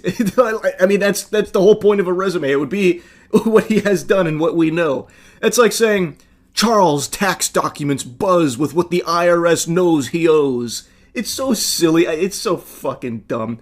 It's unbelievably stupid. And then it goes on to give a little bit of his history. Then they explain why they're doing this. We were stoked to have some FaceTime with Japanese-American actor, but his schedule prevented it.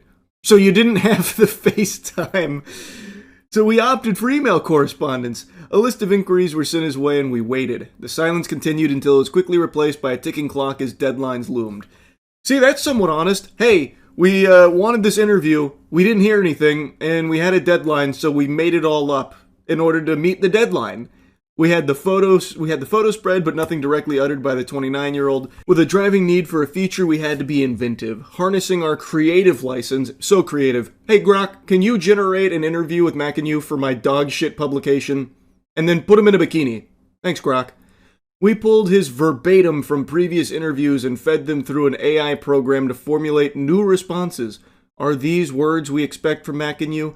Or are they just replies from an echo chamber of celebrityhood that we want to believe is from him? Profound. Really thought-provoking. And here's what this trash looks like. Esquire Singapore. How important is it to you to draw boundaries in your career? AI McKinney. Boundaries are important, but I didn't always have them. When you're young, you want to say yes to everything. I had this anxiety that if I stop, I disappear. Well, good news. Now you don't even have to say yes to anything. They'll just do it anyway, thanks to AI. You don't even have to agree to do an interview. They'll just make one up thanks to AI and put words in your mouth.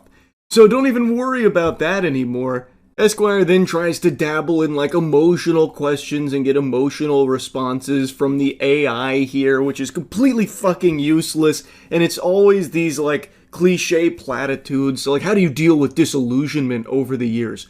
I go home, spend time with family. May sound boring, but I give my best when I'm working. So those moments help me. Disillusionment happens when you lose sight of why you started. Doing the simple things remind me that this is a job I chose and I love. It puts the hard parts in perspective. But the next one's a real doozy. Any advice on how to deal with pressure and expectations? I separate pressure from weight. Pressure is external, like people's expectations. That I can't control, but the weight of my family legacy. The goal isn't to match my father, it's to make him proud, and maybe inspire someone else to do the same. Pressure can crush you, but weight can ground you. That section is especially tasteless, and it's one a lot of people are pointing to show just how disgusting this whole thing is. So, McKinney's father was Sonny Chiba, and he passed away. He was a legendary actor. And now, in the Esquire Singapore interview, they are shamelessly having AI start talking about his father and the family legacy, and it's really gross because you have AI McKinney here that Esquire Singapore is put on for the interview that is now talking about his deceased father in this way. The whole interview is fucking silly, but that part is pretty out there. That's pretty degenerate shit right there. There is just no defending this. Even if you don't find it as dystopian as you should, what value is there in pretending that this is an interview with a large actor here when it's not? It's an AI-generated script of a fucking fantasy interview with this actor. It provides nothing. It's not real. It's all make-believe and based off of AI's interpretation of like previous answers he's given in other interviews, and they just Frankenstein this monster together. It is worthless. And like I said, I'm pretty confident this will become more commonplace as more publications have these deadlines where they're supposed to get interviews and, exclusive access and stuff. They might get desperate and start just doing this for the sake of clicks or meeting those deadlines. It really is something that I think is going to be more often seen than not. Right now, this is the first one, but I think it's the first of many to come. Hopefully I'm wrong, though. I just don't think I am. This is going to save them a lot of money because then you don't even have to book any interviews or anything. You also don't even have to pay to get like a production set up to actually interview them. You could AI generate the video interviewing them too, and it'd be extremely cheap. And all of these publications, all of these companies only care about saving money and getting clicks, and this would still accomplish those goals. So I just see a lot of this in the future. This shit sucks. I had to yap about it. That's about it. See ya. I imagine a lot of you are tired of hearing me yap about One Punch Man. By a show of hands, how many of you had enough of a 31-year-old man complaining about an anime? No hands? Interesting. Okay, then I'm going to keep going. It is so hard to not blabber about this season because it's setting new records. The most recent episode that just dropped, episode 6, is now one of, if not the lowest rated anime episodes on the entirety of IMDb. And not just there, but across other sites as well, it is one of the worst reviewed episodes I can find.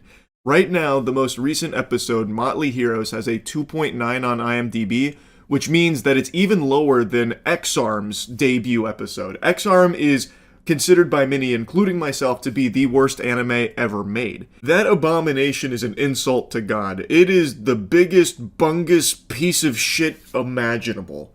And yet, One Punch Man Season 3 has found a way to be hated even more than X-Arm.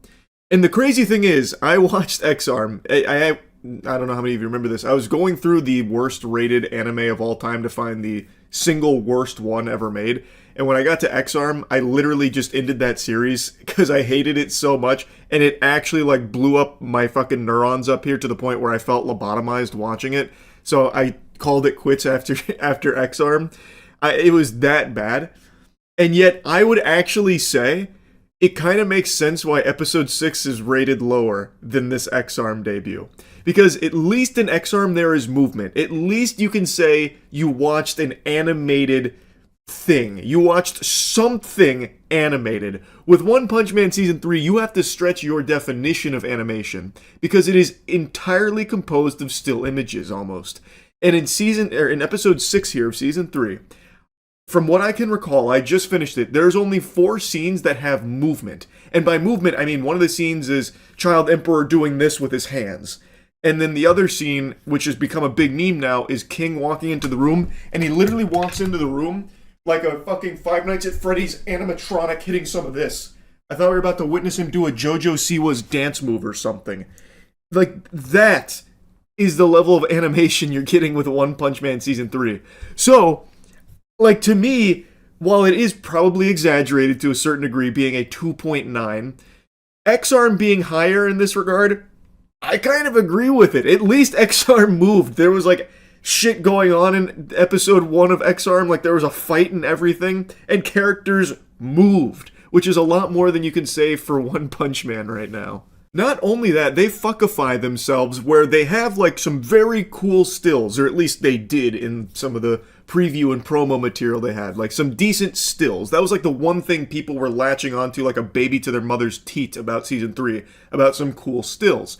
But, when you get to the actual episode, for some reason, some maniac, some unhinged lunatic went in there and slapped the ugliest blue and yellow light filters on everything. So anytime you're looking at a character's face close up, for some reason they go into like the cheddar cheese dimension and there's just fucking yellow lights beaming in, or like blue RGB gamer mode lights just obstructing your view, and it looks so silly.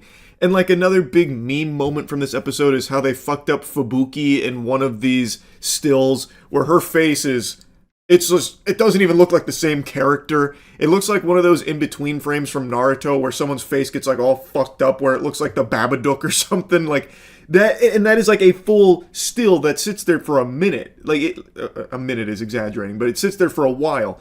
And it just looks terrible. Like, it's very clear that the show is only getting worse. Like, this is... episodes 1 and 2 were bad, but they weren't this bad. Episode 5 was their best episode, and it was bad. But it wasn't this bad, and it feels like they blew all of their load in episode 5, and now the only thing left is, like, scraps. Actual morsels that they're trying to utilize to the best of their ability to just have something go out. And my God, it is sad. It is just tragic what's happened to One Punch Man. And I've seen this crazy fantasy people are spinning about like, yeah, season 3 is so bad, they're going to learn a really hard lesson that season 4 is going to be amazing for. This is a necessary pill for them to swallow so that way we can get an amazing season 4.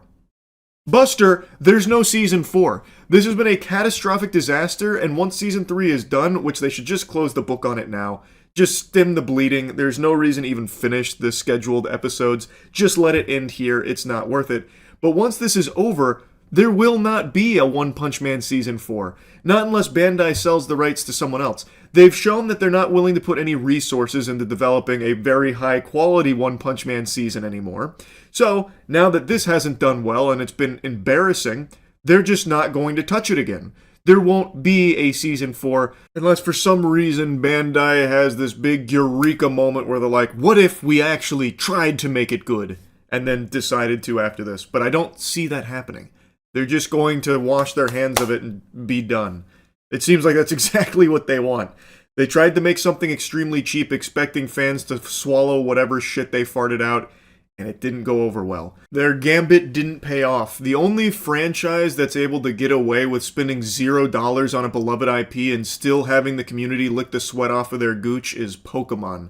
Pokemon is able to be produced for literally $0, copy and paste every year, endless slop, and people will just digest it with a smile on their face. But that's because they have numerous decades under their belt of brand loyalty, and people have literally rewired their brains to just accept that Pokemon games aren't expected to be good anymore. They're just expected to be there, and that's enough, I suppose. And that works for them. One Punch Man does not have that same luxury. One Punch Man has 3 seasons in 10 years. That's not exactly enough to have people just hooked on the drug to the point where they'll excuse any laziness. Especially not for a highly anticipated season 3, 6 years in waiting. This gambit was never going to work for this. I don't know what Bandai was expecting to happen here. This is just so sad. And I'm very confident that we will not see another season of the One Punch Man anime anymore. Unless, of course, Bandai sells it to somebody else or some kind of crazy miracle happens. But I think season 3 is probably going to be the swan song for the One Punch Man anime. And that sucks. At least the manga is still an absolute fucking banger. At least that is still absolutely slapping. But it is such a shame to look at what could have been for this animated series. Season 1 was amazing, and I was a vocal hater of Season 2, but now seeing Season 3 and going back to Season 2, man, do I see the folly of my youth. How silly I was to think Season 2 was bad. It is definitely worse than Season 1 in terms of its animation, but holy shit, is it significantly better than what we got here. And even on its own 2 legs, it is, like, in its own right, still, like, well animated at most points. Like, so... Season 3 made me appreciate Season 2, so there's that, I guess. But man, yeah, this is a terrible season, and it continues to only get worse.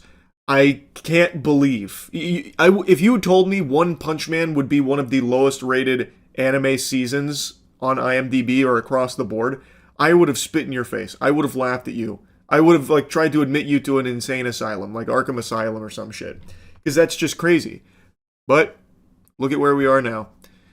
What a shame. Anyway, that's really about it. I don't really plan on making another One Punch Man Season 3 video, but I guess we'll see. There's still a lot of episodes to go. I guess it can definitely get even worse for it. So, anyway, that's about it. So, yeah. When it comes to the topic of aliens, nobody knows ball like I do. Legitimately, my whole life, my father and I have talked about aliens till the cows come home. When I was born, I feel like my first word, if it wasn't mama, would have been Puma Punku, with my father shaking me saying, Puma Punku's unexplained that if not aliens. So believe me when I say there are few people on this planet that are more seasoned in this subject than I am. So of course, when Trump made that post yesterday about declassifying alien information and UAP stuff, I knew 2 things. 1, Epstein files really breathing down his neck doing all that he can to desperately try and distract from that. And I knew that, too, we probably weren't going to be getting shit.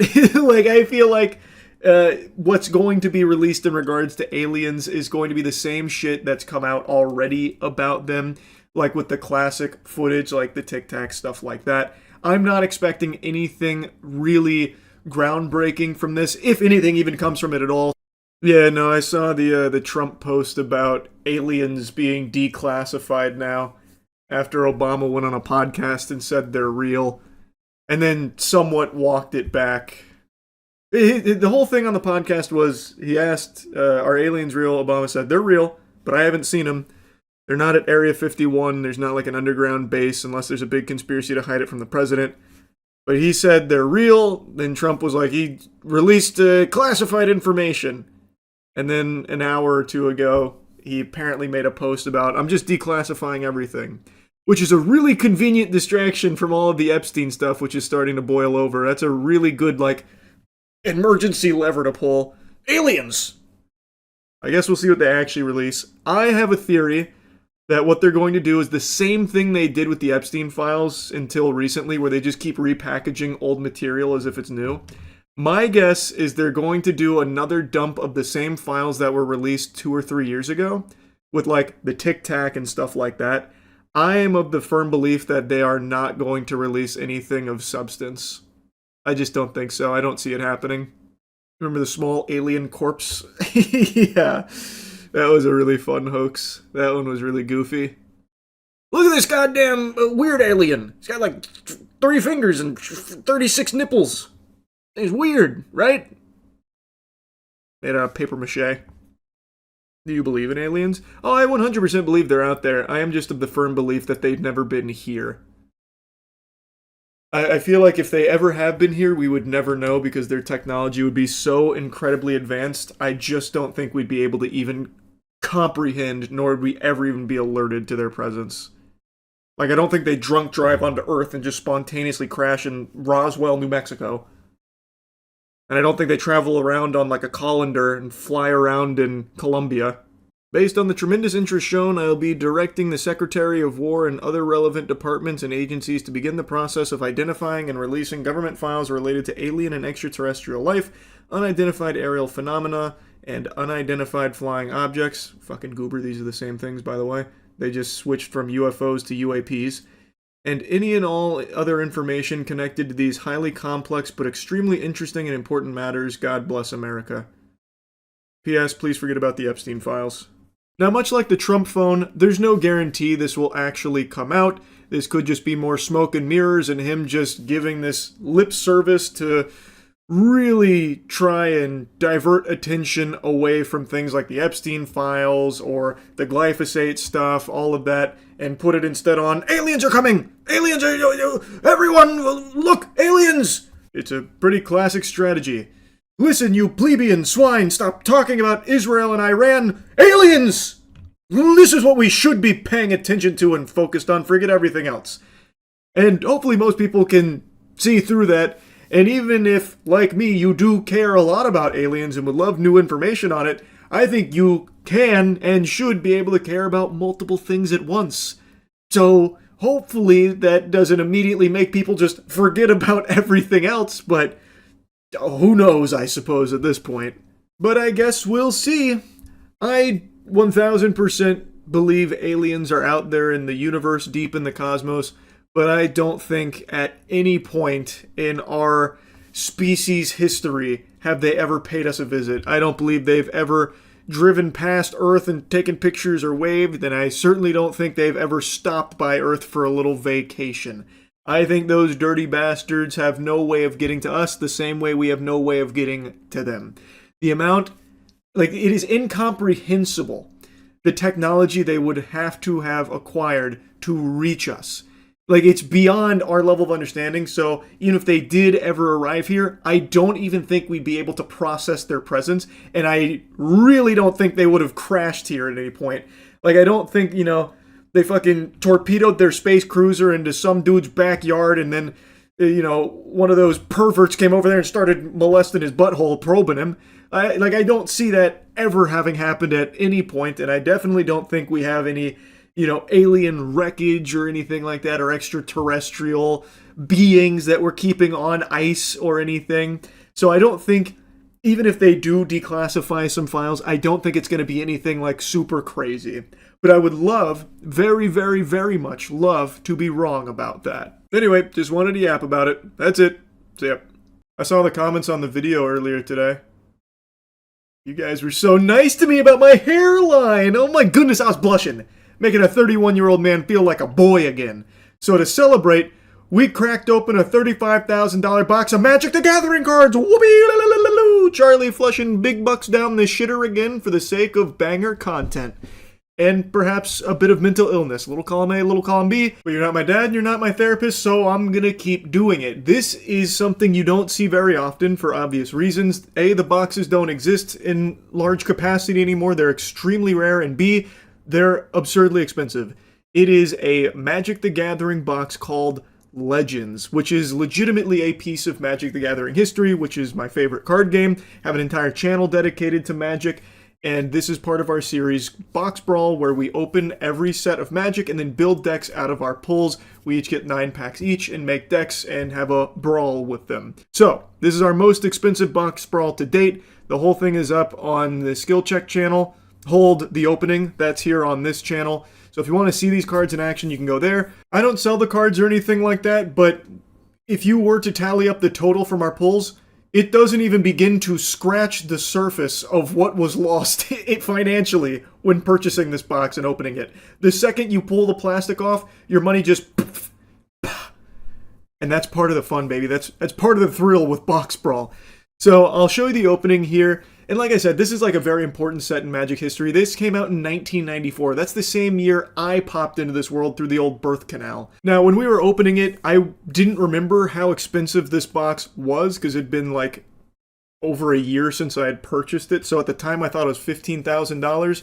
But I don't know, due to inflation or maybe, I don't know exactly what prices are looking like in vintage Magic these days, but whatever the case, it is $35,000 right now on the low end. I've seen it go up to $50K, so it's somewhere in that general ballpark. And we ripped this puppy open with reckless abandon, caution to the wind, and built some fucking outrageous decks out of the pulls. So go check out the skill check video if you want to see them in action. There's a link in the description. Hopefully you enjoy the opening here, though. I'm pretty pumped. So this is a Legends box. This was 1994. June. This introduced legendary creatures to the game. And multicolored spells. Yep. This is without this, realistically, Box Brawls never exists. Yeah, we're not born without this. Yeah, that's true. We would cease to be. Yep. So this is a pretty big one.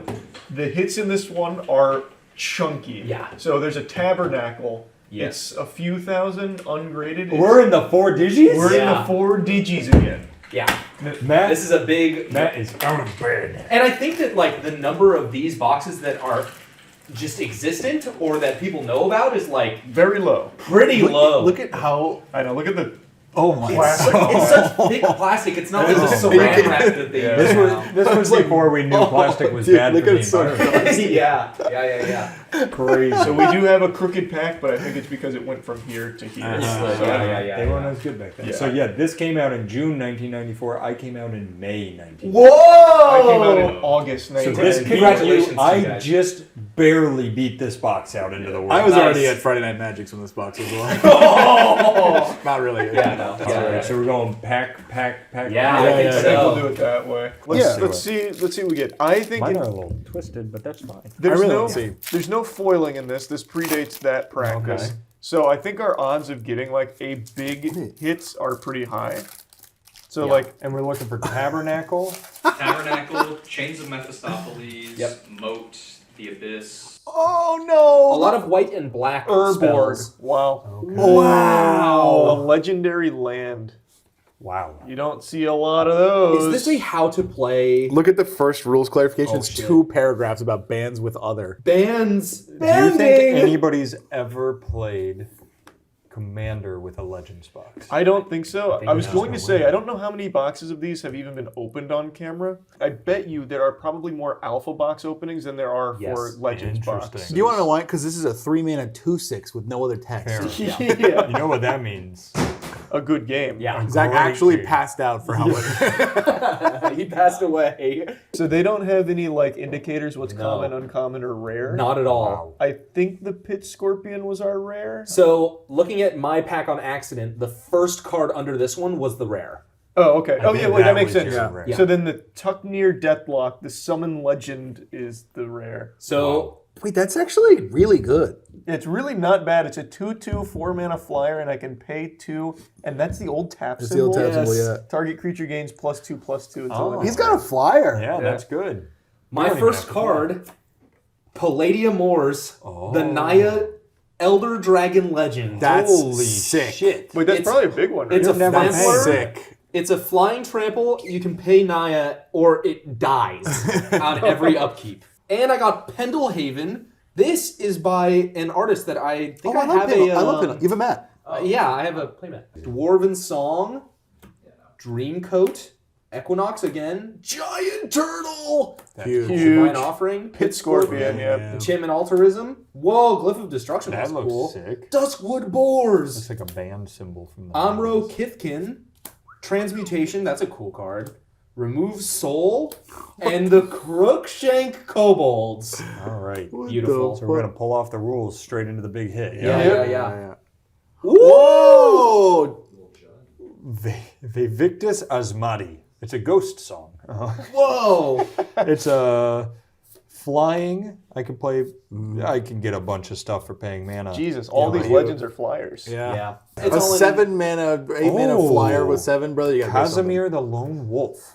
Ooh! It's just a 5/3 legend. Pretty good. Dude, legendary creatures Oh, look, abound. another. Jedit O'Hannon. Oh my god. Oh, you got Urborg. Urborg. Yeah. Flash Flood.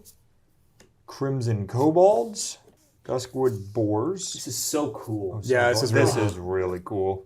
I love these old sets. I believe the most expensive uncommon that you are looking for is Mana Drain. Oh, that makes That sense. checks out. Not vampire bats. No, I'm not thinking vampire Not bats. Wall of Wonder. Yeah, I imagine not. What about that 3 mana 2/6 in red that you got? That thing.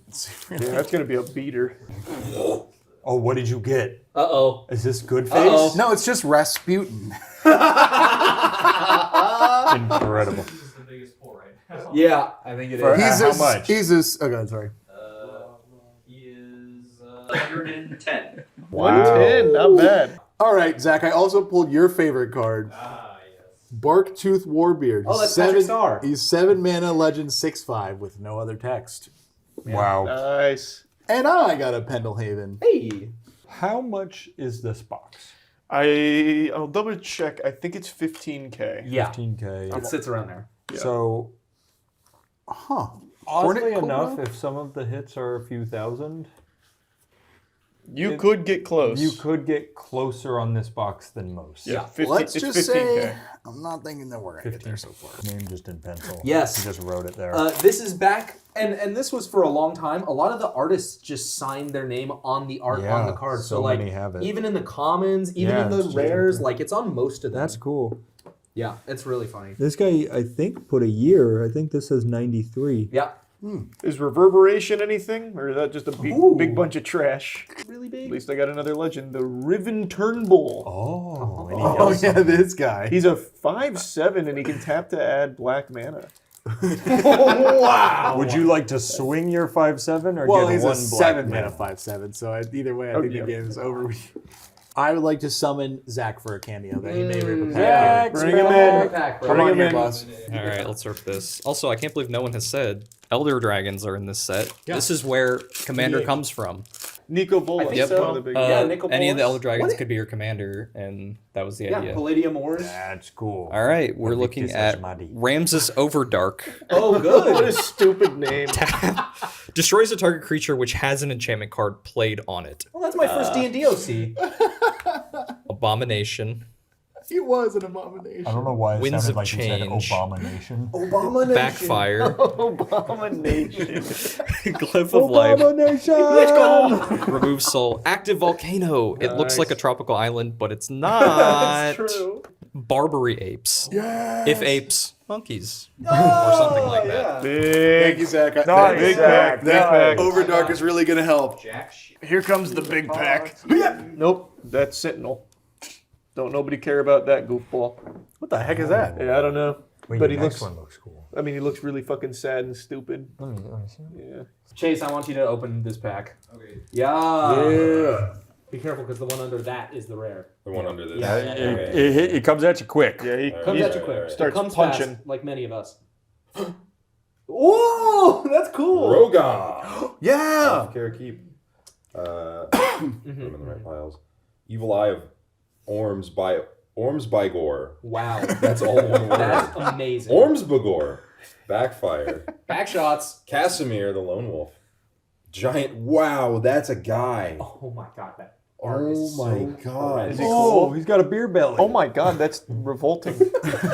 I actually saw it earlier and just stopped looking at it because it made me uncomfortable. That looks like a Smiling Friends character. Oh yeah. And Emerald Dragonfly and Alabaster Potion.